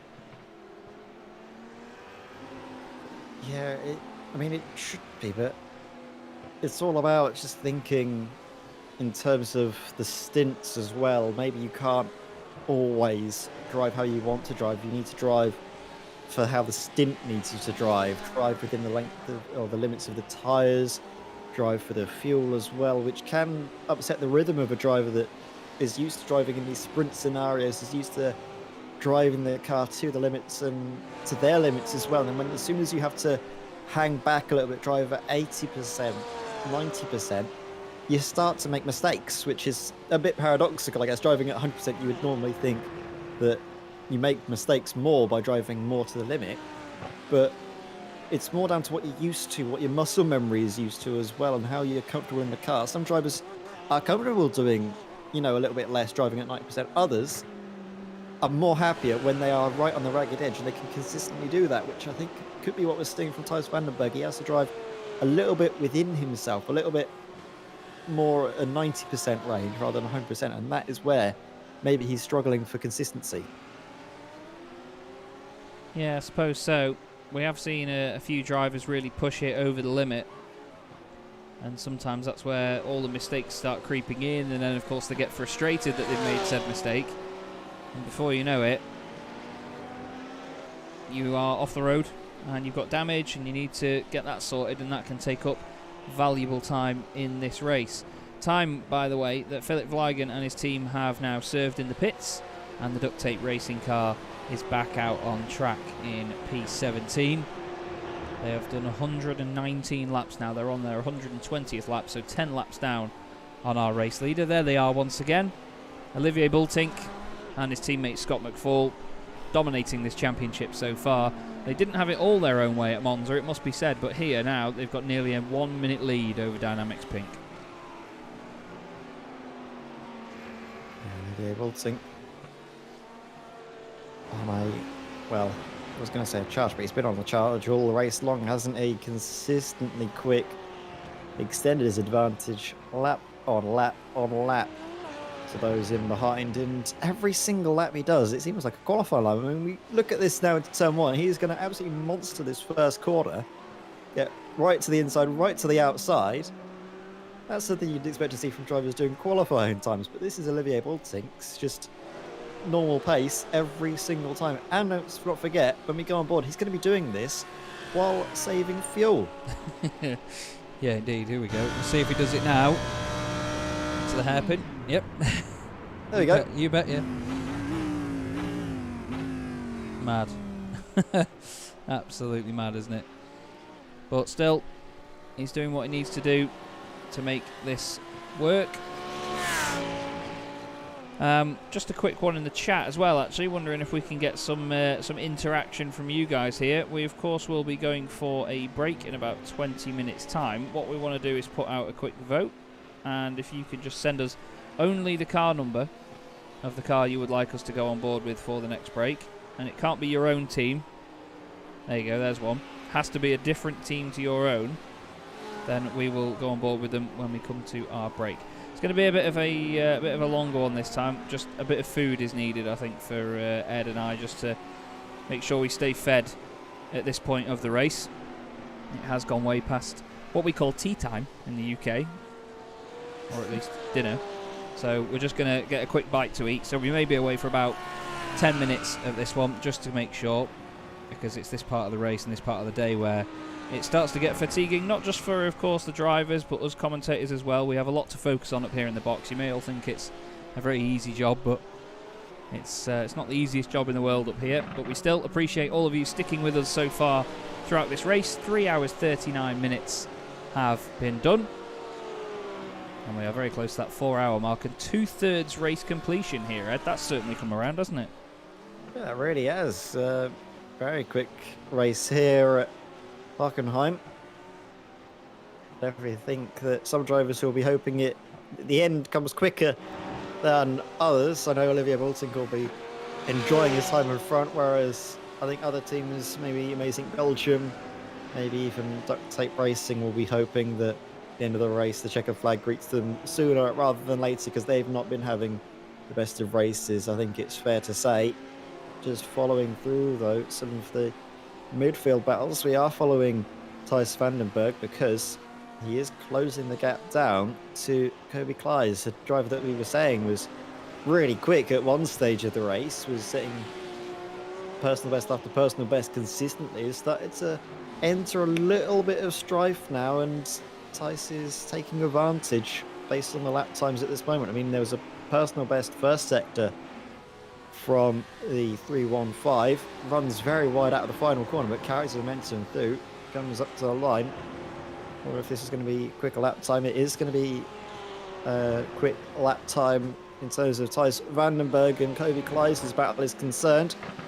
0.4 of a second faster this time for Thijs compared to Kobe. The gap now under 5 seconds. Yeah, it is indeed. 4.7 as he comes out of there. Kobe having another blink in and out very, very quickly.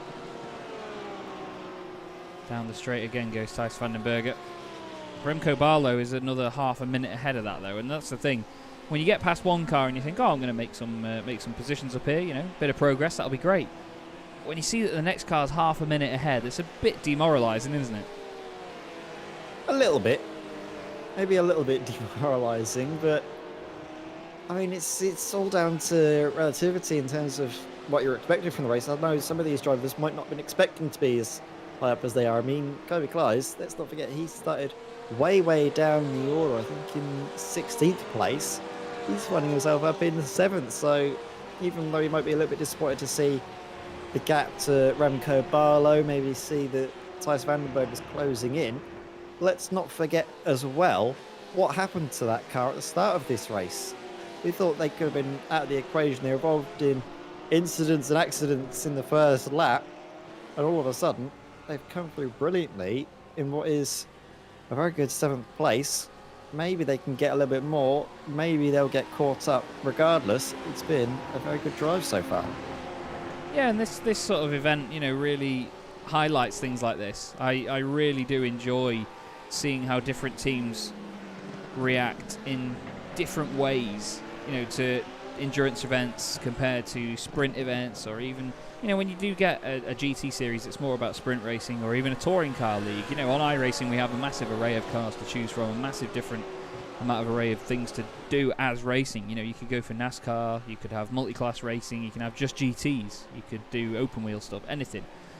And to see different teams across all of those categories is what makes this sim so brilliant. And the fact that we can do endurance racing in such a fun and immersive way like this, I think is what iRacing is really, really good at. And this is probably one of the hardest tests for these teams, is to do this with the strategy, with the refueling, with the way that the car develops over a stint. Drivers coming in, drivers going out. It's awesome. I really, really do love it. And this is my sort of appreciation minute for endurance racing, I think, because I always do this. But you know what I mean, though, don't you? It adds an extra challenge, because it's not just one driver in one car for half an hour. You've got multiple people in each team. Granted, it's nowhere near the scale for the real world stuff, where you have like 80 to 100 people per car in a team. You get a lot of personnel, but when you just have a couple of guys that are running one car, you have to appreciate how much more of a challenge that can be. Yeah, it is, and that's the thing. It's sometimes you can see drivers in endurance races do a solo effort, don't they? They try and go as the whole race by themselves if they have the ability to, but what I always find better is when drivers work together. You don't often see it a lot of times. You see some team racing in sprint races, but they're always against each other. There's always one driver that finishes above the other, even if they are teammates, whereas here everyone finishes together. You get so many more people that get to share in the joy of victory, and on the flip side, everyone, I guess, will share in the commiseration of defeat. But I think it's the fact that you're together, and if you're with teammates that you enjoy, which you should be enjoying racing with if you're teammates, then it does make it all the more better and all the more easier when you're all together to come back from those setbacks and to celebrate those victories even more. I mean, some of my best memories on iRacing have been in endurance events when we've ended up winning, when we've ended up doing really well, better than we expected, and all of a sudden that does make it a lot more sweeter than winning, say, a sprint race. Yeah, definitely. A lot more effort goes into it in the long run by multiple people, and when you all come together to do that, it just adds up to so much more, I think. It really does. We've only got 2 votes in, by the way, so far for who to go on board with. Try Racing from Porsche Sport, and Peter Mackay saying McChallenge. So I think it's probably going to have to be up to us, I'm afraid, Ed. Is Fredericks in the Zenom car has had enough. Oh, just clips the grass, and that very quickly goes around on the way into the Mercedes Stadium. That's certainly something we've all done, isn't it? You need to get as far over to the right as you can there, and that catches just about everybody out. Now, I'm part of me is tempted to do the secret third option that everyone will be upset with, but it was going to be for Sandro Marsani, actually, on board with him, because he is closing in on one of the challenge cars, DJ de Vlaming. We can see that gap now, 2.5 seconds. Part of me wants to go on board with Sandro here and see, but we'll see what everyone else in the YouTube chat is. There's still plenty of time before we go on our break, Chaz. Yeah, well, that's it. I mean, there's a lot of cars to choose from, let's put it that way. Let's just have a look at what's happened to Christoph Willems. Oh, this might take the Try Racing car out of the equation. What a save! What a save! Oh my lord! How did Christoph Willems not hit anything there? Oh my life! Sunshine! What a save! We have to see that again. Look at that. Look at that. Very sideways. Car goes 45 degrees. Somehow kicks the back. Nah, mate. That was brilliant. Wow, oh wow. You have my undying respect, Christoph. That was an amazing save. Absolutely amazing. GG. he was pushing the limits and then managed to regain it all of a sudden as soon as he lost it. And we were saying, Chaz, I've been saying at least all the time, as soon as we see an incident in the Porsche, as soon as the back end goes, that's it. There's no saving it. I've just been proved wrong. That was an amazing save from Christoph Willems to recover a car. He used the actual weight transfer on the back to save the car. It kicked to the right. He was able to kick it left and then regain it just before it hit the wall. Wow. Yeah, that's the thing as well. I think he's a bit lucky that that wall sort of curves away slightly there and isn't sticking out completely flat. But yeah, that was a hell of a moment there. An absolute hell of a moment. But right now, the gap is still over a minute from our race leaders to second place Dynamics Pink. It's pretty remarkable, to be honest, that it still continues to grow as a gap as well. Olivier Bultink and his team are now an entire pit stop ahead, and that includes all of the time in the pit lane as well. Wow, that is a considerable lead that Olivier Bultink and as well his teammates, to be fair. Scott McFall have been able to extend and build over this race so far, coming up to the 4-hour mark. It becomes a question, can they put a lap on the entire field? I want to answer that, but I'm not sure. Because I think if I say no, they'll do it, and if I say yes, they will definitely do it. I don't think they'll just about do it, but let's put it into a perspective, shall we? We are nearly 2/3 of the way through the race. It's 1 minute 40 seconds for a lap. They've just done a minute now. I think even if they carried on at the pace they have now, without any issues, that is, for Dynamics Pink, I don't think they could do it. How much of it, though, comes down to the fuel that they've been able to save for that last stop to be shorter? I think they might just get it. I think they might just be able to put a whole lap on everyone. Yeah? I'm not betting any money on it. Stuff that. You sure? I'm not putting any money. No, I'm not putting any money. Stuff that, because it could go either way, just that's the thing. It's so close of being able to do it or not. Their pace has been absolutely immense. They've been saving fuel like nobody's business and going faster than anybody else on the track. Yeah, that's true.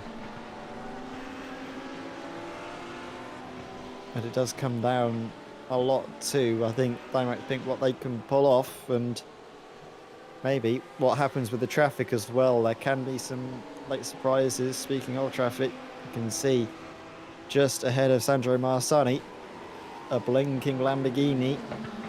Again, Kobe Klei's struggling a little bit with his internet, struggling with the car as well. We could just see it coming into the hairpin. The front of the car just didn't respond. He ran wide of the apex.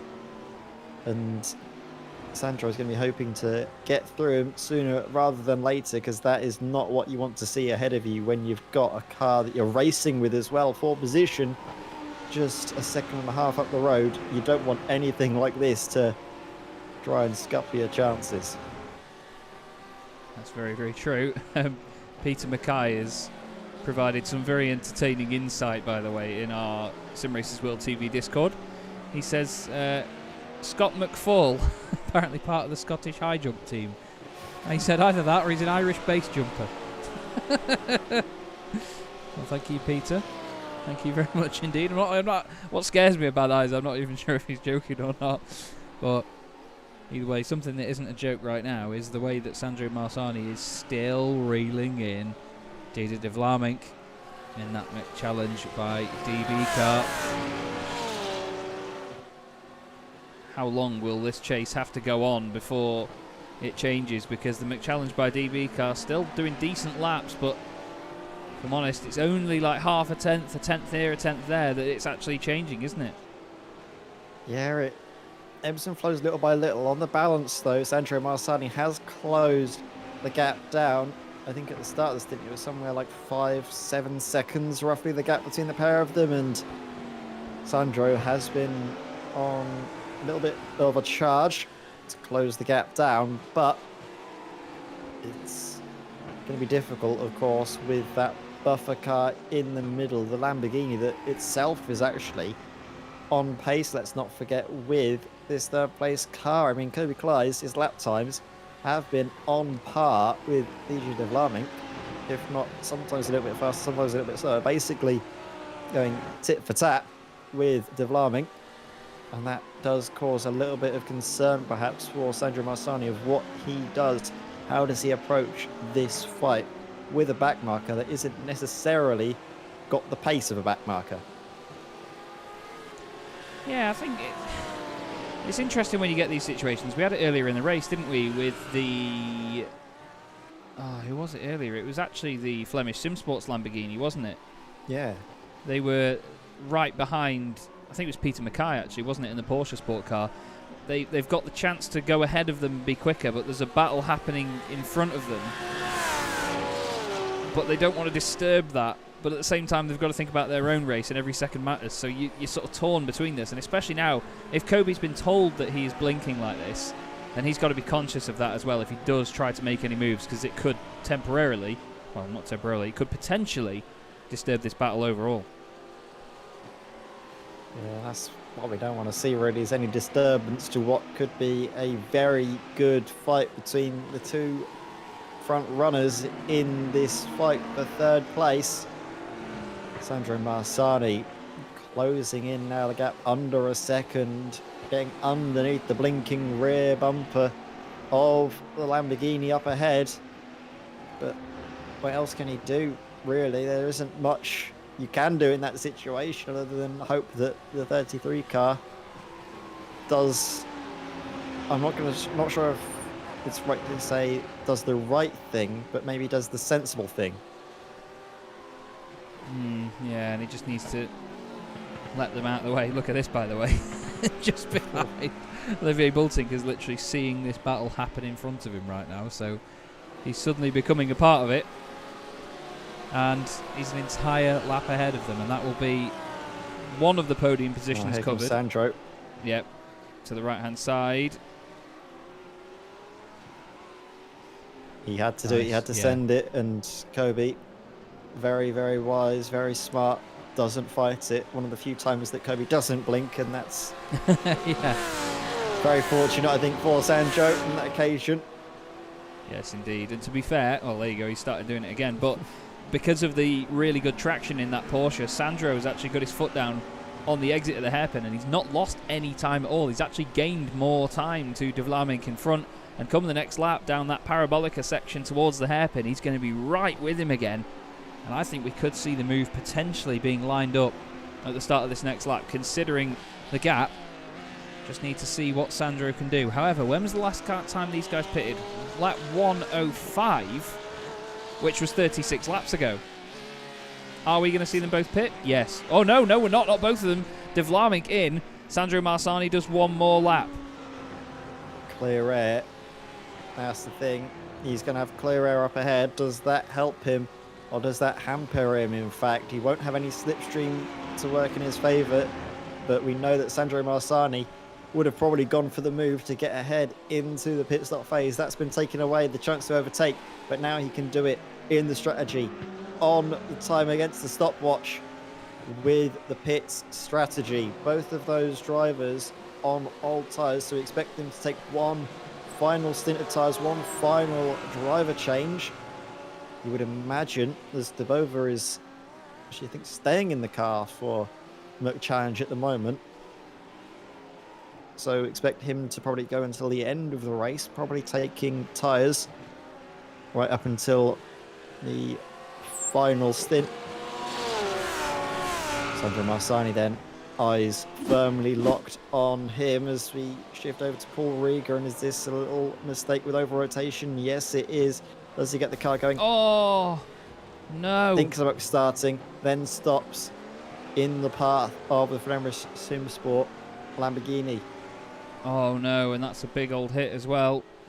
Paul Rieger has come into the pits. Massively. Oh, man, that's so gutting. So gutting.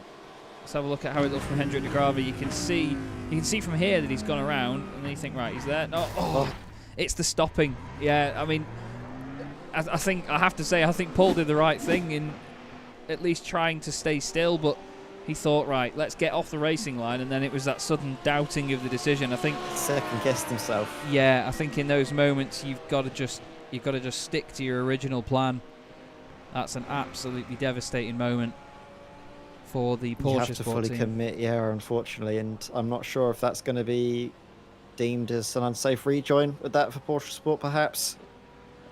If it was stationary and hit, you couldn't really put the blame on him, but because he started and then stopped, I'm not sure if that's just going to be a racing incident all looked at from the stewards. We'll find out, of course. As Philip Eckert now comes into the iLiveries 5 Sports car, there has been a driver change. There will be a tyre change as well. Now, Chaz, where is Jeremy Lebova? We've got to follow this.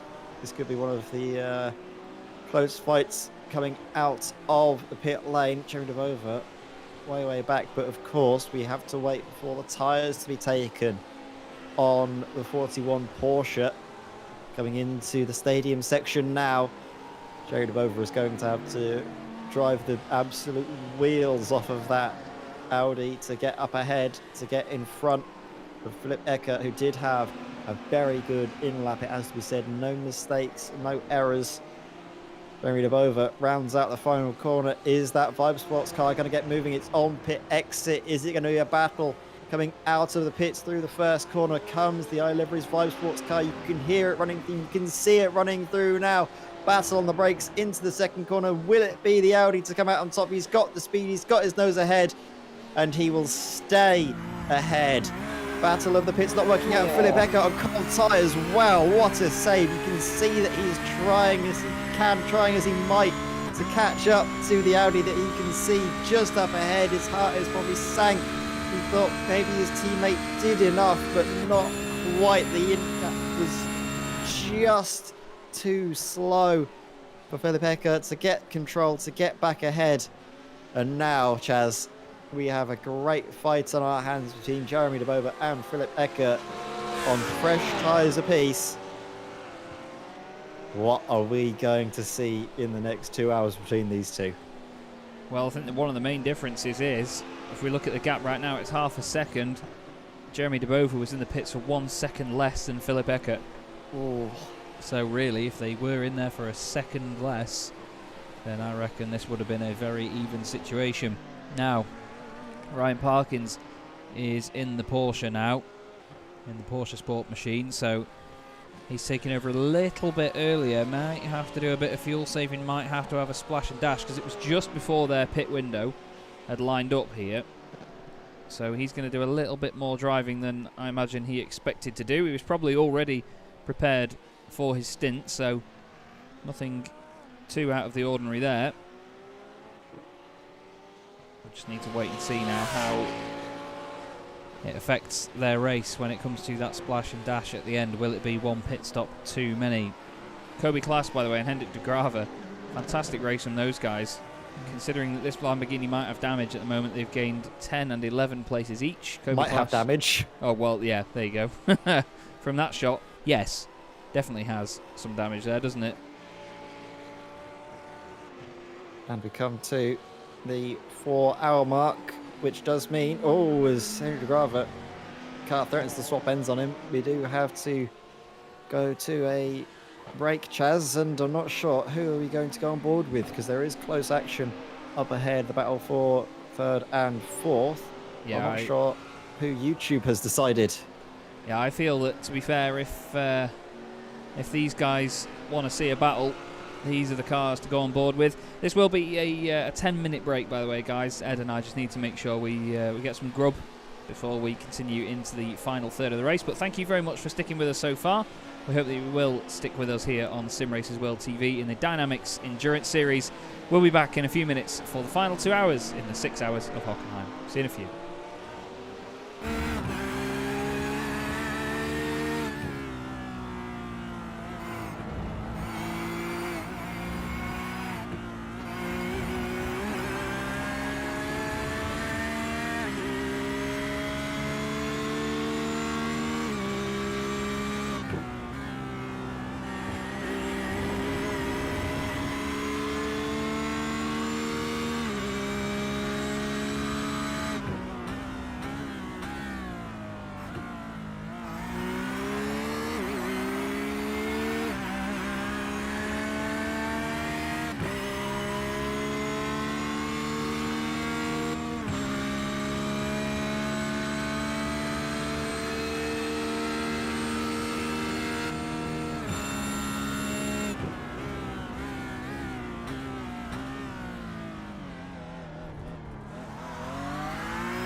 Thank you very much for your patience there, everybody. Chaz, Draycott and Ed May here on Sim Racers World TV for the DynamiXX Endurance Series. We are 4 hours and 15 minutes through this 6-hour race. We just had to take a quick break there just to make sure we get some food and so on in our systems so that we remain energised with nutrients, I'm sure, to get to the end of this race. Ed, we have had a lot of fun so far around here at Hockenheim. It's been a hell of a race for this team, especially Scott McFall at the top of the tower. But to be fair, we've had a lot of really cool recovery drives from these teams. We've had a few silly little mistakes here and there, but overall I'd say it's been a really clean day. Yeah, on the whole, it has been a very, very clean day for a lot of the drivers here, and especially the drivers racing in these top 3, top 5 positions even. There's been some really great battles all race long, all evening long. You can just see for the moment though, Scott McFall in behind the wheel of the Sim District GT3 High-Vibe BMS Esports Lamborghini GT3 Evo. It's a bit of a mouthful to wrap your mouth around, of course. It is indeed. That's one of the only things about endurance racing that's incredibly difficult as a commentator, is you always get these longer team names, don't you? Because everybody wants to shout in the team name, whoever contributes to it. And as well, I always forget who's been driving for what teams, because so many drivers switch and change around. You're commentating on loads of different drivers in the same car that they were in before, and it's like, oh, what's going on here? What's going on there? It's a wonderful world, though, of endurance racing at commentary, and it's a wonderful world for Scott McFall at the moment, who has just done the fastest Sector 1 of anybody. So, as we're reading out his name, he seems to have picked the pace up a little bit, and this could be a magical lap from him. I mean, his last lap was only, a few hundredths shy of that car's best lap time, so he is really putting the burners on. Yeah, he's opened the taps right now, hasn't he? Certainly on the move. While we were on board with the 4th place Porsche, it's actually fallen away a little bit now. The McChallenge by DB Audi has actually opened up the gap quite a bit to their nearest rival, so great stuff by Jeremy DeBova. Philip Ecker not quite able to stick with them.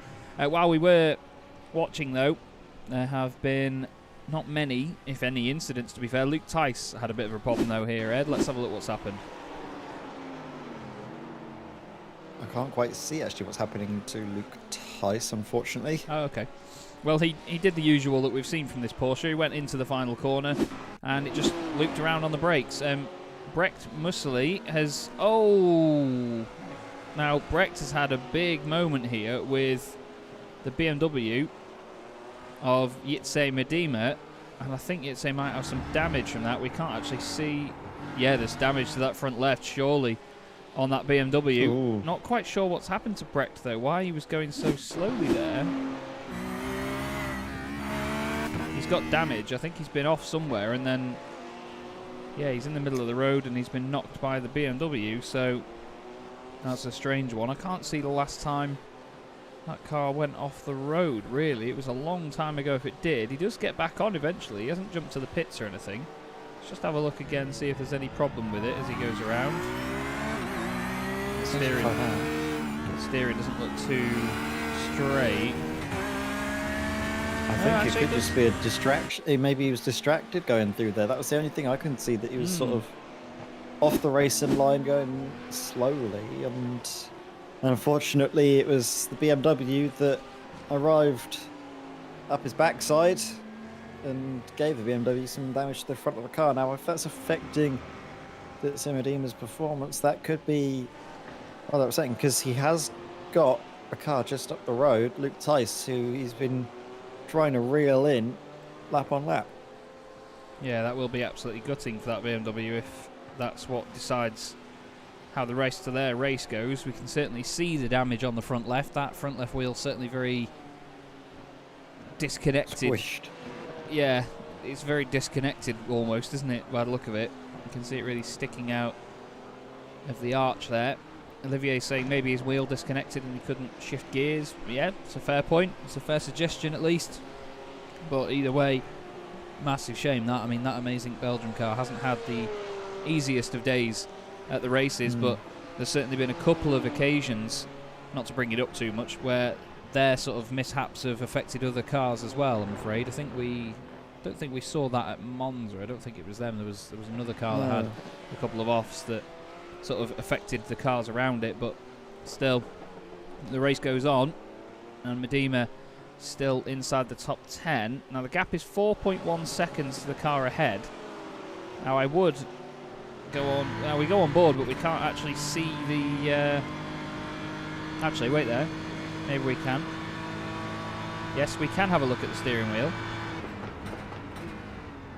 We'll just have to see now. As he comes out of here, is that wheel straight? Yeah, it looks pretty fine to me, to be honest, as we look back to the front of the car. Oh, excuse me, that's what happens when you click, is it, Chaz?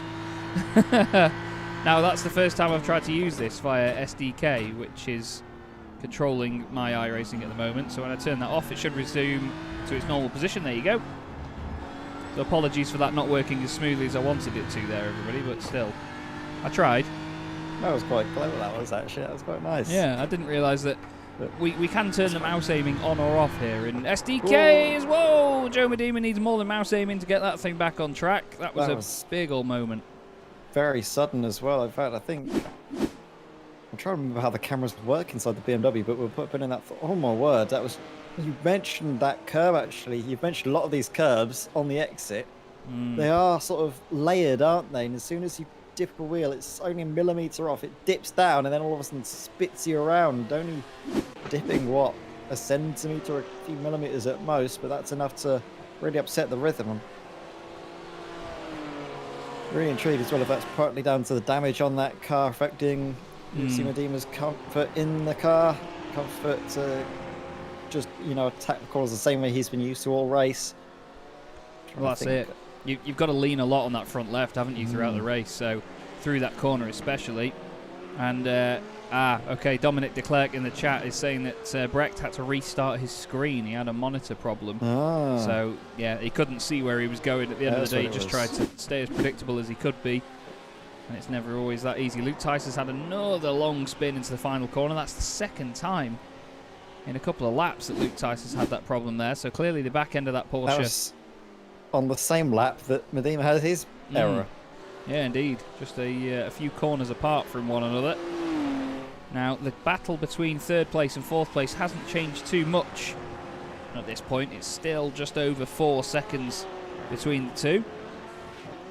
Philip Eckert pushing on to try and chase down third place Jeremy De Bova. Ryan Parkins is up to 5th place now in the Porsche Sport entry. And he's got a bit of traffic ahead, as you see there, the number 3 of Christoph Willems, the tri-racing car. He's got 2 minutes to the car ahead of him, so I think for them right now it's all about just pushing to get to the end, make sure the car survives, keep it in one piece. There's Jeremy De Bova, 3rd place overall at the moment. Started 5th on the grid as well. It's been a really strong performance by this Audi. Philip Eckert, who is currently behind them, started 8th on the grid. Stephen De Wolf and the X-Swift Racing Events white team. What a great job they've done today. They're one of my drives of the day, I must say, from this team. At the end of, well, even 3 corners in, let's say, they were backwards in front of the field with cars avoiding them in all different shapes and fashions. And then they got smacked in the rear later on in the race by one of the Zenom cars. And then, all of a sudden, they're still inside the top 10, and they're doing a great job of it. It's a bit of a shame as well, actually, for the Zenom cars, because they both had really strong starts to the race too. They were inside the top 5. It seems like if you were a Lamborghini with a team name that starts with X and has 5 letters in it, then it's not going to be the easiest of days. It's a very niche category, though. Yeah, very niche indeed, but I mean, you're bang on the money there. Both, in fact, all 3 of those teams did have their fair share of struggles. I mean, my heart does go out to Zenom Esports. They had cars that were racing right up towards the front of the field, weren't they? They were really close. They were battling for podium places, let's not forget. And then all of a sudden, one thing led to another. Incidents befalling them, dropped them out of contention. And now I think it would be a good job if they could finish inside the top 10, which just shows how far they've unfortunately fallen. But again, that's just some of the harsh realities of endurance racing sometimes, isn't it? You can do so well for 5.5 hours of a 6-hour race, and then in the last half hour it can all just go to pot, unfortunately. We've seen it before, even in the 24 hours of Le Mans in the real world. You know, teams will do so well for 23 of those hours, and then even in the last lap, sometimes it can go wrong. I believe it was one of the Toyotas, was it not, a few years ago, where the very last lap, unbelievable that it can happen like that. But it's just motorsport. It's part of the reason why at the time you would hate it, but it's part of the reason why we love it. It's so unpredictable. It's the same as well you see in Formula 1 as well. Lando Norris at the Belgian Grand Prix was in it, I think, a couple of years back. Went for so long doing so well, and then out of the final corner, the car just conked out on him. It's broken. Broken indeed. And to be fair, Remco has actually brought up a good point in the chat, and it's actually good timing, because this WPR car has been so clean throughout, like really clean throughout. Started 9th on the grid, just inside the top 10. They're just on the brink of a top 5 at the moment, and still continuing to push. It's been really, really good to watch, if I'm honest with you. It's a team that has, again, been under the radar, but sometimes, as we always say, Ed, no news is good news in motorsport. Yeah, definitely, and this has been so much better than what we saw at Monza from them. I'm sure they won't disagree with me that Monza was not their best showing, but here at the Hockenheim ring, they have really come into their own, and we were saying this is the sort of race we know they can do when everything goes to plan, when everything goes as they were hoping, as they were thinking it might. It does just show the level that these guys can race at, and to be just outside the top 5, I mean, with 1.5 hours still to go, anything is possible. WPR Racing are going to be on for a great result, even if they stay P6 though. And looking back through the field at all sorts of other things going on, GHC Medema, Sim District GT3, the BMW, closed the gap to Luke Tice. Even with the damage on the front of his car, he's able to lap that little bit quicker, 0.6 of a second, or 0.4 of a second actually, the advantage gained last time by for the BMW. So it's definitely going in favour of Sim District GT3 in the BMW camp. What can they do though to get ahead of the Porsche that is so good on the brakes? You can close up all you want to, Medema, but when you're up against the Porsche that can stop at the drop of a hat, you're going to have your work cut out for you. Oh, it is honestly like someone's dropped an anchor out of the back of that Porsche, isn't it? It's absolutely awesome. But, yep, certainly some strong competition when it comes to each of these cars and the way they behave. And BMW has been the only one of its type in this race, so it's been an interesting yardstick, hasn't it? Because we've not seen different teams racing it over the course of the season and thought, oh well, why is this team having this, that and the other? This team's doing alright with it. We did though have a different BMW at the last round at Monza, didn't we? Wasn't there some sort of Nordic team or something? There was a blue and red. There was a blue and red car, wasn't there? Yeah, I'm trying to remember now. I think you might be right. Yeah, but all still Wolf. We were just saying what a good race they were having, and all of a sudden they do that. Commentator's curse, mate. Yeah, it's unfortunate, but that is I think it sums up their race, even though they have good pace and they're really quick. One little mistake, one little error, and I mean, that could have ended a lot worse, to be fair, for De Wolf. Oh, so yeah, definitely. I'm sure he'll be happy to have got through that without any bumps and bangs onto his Lamborghini. No bumps and bangs on this Lamborghini, though. Scott McFall continues to lead the way with the other Sim District GT3 car by Vibe and BMS Esport. And now the gap is 1 minute and 13 seconds to Kemal Yagizoglu. So if we show you this, let's just try and get this right, Chaz. There is first and second on the track. First is, of course, the car we're looking at the moment, the red one. And second is the green dot. And that is the difference between the two of them. So there's not a massive amount at the moment, but of course they want to try and lap everybody in the field by the time this race is done. Ed reckons that they can do it. I reckon they might just miss out on doing it. So we'll have to wait and see. But you can see actually the car in the background as well, just up there. Yeah, just up there. That's not a massive amount of time between the two. So We will see, I suppose, as it comes on. Just show you quickly as well how the whole field is spread out. Nobody through turns 1 and 2 at the moment. But you can see, of course, the different positions there in the form of the numbers in those dots. And the number 1 car highlighted, of course, in red as we look at it at the moment. What a fantastic, fantastic race we've had again here at Hockenheim. This will highlight the halfway point of the championship as well. We have another 3 races after this one. Not today, but soon. February the 19th, exactly a month or 4 weeks from today, we'll be at Brands Hatch. Sorry, it's not the 19th today. Jesus Christ, Chaz. So, on the 19th of February, we'll be at Brands Hatch. Another 6-hour race going on there. That's going to be very difficult for the drivers to get right time and time again. I think the 55 car's just been off again. It has. That's Brecht Musseli just recovering. And then on the 12th of March, we head over to Canada for Circuit Gilles Villeneuve in Montreal. Another 6-hour race there. And on the 9th of April, we finish the championship with 12 hours of Spa-Francorchamps.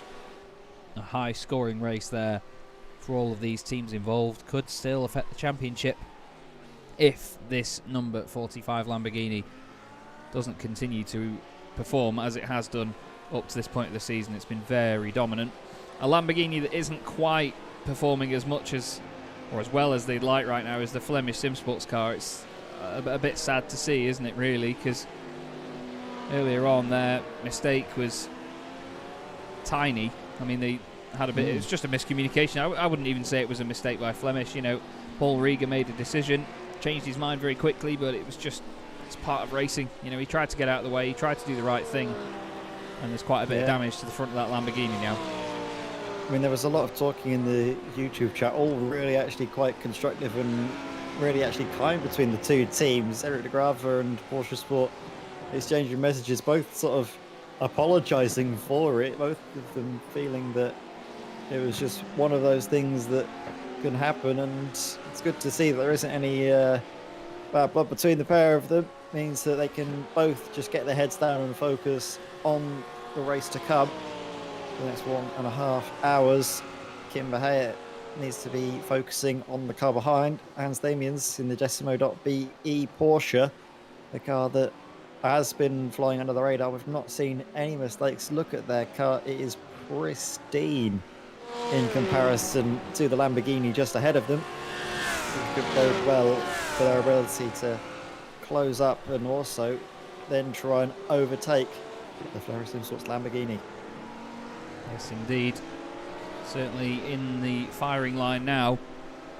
There's the Flemish team.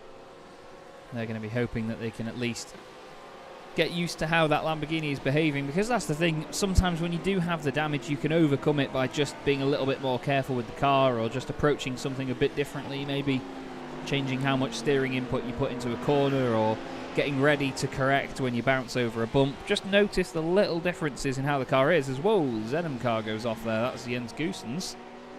Clips that curb once again, doesn't he? Needs to be careful with the rejoin. But again, I imagine he checked his relative because there's no cars anywhere near him now. Let's just see what he did here, Ed. Oh, he's actually clipped the inside curb a bit too much. Usually we see them run out wide, don't we, and hit the green curb on the exit. Yeah, just unset the balance of the car. And then that sent him round, unfortunately. Jens Goossens. Zenem Esports 1. Kim Bahayet now for Flemish Sim Sports. We come back to this fight for 10th place. Last of the top 10 places up for grabs here, but who can hang on? This could be a fight from now all the way till the end of the race. Kim Bahayet for Flemish Sim Sports having to nurse a battered and bruised Lamborghini. Hans Damians with a funky fresh Porsche. Closing in, you can just see now into this infield where the Porsche is intended to be strong. It's good direction change. Stays over to the left hand side to open up the right hander. Has to lift off the throttle, although the car isn't quite in the way that Hans Damians would like. You can just see he's a little bit tentative going into these corners. Also partly down to the aero wash he's feeling isn't quite able to attack the corners with as much confidence on account of the car being a little bit less stable than he would like. He's able to keep the gap down and keep the pressure on in the head, which is all you can really ask of him at this stage, is just to keep piling the pressure on and hope that something happens to the Lamborghini in front at this moment in time. There's no sense really going for it. You've got plenty of time to pick your battles and pick the move when the opportunity comes. And speaking of opportunities that could be forthcoming, you can just see Medema and Luke Tice. An opportunity could be arising very soon for Medema, who has been closing the gap down to Luke Tice. Last lap was what, 1.5 seconds, if I'm reading that right, Chaz, between Luke Tice and Medema? Yeah, I believe so. Big difference. To be honest with you, I wouldn't have expected it with the BMW looking the way it does at the front, but still some very decent pace coming out of that car. And of course, their driver, it's the first time we've seen him this season as well, is Medema. One of the exciting things as well is that we always get a lot of new drivers in to get on the roster and drive some of the different cars that we have out there. So it's great to see what sort of a difference they make as the championship goes on. But yeah, you'd say Medema certainly been a redeemer for this BMW so far.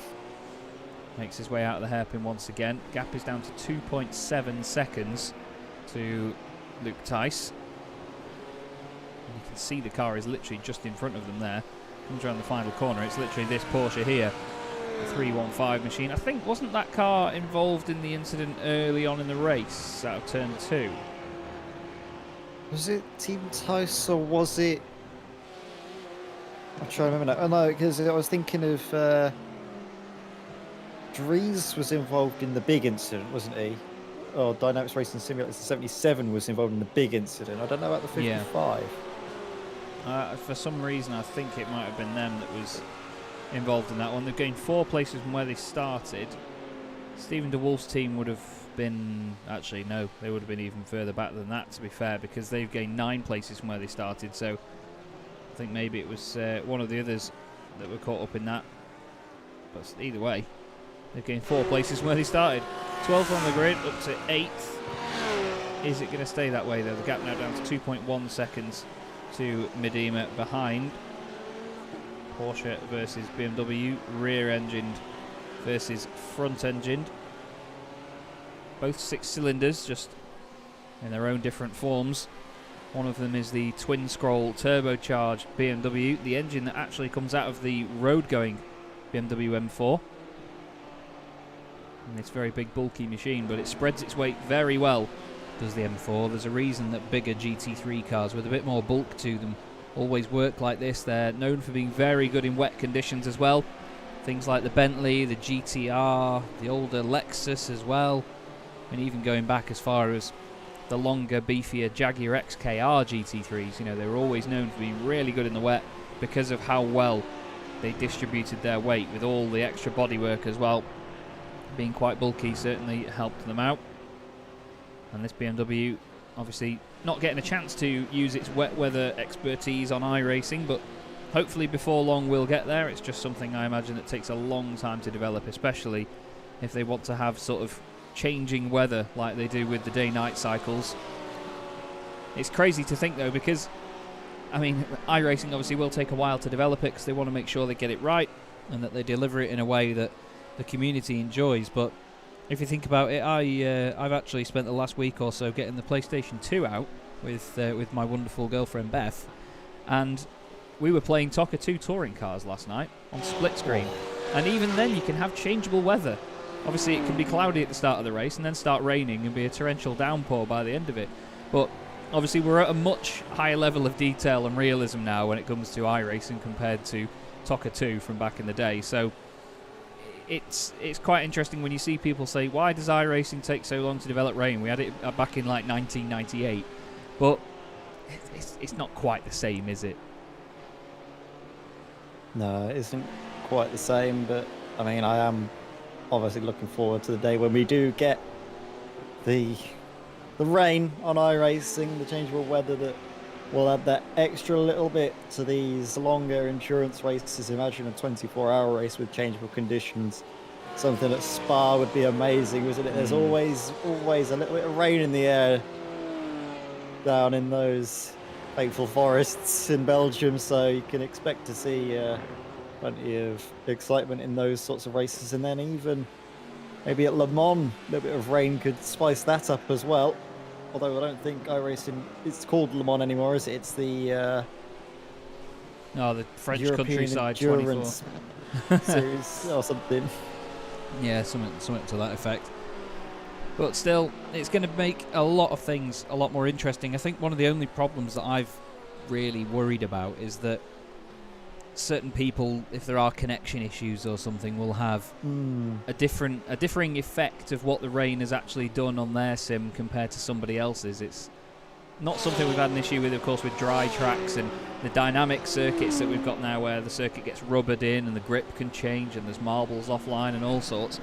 But I do worry that something like that would happen, because not only do we still have the dynamic tracks affected by the rain as well, the fact that the rain itself causes grip differences, I think is it's surely a very complicated situation. And hats off to iRacing for even daring to develop it, because if I'm honest with you, I just figured that not to sort of question iRacing's determination, but I just figured that they'd never bother. Yeah, I mean, I'm looking forward to it. I'm excited to see what the future holds. And of course, I mean, there are sims that do make wet weather work. I mean, ACC is a brilliant example of that in online racing. If ever you've driven that sim in the wet in GT3s, that is really good. And it does seem to work across the board for everyone in the server. The same track conditions coming through for everybody means that it's very exciting. I'm also looking forward to, actually, now that we've got Knock Hill, seeing if we can have some good old Scottish rain and some touring car action there. That would be brilliant. It really would. Not so brilliant, though, is Brecht Muesli off the circuit again, I'm afraid. It looks like a similar spin to what he had earlier. Up through the right-hander we go. Back end just starts to get away, and he's still on the power. Oh, and that's a big old whack into the wall, that one. Both ends, the front and the rear getting a hefty whack. Yeah, that was a big old smack, that one. We'll have to take another look at that from the outside of the car. Just goes gradually, doesn't it? And that's the thing. Depending on the wheel you've got and the setup you've got, sometimes you won't feel that until it's a little bit too late and the car is already heading towards the wall. A lot of times people do speak about the benefits of having a direct drive wheel or a full rig, but to be honest with you, we can't all afford that. But I've driven one for myself with a proper rig. I don't have one. I've got a belt-driven wheel and a GT Omega rig that I got very, very cheap, which is effectively just the frame. But you can feel the difference in like having that extra power in the wheel. You know, it can give you a lot more of the finer details, and it can really push the wheel out of your hands rather than just feeling like you've got a bit of resistance. It can fully push against you, so you know when it's sliding. And sometimes it actually helps correct the car itself. You know, you see a lot of these pro drivers really sliding the car around, especially when we used to watch the Porsche Esports Super Cup on iRacing. You'd see the drivers really sliding that car, and I'd be thinking, how on earth are they doing that? But when you experience a direct drive wheel for yourself in iRacing, you'll see that a lot of the time the car just saves itself because of the amount of force feedback going through. Obviously the wheels are naturally pulling in that direction, so the force feedback really does help. And sometimes it's a shame that it's that sort of thing that can divide how fast a driver can be compared to another, but at the end of the day I suppose it's just part of the hobby, and it's part of the sport even. Yeah, just you wait. When I get a direct drive, it's over for all of you. Trust me. I'll take the iRacing on my storm. It'll be. I mean, I definitely think there are drivers that can race well with not so good equipment, shall we say? I mean, there's people that still race with Logitechs that race at some of the very top levels of esports in general. So I mean, I definitely think it's not the be-all and end-all what equipment you have. Even though I have a Logitech, I'd probably be the first person to blame my equipment for why I'm so goddamn slow all the time. This is a guy that's won GT3 races where I have not. Yeah, but you've won MX5 races where I have not. So there we go, it's all even. Either way, I end up backwards when I'm in an MX5 in a wall. They or are on a roof. They are tricky little blighters to drive. Sometimes it's a good fun little car though, to be fair. As is, this Porsche 911 GT3R really feels just the most stable thing in the world. But like we said earlier, when it goes, it goes. It really does just spin you around very quickly. GT3 cars can be a bit of a nightmare. I know a number of people though that do jump straight onto GT3 racing on iRacing because GT3 is such an internationally recognised category now. Yeah. That obviously, I mean, a set of course of Competizione was built around the idea of GT3 racing, of course, with Blancpain GT and GT World Challenge. But people love to compare these similar categories across different sims. So I know a lot of people that, in the boom of sim racing in 2020, were sort of enticed by ACC because it's one of the prettiest sims that there's ever been. But then they thought, I want to try this on iRacing. You know, everyone goes on about this iRacing. Let's try that. And then, you know, they'd go straight into GT3 cars. But iRacing is such a challenge in relative terms because there is the sensation that there is nowhere near as much grip. There is a sensation that the cars are nowhere as easy to save when they are in a slide. And to be honest, I think really, I get very defensive over iRacing compared to the other platforms, of course, because it's where I've done most of my sim racing. It's the same with anybody. If you spent more time on R Factor, you're going to defend R Factor if we're talking about iRacing being better and so on. However, I feel that iRacing goes for the more realistic approach that there isn't all the grip in the world out there. You can't just launch these cars into corners. But at the same time, it just feels like you are floating a little bit. So I think it just depends on who's driving it. You know, if it doesn't match your style, then sometimes that's not the simulator's fault, but people seem to think it is. But I think it's about getting the weight of the car feeling right as well. That's the big issue. I don't think it's necessarily the amount of grip. It's about having the cars feel the gravity as weighty as they would in real life. I mean, you're driving in ACC, the cars feel weighty, but that could just be down to the way that the graphics sort of feed back into the amount the car bumps up and down. You see a lot of sort of the car bumping a lot in ACC, whereas you don't get that as much in iRacing when you're driving a GT3 car. But these tracks are all the same. They're all laser scanned on ACC as they are in iRacing. And another thing to mention is the fact that iRacing do put on such a great amount of effort into getting the tracks as accurate as they can do and as true to life as possible, which means that when the rain comes, if you've driven on circuits in real life in the wet, the puddles that were there will be in the same places. Yeah, that's very true. Because of the rise and falls of the tarmac and where the water all drains. Peter Mackay's fan club has turned up in chat again. They keep getting past our barriers of security, but either way, good to see you girls. But yeah, I totally agree. You know, they all have their own levels of incredible realism. We're very fortunate to be so spoilt to such a choice, really, of brilliant sims, but iRacing remains to be the one for me. I think it's just the way in which these cars move around. You know, we get a... I was in a meeting yesterday with somebody about some potential work, and we were talking about this in iRacing, the way that, as a spectator, we get like a 1 second buffer from the action actually happening as spectators here. And because of that, iRacing can render the cars moving and reacting to the curbs as well as they do. I mean, look at the way that the suspension works around any of the corners on this circuit. If we look now, I mean, look at the way that wheel moves independently and really reacts to the surface. The way the car leans forward and so on. If we didn't have that 1 second buffer, you know, the car would be jumping around all over the place. It wouldn't quite look right, but just the way that they do react to the surface is spot on because of that 1 second delay. And that's one of the things that not many people really know about in this sim. And to be honest, I think it's what makes the main difference. That and the what we call camera dampening. So if you look at where that car is situated in the shot, it's not completely in the middle there. It now moves over to the right-hand side. Then it moves over to the left of the shot. Having that makes such a difference for broadcasting. If you get a sim where the car is fixated perfectly in the middle of the shot, it's not going to look realistic because no cameraman will ever be able to do that. And that, honestly, even if you just went to ACC and made that slight change and had the camera dampening so it moves around inside the shot, I guarantee you it would add a massive amount of realism to what is an already incredibly good looking sim. I mean, you're going to see it here, aren't you? The car moves over to the left, then it gets to centre, then moves over to the right of the shot. You get it a lot when you come into these sort of higher speed corners then as well, because it uses...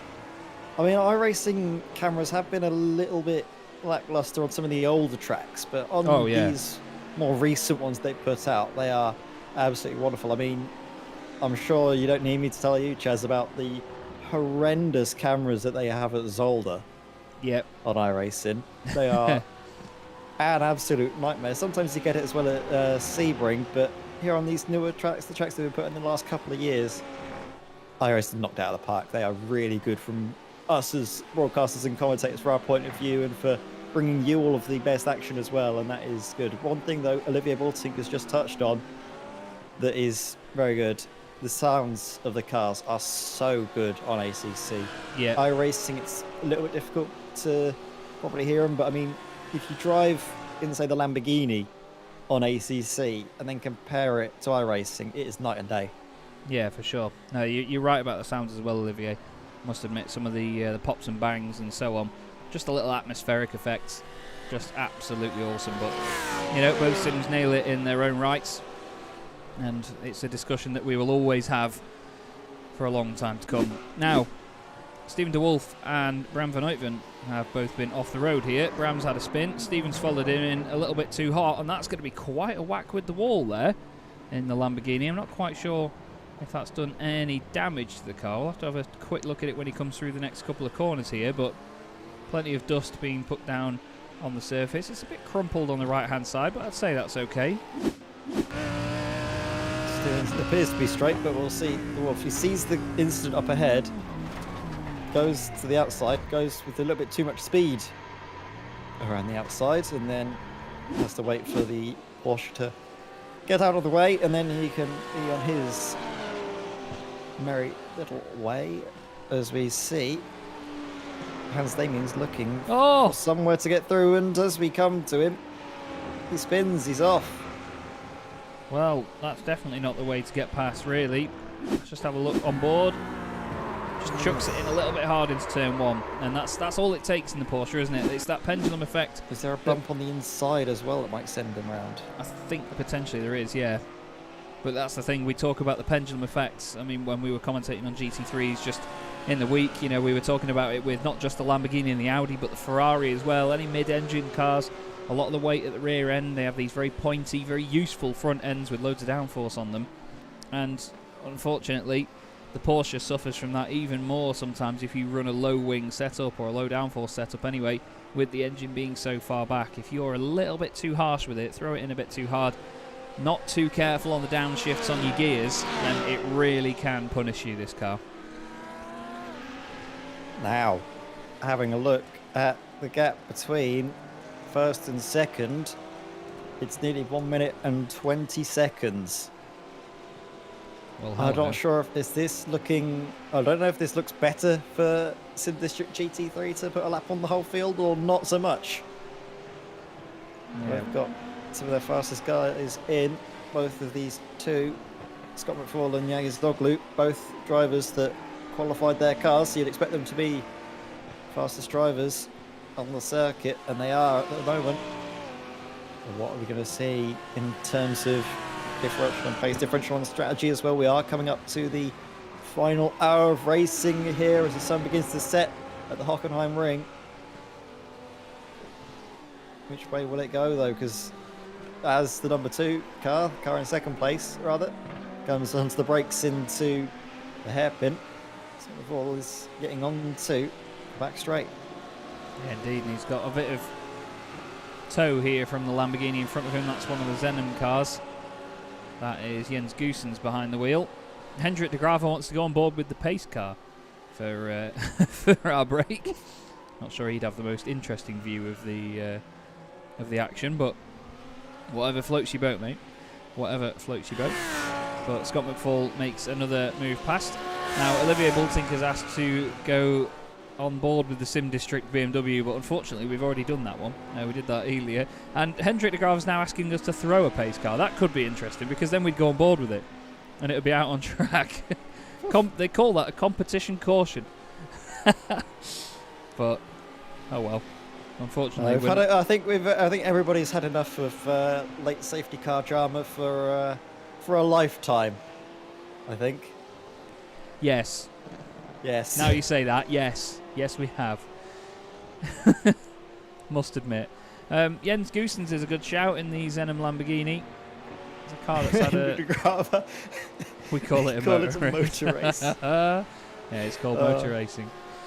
Oh, there's no one called Michael in this race, is there? We can't shout at him and tell him it's not right. Although what's not right is the fact that Scott McFall did a purple Sector 2 on that last lap. That's absolutely ridiculous, man. He's done 27 laps on these tyres and with this fuel.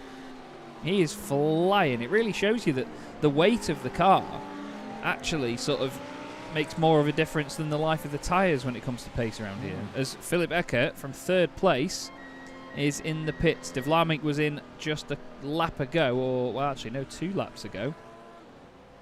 Oh. So this battle now goes into what may be its final pit stop. I think with an hour and 5 left, yeah, there's going to be a splash and dash, surely, isn't there?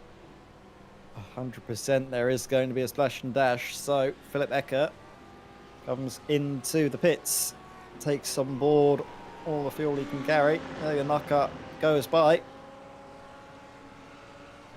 Sorry, I probably confused myself there, but that's the other McChallenge car. Oh, that's one of the other ones. Yeah, you've confused me there. There's the Vlaeminck. I didn't mean to do that. I just heard a car coming and thought it would be a nice time to change camera shot while it's at the same camera point. But either way, here's De Vlaeminck going down the straight, and Eckert hasn't even started moving yet, so De Vlaeminck's got a nice, comfy margin. Here comes the iLiveries Vibe Sport Porsche. Careful, cameraman, don't fall over. Off he goes again. In 4th place. Effectively anyway, because Parkins is still yet to pit. He pitted on lap 140 last time out, but he will definitely lose this position. Let's have a look at his lap times though. He did a 138.1 last time round. Kemal Yagizoglu did a 130.0. Sorry, 138.0. He did a 130, that would be incredibly impressive. 138.08, so half a tenth between the last lap of these pair. Still shows just how quick Ryan Parkins has been towards the end of this race, doesn't it, Ed? I mean, we knew he was going to be fast, but unfortunately, due to the incident earlier, I think that hindered their race quite a bit.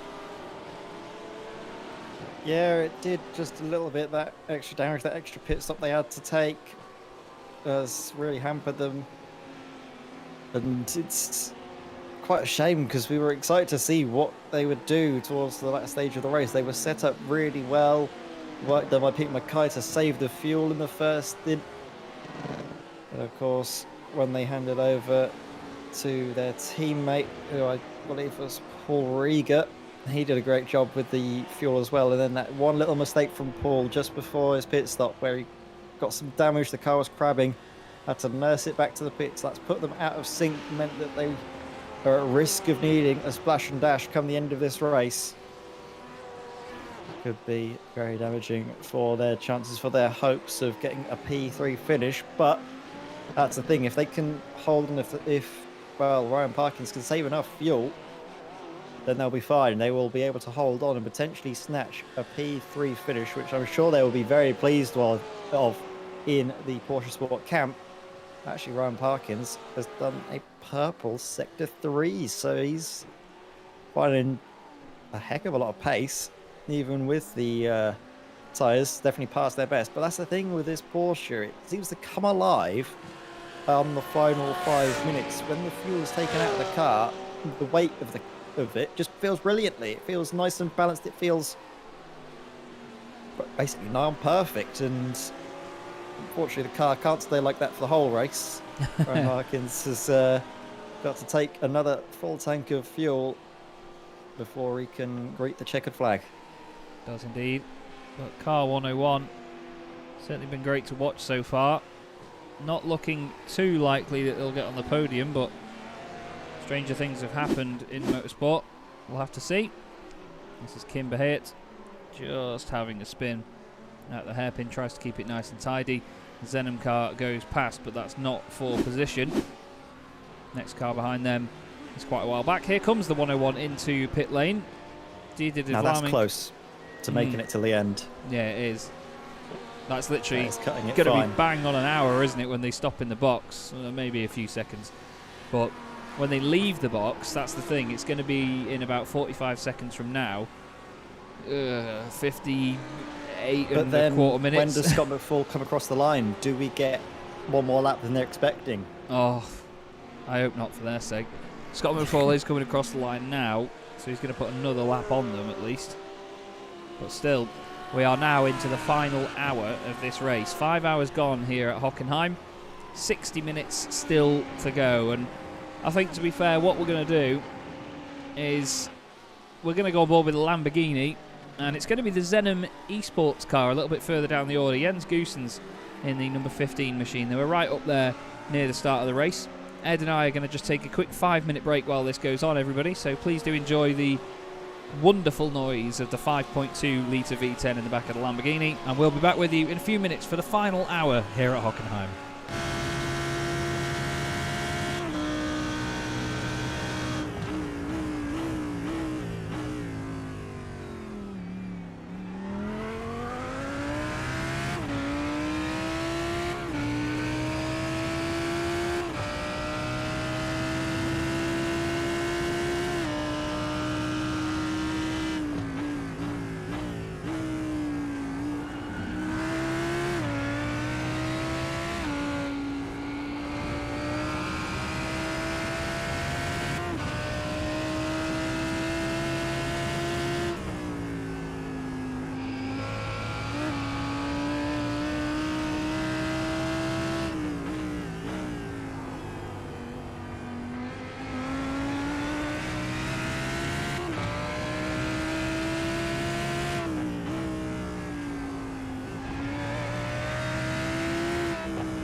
Hello again, everybody.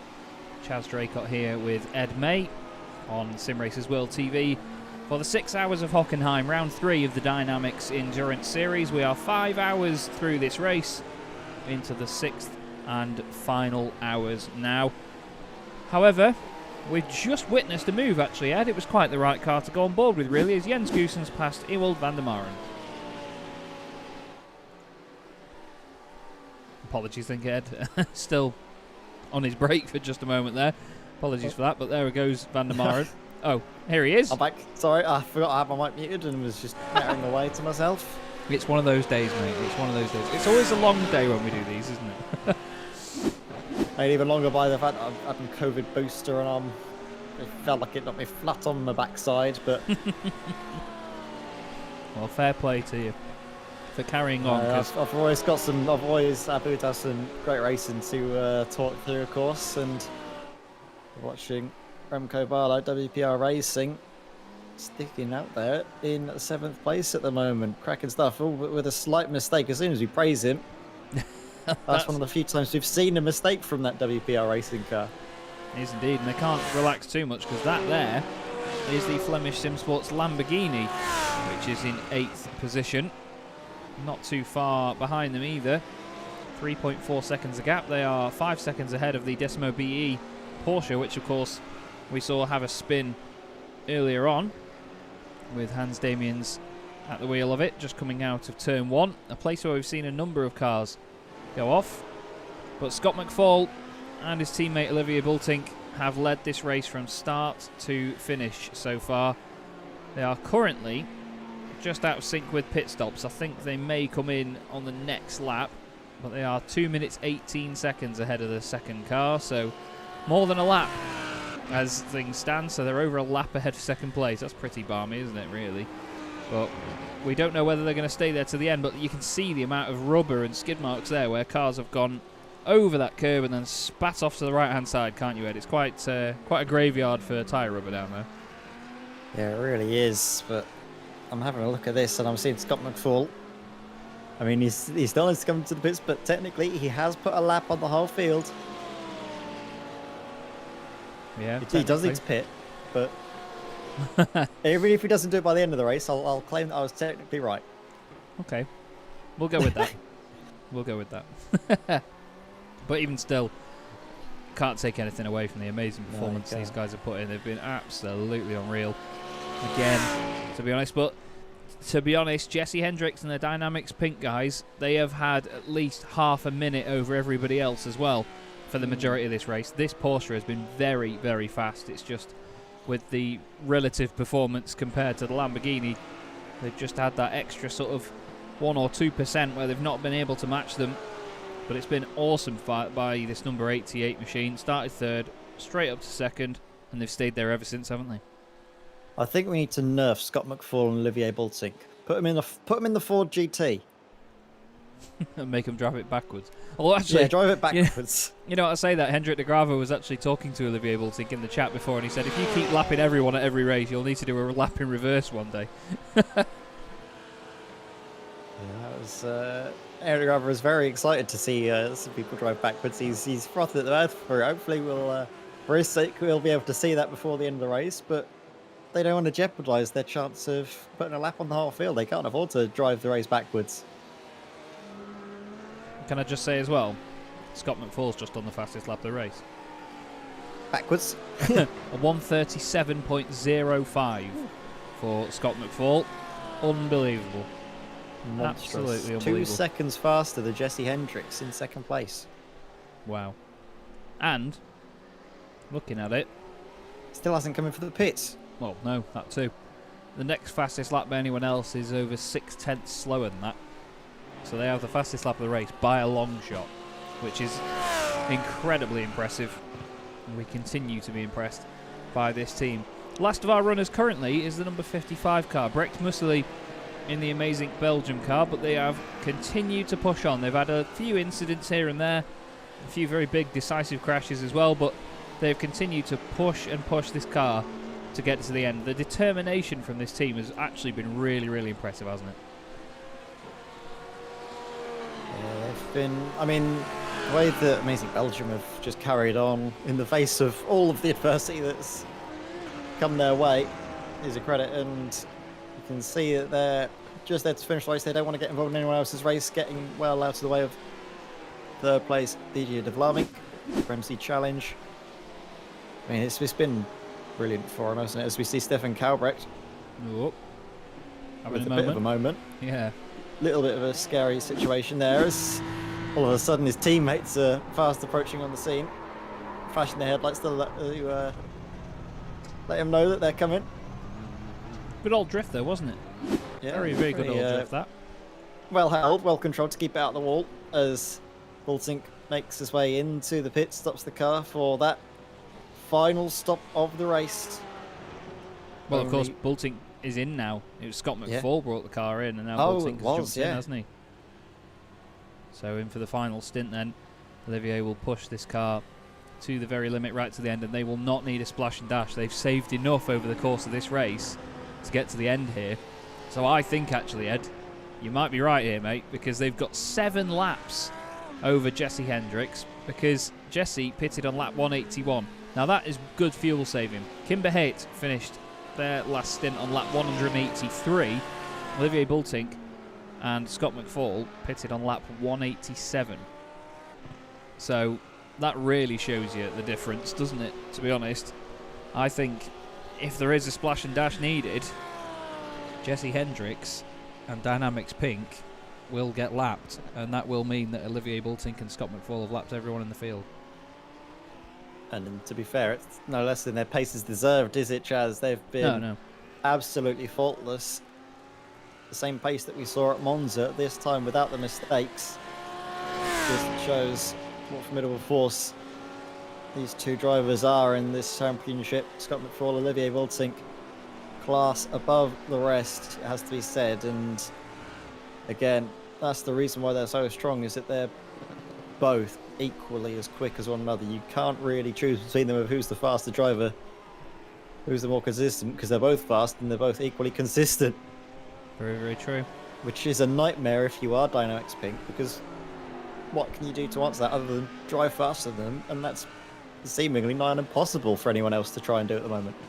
Yeah, that's where the difference really comes in, isn't it? I mean, we had a bit of a rambling about it earlier, the difference that it can make when you have a team that can really plan a strategy, but at the end of the day, the pace is what makes the main difference on the circuit. And I think, well, there's not much you can say or do about it, is there? There really isn't much you can say or do about it other than drive quicker. You're completely right, mate. Absolutely right. I was quoting what you said earlier on, mate, but yeah, it is 100% the only thing you can do in those situations. And to be fair, second place is not a bad result when you consider that Dynamics Pink didn't necessarily have the best race at Monza compared to the pace they showed in the opening round, but they're rekindling that form here with an amazing performance at the Hockenheim ring. Kobe Kleiss as well, ex-Swift Racing Events White, once more blinking in and out, and he's been having a blinking good drive, to be fair, hasn't he? Really good so far, even with all of the internet issues put out of the equation. Actually, as well, he just came out of the pits not too long ago. Did he take tyres? Actually, no, didn't take tyres. Car ahead did. That is Hans Damians in their Decimo.be car. But can Kobe Kleiss close that gap down, I wonder? And to be fair, Remco Barlow also took tyres as well, with a slightly longer stop than that, because his pit stop was 1 minute 15 seconds, whereas the car behind was 1 minute 9 seconds, the car we're looking at here actually. So there is a bit of a difference between them all, but I don't know if that's going to affect their stints too much at the end, because the only one I can see that's made a much shorter stop, actually no, Kobe Kleiss has done a 35-second stop, hasn't he, like you say, so I think the only other one really is Olivier Bultink. That's 36 seconds. That's the only one that's going to potentially change anything substantial in the result, and it's the question we keep asking ourselves, isn't it? Are they going to lap everybody in the field? Yeah, and I think looking at the answer, it is, well, it's very much a question of when, not if, they put that lap on them. Yeah, I think so. I think with that pit stop as well, especially, that is going to be the difference. Excuse me, sorry. Stefan Kalbrecht has had another issue in the BM. Just tries to balance it into the final corner, and it goes very, very sideways. Ooh, gets going there, just in the path of the WPR Racing Porsche. Luckily, no contact between the two.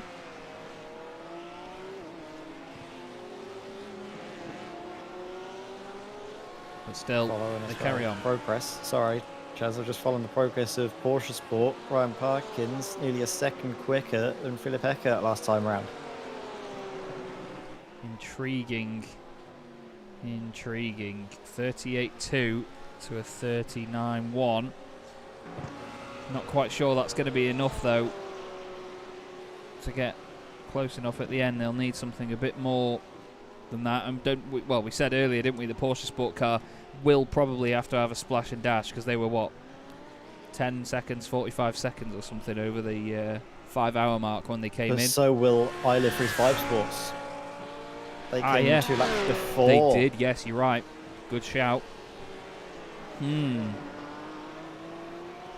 So depending on what Ryan Parkins does, if he saves enough fuel and doesn't need the splash and dash because they came right on the cusp of the hour mark, Philip Eckert, we will expect to come in for 1 extra fuel stop. If Ryan Parkins can keep his car going, not need that extra fuel stop come the end of this race, that could be late drama, a late change position in his favour, and maybe to snatch P4. Yeah, indeed. Oh, nice, lovely little crackle there. Cool. Oh, you heard that as well in your sim. I like that. That was a real crackle and pop there. That was get the Rice Krispies out on that one. Flipping heck. That certainly woke me up a little bit there. That puts a few hairs on your chest, doesn't it? Crikey. Yeah. Lovely, lovely stuff. But yeah, this battle certainly is actually opening up now. This could be a really intriguing final stint for some of these guys, because we've seen some of them fuel save at different points. So it depends how they apply that into the last moments of the race, because some of them, they can do it enough over one stint. Other teams will do it over the course of all of their stints to add up to maybe just a couple of laps worth come the end of it, as we've seen with Olivier Bultink. I mean, those guys have got like 6 laps on everyone else now in terms of their fuel lasting over the course of the race. So I don't see any reason why they can't make that work now. But again, it's down to individual drivers at the time that's in the car. You know, you may have a team that can do it all well together, but one of your drivers might not be as good at saving fuel compared to the others. And would you look at that? There is Bultink in front. There's the sight. An entire lap between these two cars now. And that, I must admit, you know, not to put a downer on Jesse Hendricks' race, because him and Dynamics Pink have been unbelievable in this race, but that must be pretty disheartening, that. But there's not much you can really do, is it? No. You need to just hold your hands up and just say, at the end of the day, they were quicker, but GG. We were quicker than everyone else as well. Oh yeah, 33.4 seconds to De Vlaeminck in the McChallenge by DB car. Still a great drive from them as well, I must say. They had a lot of 20 other cars that they're racing, and they're quicker than 19 of them. Yeah, exactly. That's it. They've had certain trials and tribulations of this team as well. The number 10 machine. Never thought I'd see a number 10 Audi this far up the order, especially when it's the car I used to drive. But yeah, really good stuff by Dieter De Vlaeminck and his teammate as well. It's great to see, because obviously we were raving about them so much at Monza and how good the car looked, but the race, unfortunately for them, didn't look as good as the car. But here, they've certainly turned that around. Absolutely, and what a way to answer back to people that might have doubted them afterwards, thinking, oh, have they got it in them? Is it just, are they going to have another sort of unfortunate race? I mean, they did have incidents, didn't they, Chaz? I think everyone, to be fair, has had their fair share of incidents so far, but they've got through it all and carried on, and with 40 minutes to go, looking like they are in a very good spot. I mean, this last stint from De Vlaeminck has been brilliant. They were nose to tail, weren't they, with Philip Eckert coming out of the pits for the, at the 4 hour mark, and De Vlaeminck just kept control of that car and kept extending his advantage to Philip Eckert. Yeah, I mean, we were fully prepared for it to be a battle that went on to the end, and Eckert was going to continue doing what his teammate did and close in, but yeah, now 17.5 seconds between the two of them. Really, really impressive. I think to help everybody on the stream just get an idea of the gaps, what we're going to do is on the left-hand side now, we've changed that, so that is the gap between each car. So as that goes downwards there, Olivier Bultink, for example, obviously is a lap ahead of Hendricks, but then Hendricks is only half a second ahead of De Vlaeminck, sorry, half a minute ahead, and then Eckert 17 seconds back, 24 seconds back to Parkins, and so on. And you can see exactly how the gaps spread out from there. When it's closer in the race, you might have seen people do this on SDK, but you will see others have it in a way where the intervals are a lot smaller, of course, because it's usually a sprint race, and you'll see them in yellow and orange when they do get closer to each other.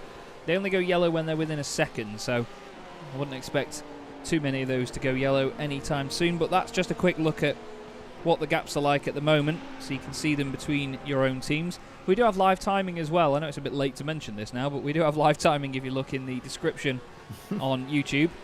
There is a live timing link there. Just please bear with it, because whichever car we are looking at and in the sim, it picks up the information from my sim particularly, because I'm the one broadcasting it.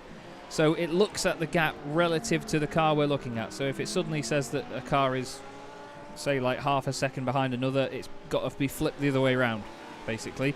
Christoph Hermans has just had an issue here in the Duct Tape Racing car. Turn 1 catches another one here.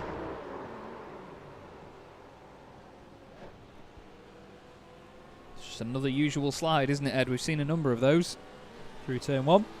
Classic Porsche, and I've been trying to hold myself back from saying it all broadcast, but it's because the engine's in the wrong place.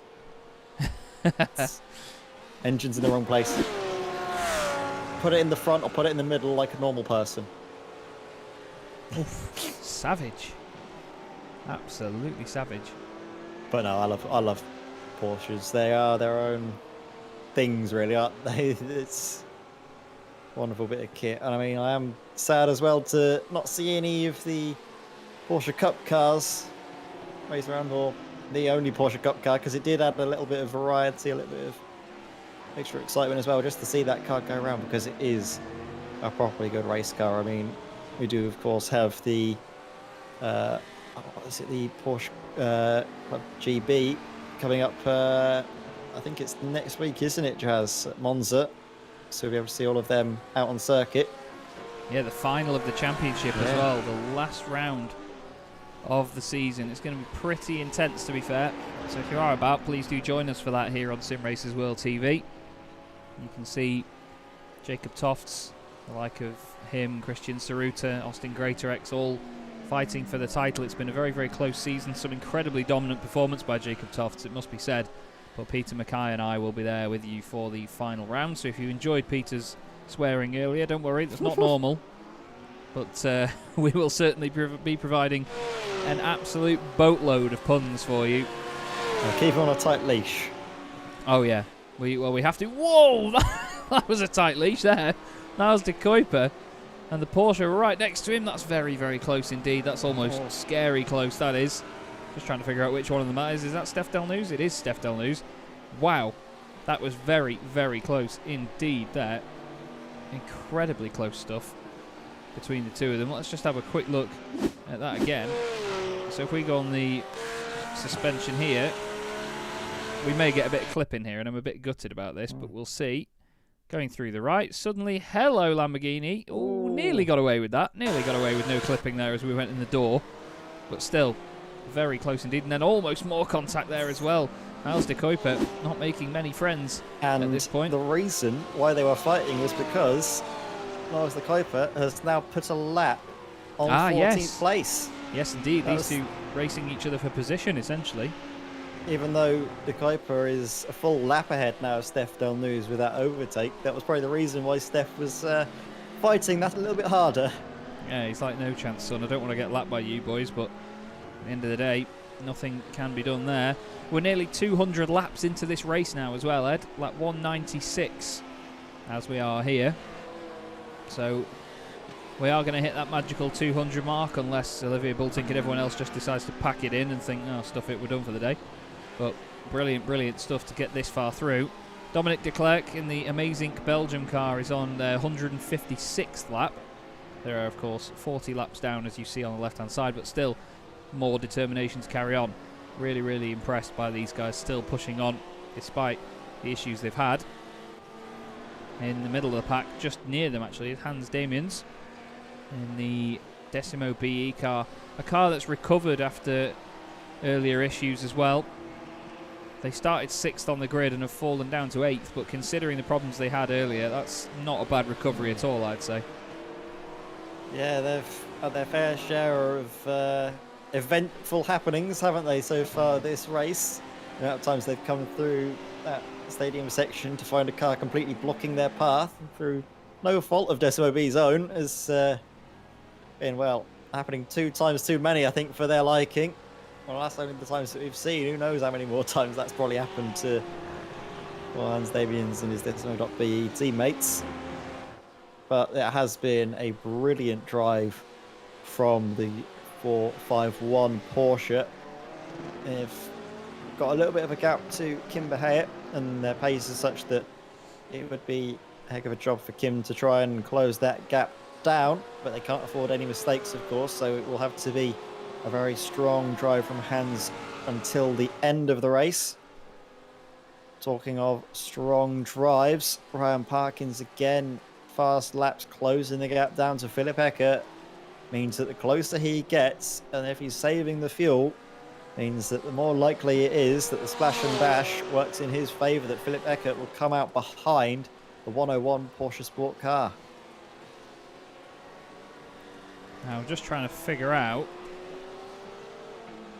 how quickly they can catch, but to be honest, we've got a number of cars all doing different paces here, but it seems to vary a lot based on the traffic they've got around them. I think that's something we can't really mentally calculate, is it? But you're getting this warm glow on the circuit now, as well as the sun has very evidently come down at this point. But yeah, I don't think it'll be enough, to be honest, but you never know, really, Ed. You never know, do you, mate? We've been surprised, and we've both been wrong before. Anything can happen. I want to be optimistic for Porsche Sport's sake, and I mean the unfortunate incident they had, I've got to be optimistic for them. So I hope that they'll be able to at least make it close, because to be fair, Philip Eckert, he also deserves that 4th place finish, but you never know what is going to happen. I mean, iLivery's Vibe Sports, they have put in one heck of a shift. They've been consistently up there fighting at the front. They've not really put a foot wrong, been involved in any incidents, have they? No, not at all. I mean, it was the same at Monza as well. They were right up there, putting in a really solid effort, and they did not disappear at all. And to be fair, it's been the same here. I've really enjoyed watching these guys as well. It's a really good looking car. Solid drive by the team, as mentioned. And more of the pops and crackles on the overrun. Love a bit of that. Absolutely love a bit of that. But Philip Eckert... I've just seen Philip Vliegen actually in the chat has said it was a while ago, but the iRacing audio sucks. What we said? I mean, yeah, in that case, I'll my hands up and say, yeah, that's... iRacing have done a good job on that bit. The rest of it could do with some work, but they're full marks. That was at that was at the pretty much the same moment, wasn't it, when we had that earlier. But still, great to have those sounds like that as well. Certainly adds a bit more life to it.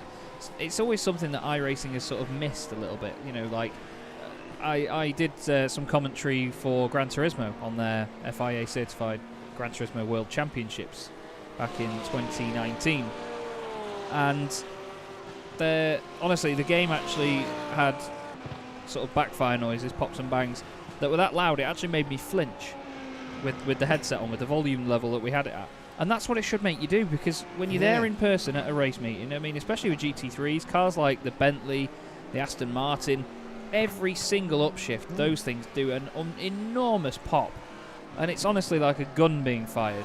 And it makes you blink, it makes you really flinch when it goes past. It does, yeah. And no sim will ever manage to get to that point, but you would think that they would just turn it up as high as they can to make that a thing. You know what I mean? Like they would save a bit of volume in reserve just to make sure that the pops and bangs are louder. We'll go on board with the Lamborghini because Kimber Haight has got a very, very fire-breathing Lambo right now, and it really is a good noise. We'll just listen to him as he goes into the Mercedes-Benz Stadium here. I mean, even on the upshift, listen.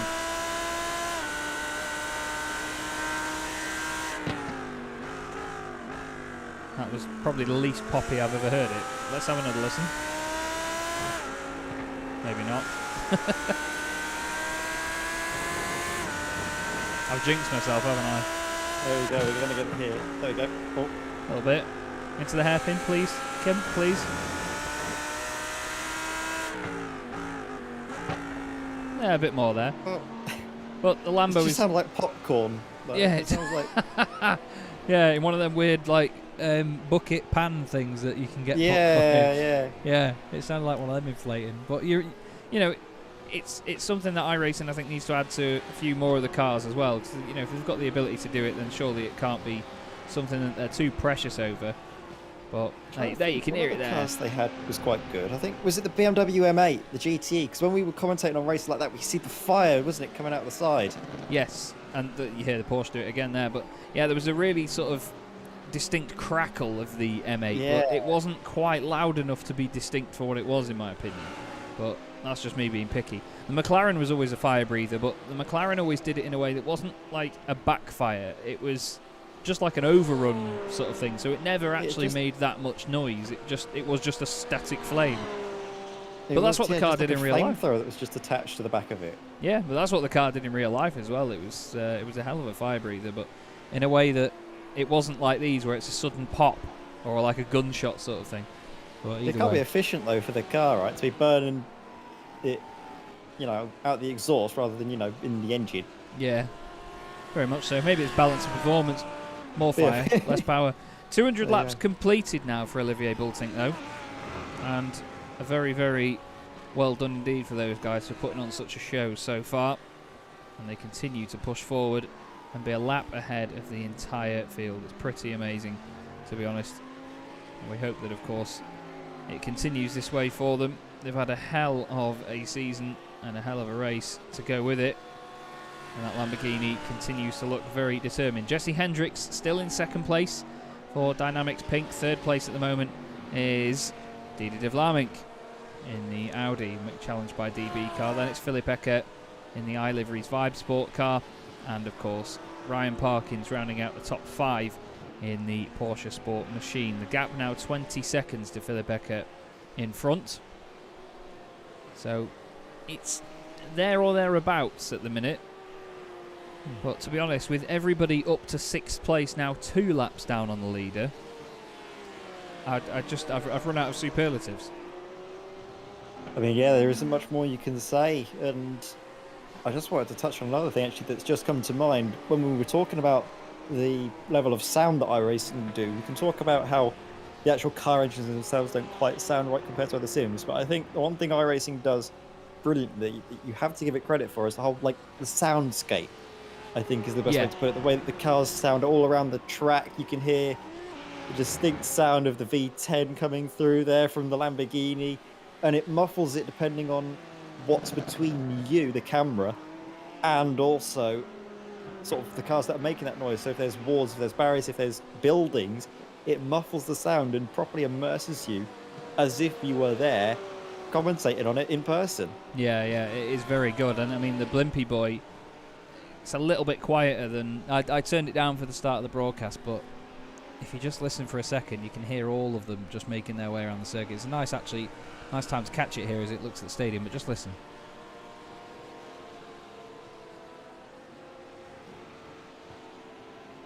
It's wonderful surrounding. And to be fair, the way they've done the surround sound is really good as well. You can hear when the cars are on your right, when they're on your left.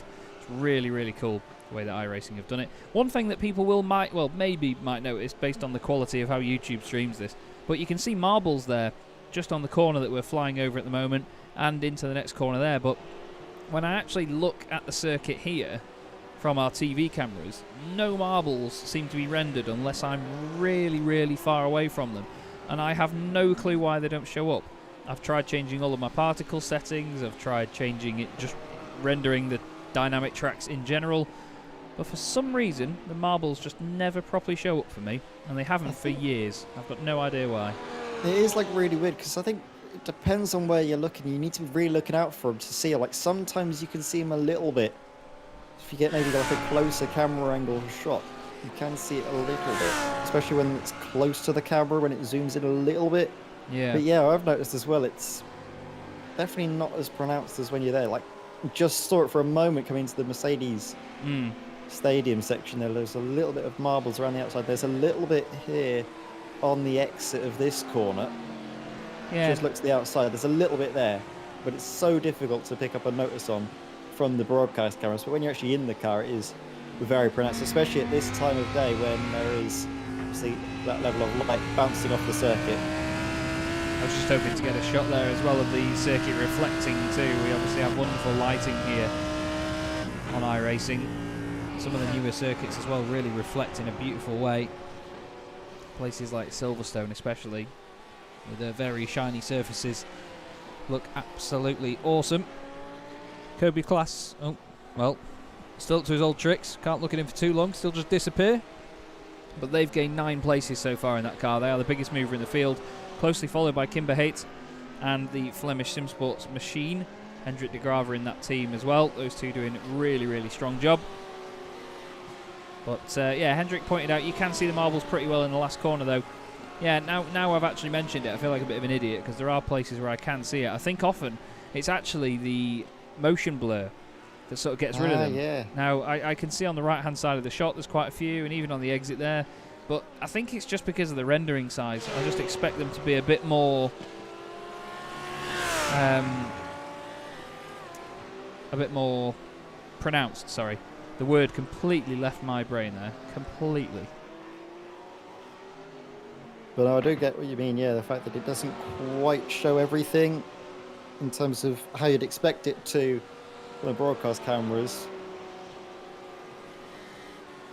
As we see Ryan Parkins just going through the parabolica now, trying to find his way through and trying to close the gap down to Philip Eckert, who is definitely trying to put his own turn of pace on to close up to DJ de Vlaming. A little bit of a late charge potentially from Eckert, but it might just be too late because that gap is, I think, too much for him to try and fight back against, especially considering both de Vlaming and Eckert definitely need to pit. Ryan Parkins still has the question mark hanging over his head. It could be touch and go if he's able to make it or not.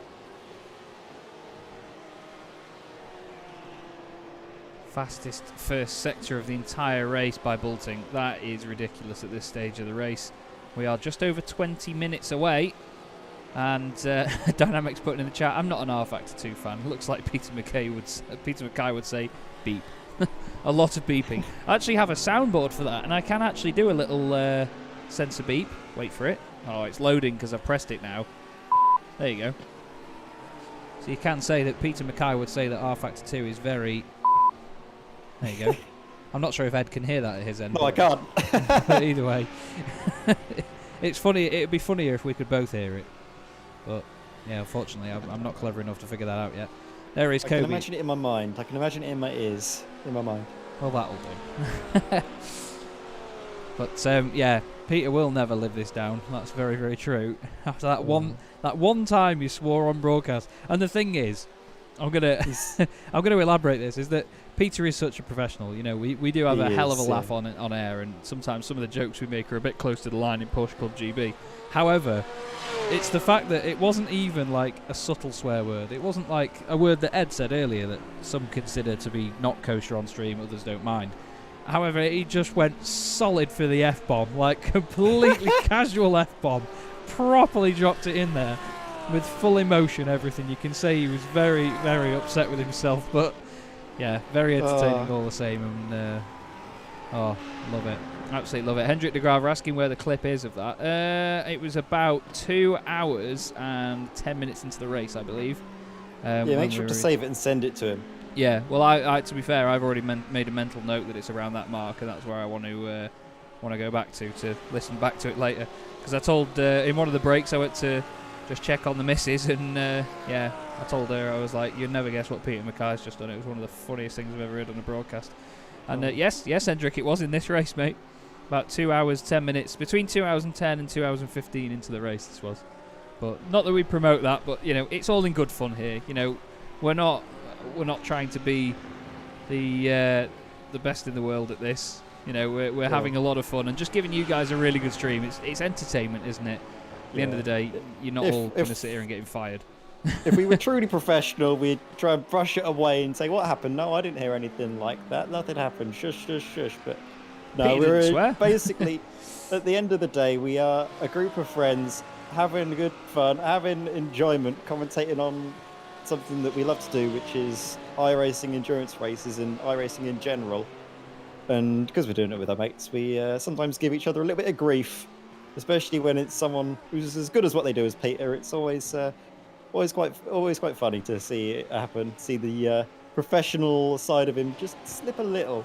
He is human after all. He is indeed. And everybody makes mistakes. It happens. Exactly. We love you, Peter. Happens. We do love you, Peter. Now, this is our race leader, Olivier Bultink, continuing. He's done a purple sector 2 on the last lap as well, so he's still got fastest lap pace available. Jesse Hendricks not quite able to match, was 1.4 seconds slower on that previous lap, so still not able to catch up. The gap is now nearly 2 minutes. Philipp Eckert is up to 3rd position here. Why would that be? De Vlaeminck has been overtaken during the pits here. Philipp Eckert has just gone through.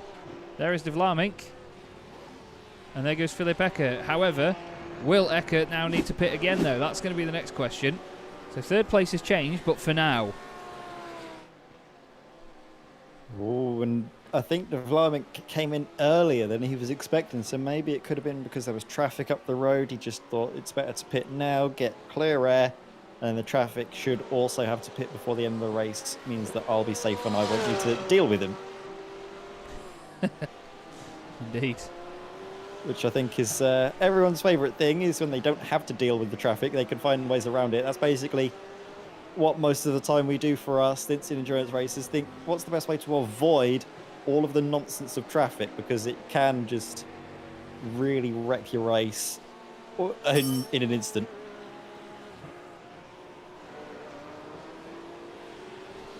I'm just trying to look now at where Parkins could come in at this. Hello, slightly off the road is where he's going to come into shot.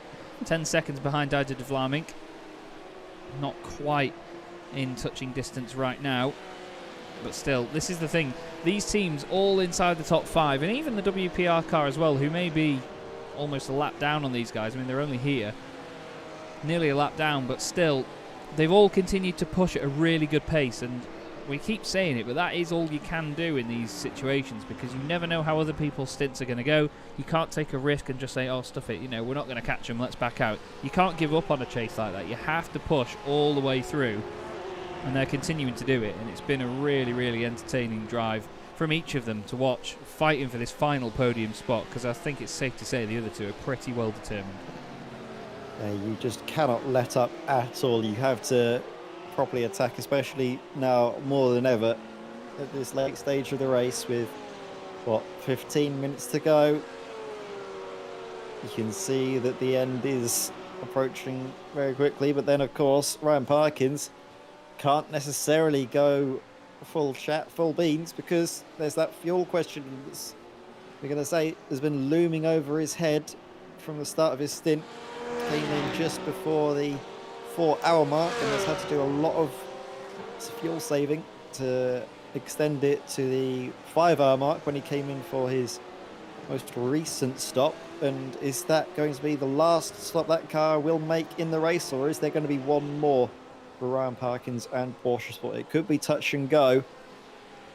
And in addition to all of that, he's actually closing the gap, continuing to close the gap to Philipp Eckert and De Vlaeminck. So Ryan Parkins could still get something on the road here. De Vlaeminck 10 seconds ahead. Well, it was 10 seconds, now 9 seconds, eating into the advantage. I'm not sure if A, if he's got enough fuel to go to the end, or B, if the Vlaming can hold on. It's going to be very, very close. I'm just trying to figure out. And, oh, now Porsche Sports saying, oh, big off in the background. Big off in the background. Christoph Hermann's in the wall. That car has been in the wall a few times over the course of the race. And unfortunately, the duct tape car having one more issue there. Now, Porsche Sport, which I imagine is Luke in the chat, saying, our fuel is fine. So, should be all right to get to the end here. We should Porsche Sport. Sorry if you just covered that there, Ed, but I was just trying to figure something else out there and had an absolute nightmare, and then something locked up on my PC again. I'm having loads of fun with that. No, mate. It's all good here. We're just going to see Christoph Hermans, but no, you did not.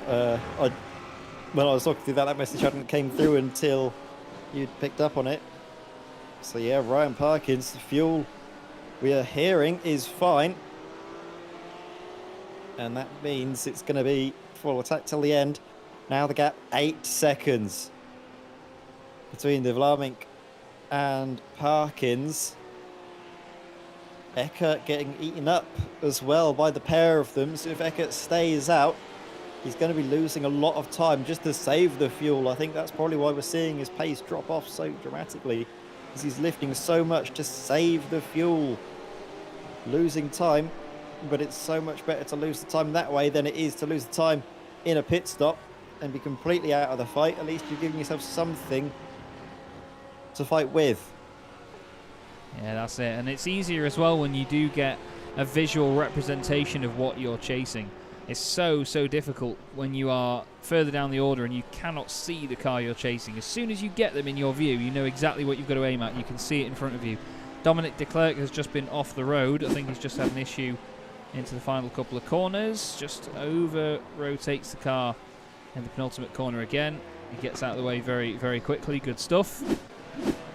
Hopefully for them, their final spin of the race. They've just got over 10 minutes to get this done now.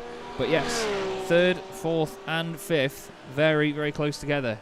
There they are on the track map. We look at Philip Ecker in 3rd place, and then just behind De Vlaming in 4th position. And then before you know it, we're going to get Ryan Parkins come into shot on the left-hand side there. He is as well.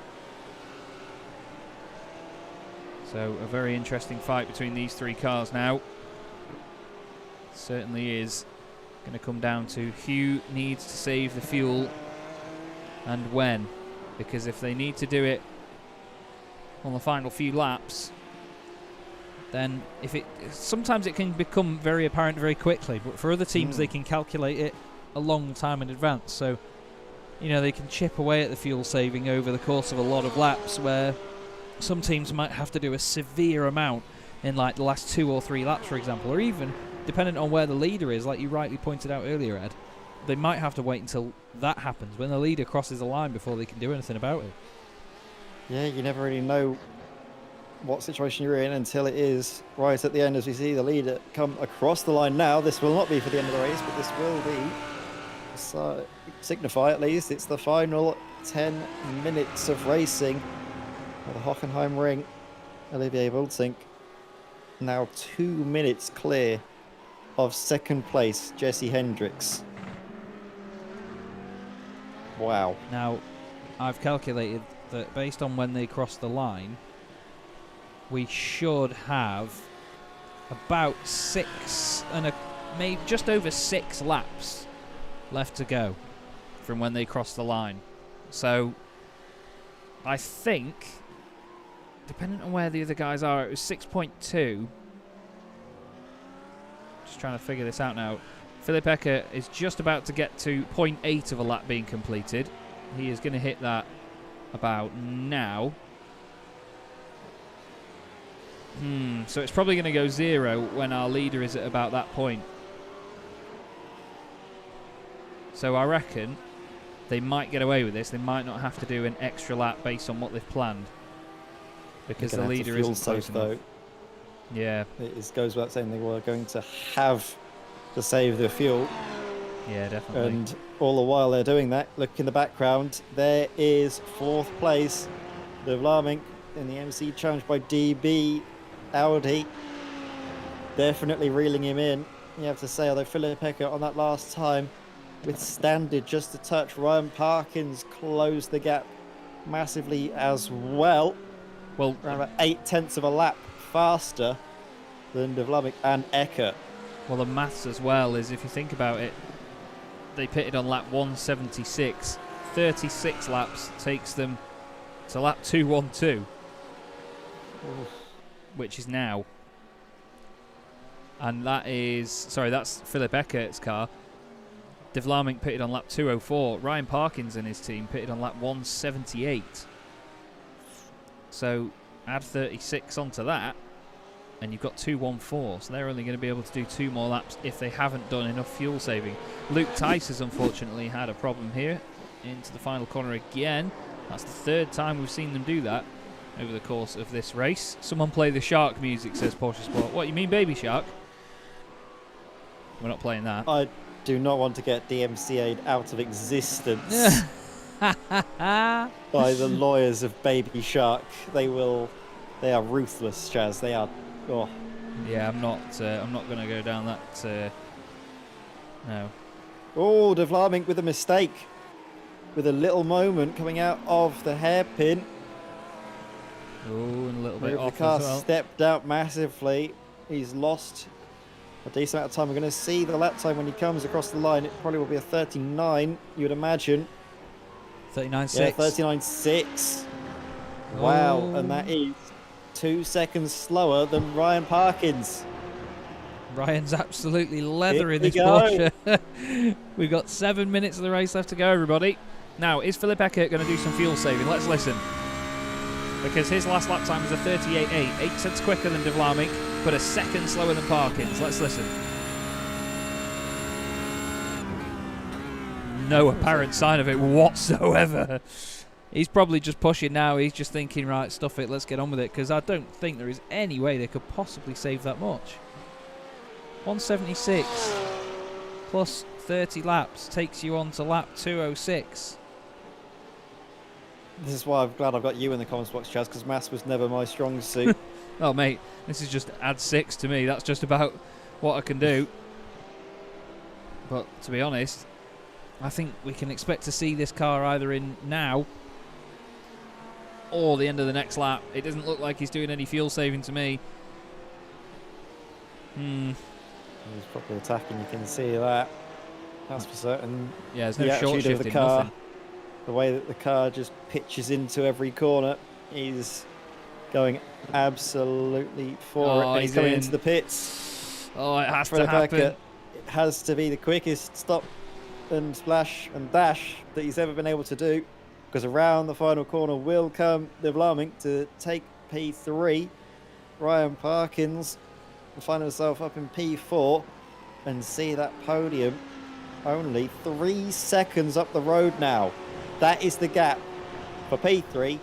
3 seconds, and Ryan Parkins is gaining time hand over fist. Another 1.5 seconds taken out of De Vlaming's advantage. Ryan is on an absolute charge as Philip Eckert comes out in 5th place. Focusing now though on the Porsche Sport 101 car. Is there going to be any fuel saving on board the 101? Listen for it. Not a sniff of fuel saving. King Hippo is defending his kingdom right now. This isn't even his kingdom to defend, but he wants to prove himself as the King Hippo. Porsche Sport somehow have pulled this out of the bag by the look of it, but you never know. Like I said before, if you add those laps together, they will be on lap 216. No, 214, sorry. So surely, because that's 36 laps from where they were, so if they haven't been fuel saving, then the maths from the rest of the race tells us that this is where they'd have to come in. But apparently, according to Porsche Sport, their fuel's fine. And that's straight from the source. I'm inclined to believe it. Is it just mind games from Luke?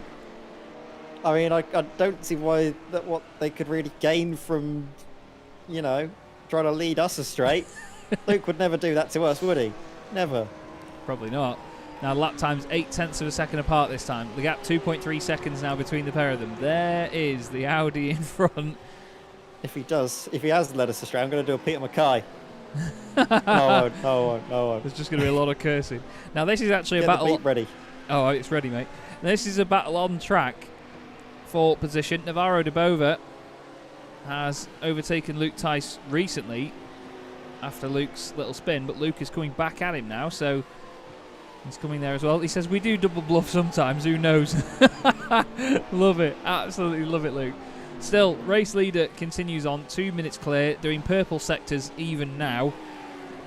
But De Vlaeminck holding on to third place at the moment. The gap is down to 1.9 seconds now. Another 0.4 gone from Ryan Parkins. He is wrangling this Porsche around. Wow. Oh, wow. Oh, I'm shaking. What a finale I'm we really have got excited. here. What a finale we have been treated to. It's always in the final 5 minutes that the action explodes into life, and this one has been brewing away in the background. And now Ryan Parkins, his pace has absolutely exploded onto the scene. Hard onto the brakes, you can see on board his target just up the road. P3 DJ De Vlaeminck with some support in the chat from Kurt van Hoenacker as Carl Sharkey starts to show his support for the man we're on board with, Ryan Parkins. Either way, no matter who comes out on top, it will be a great fight. You can count on that. 2 minutes to go here at Hockenheim. 2 more laps for these two drivers at the least, you would imagine, Chaz. And that gap now is such that Ryan Parkins is going to get the slipstream. It might only be one final lap. Maybe on the last lap, Ryan will be close enough to try and seize that podium place. Now this is where the race leader is, so yes, it will be this lap and then one more for these guys, because Olivier Bultink will only need to cross the line once more after this. So that means that De Vlaeminck's got this lap and one more to stop this charge by Parkins. But it's 1 second now, 1.07 as they come out of the hairpin. Ryan is really reeling him in right now. The Hippo's got its gob open and the water is swooshing in. DJ De Vlaeminck is being washed away with it.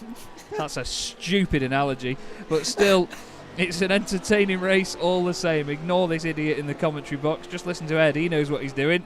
But this Audi, certainly at the moment, we've resorted to fart noises. 7/10 of a second. 7/10 of a second between these two. I was just, that was in response to you saying I know what I'm doing. I don't think I've ever known what I've been doing in my 23 years on this earth, but I'll tell you what, someone who does know what they're doing, Ryan Parkins, he knows exactly what he has to do at the end of this 6 hours on this Hockenheim race circuit. He's been given the car for the final 2, and it is the final lap for the pair of them. There's a mistake just up ahead from De Vlaeminck that's going to leave him vulnerable into turn 1. Ryan Parkins is putting the pressure massively. The white flag is being waved. Is there going to be the white flag of surrender from De Vlaeminck here on this final lap? Is he able to hold off the charging King Hippo himself, Ryan Parkins, who gets a good run now out of turn 2 through turn 3 and then for the Parabolica? He's already alongside. This could be it for Ryan Parkins and Porsche Sport to snatch P3. They could get a podium on their debut in the GT3 category. They did really well, being the only car in GTC earlier this season. De Vlaeminck's on the inside. He tries to go late on the brakes. Parkins does the same. Gives him loads of room around the outside. Nice, respectful stuff. Parkins uses the superior traction of the Porsche on the exit. Chases up behind him. Gets a little bit of slipstream as they go into the stadium section on the right. Is he going to do it? Now, they are actually going to get one more lap after this, aren't they? Surely, because they're going to cross the line before the leader. I've miscalculated that. Right. Parkins looks to the left. De Vlaeminck's not going to do it. He gets on the brakes. Parkins around the outside, takes third position. He's done it. And now he's got the free air in front of him to push away. Does De Vlaeminck need another lap? Well, does he need this to be the last lap? Parkins need another lap? Yeah, that's They're both going to go one further lap than they're expecting here, Chaz. We're going to have to keep our eyes open for this, because both of these drivers have gone so much longer than we've expected, and Ryan Parkins has slowed down massively. Yeah, he is. Is he slowing down because he's run out of fuel and is waiting for the leaders to come through? Is that what they're both doing? He wants Boulting to go through. Olivier Boulting to go through.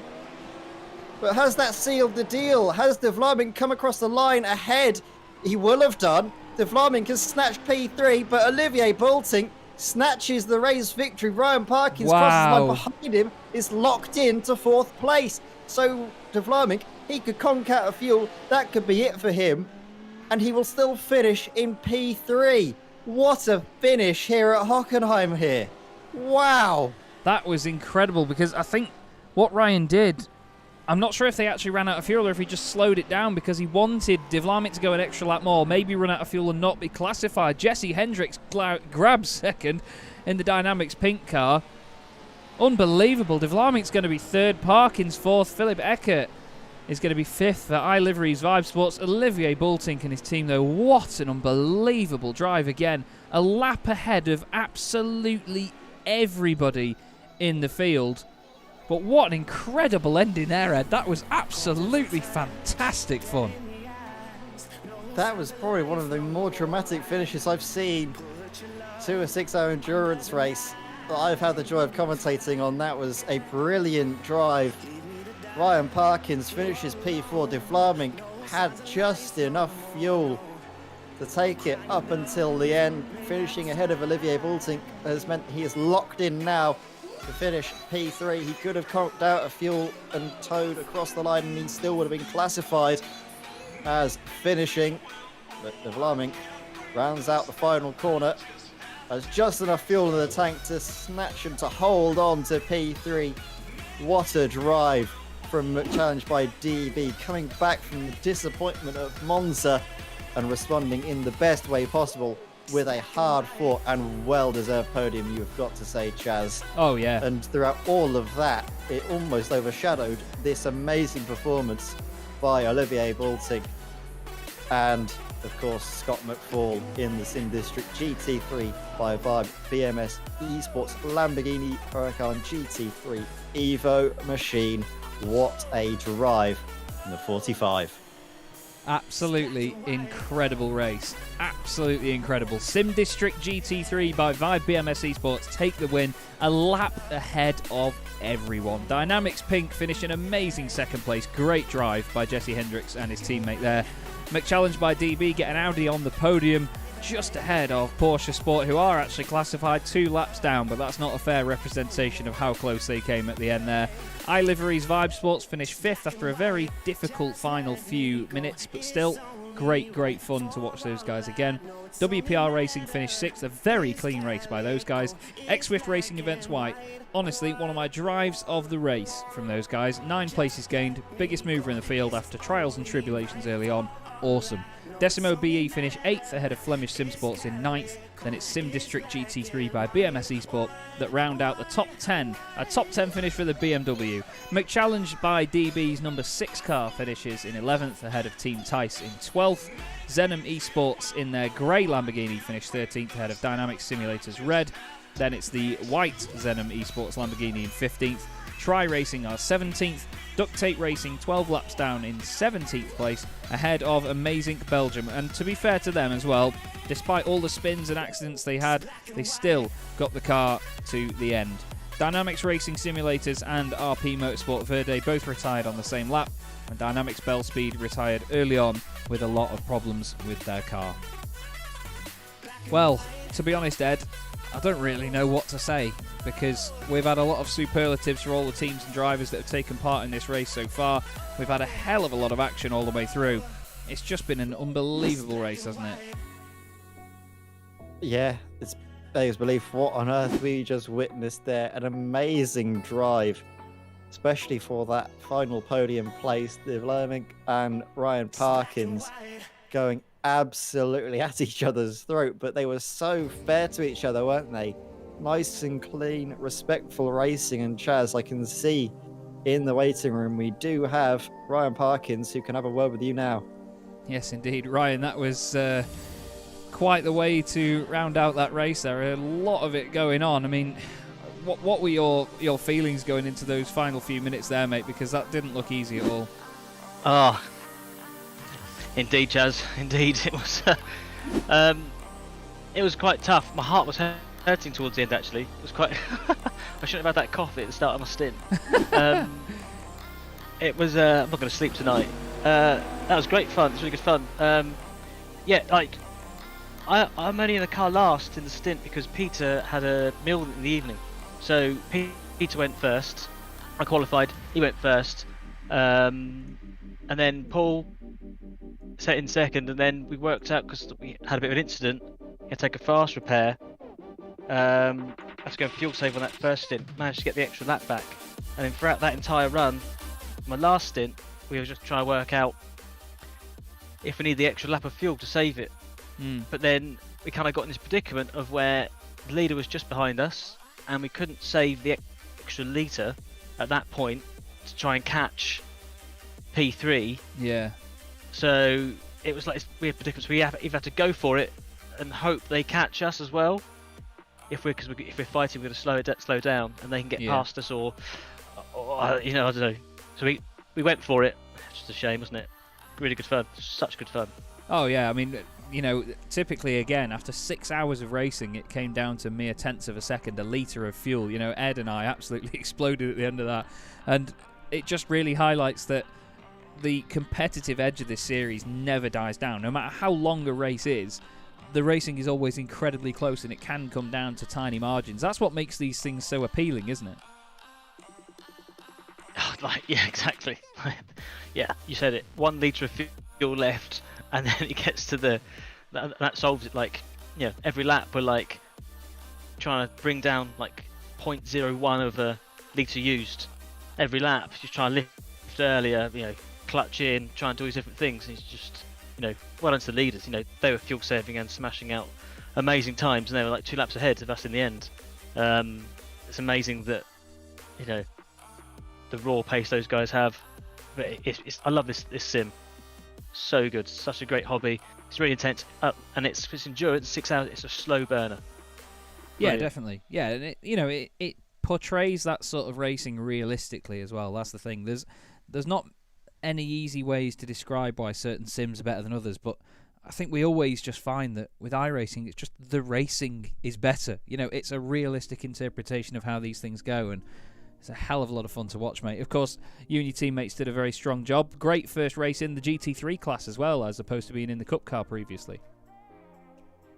Yeah, there was that. It got a bit lonely doing the in the 992, but this is great. This car, we're really enjoying it. It's like one of our first 2 or 3 races in it as a team to learn it, do setups, and work it out. And yeah, we just don't derail. But also on the graphics front, on the iRacing, at least this one's got a good frame rate compared to other big time ones that are going on at the moment.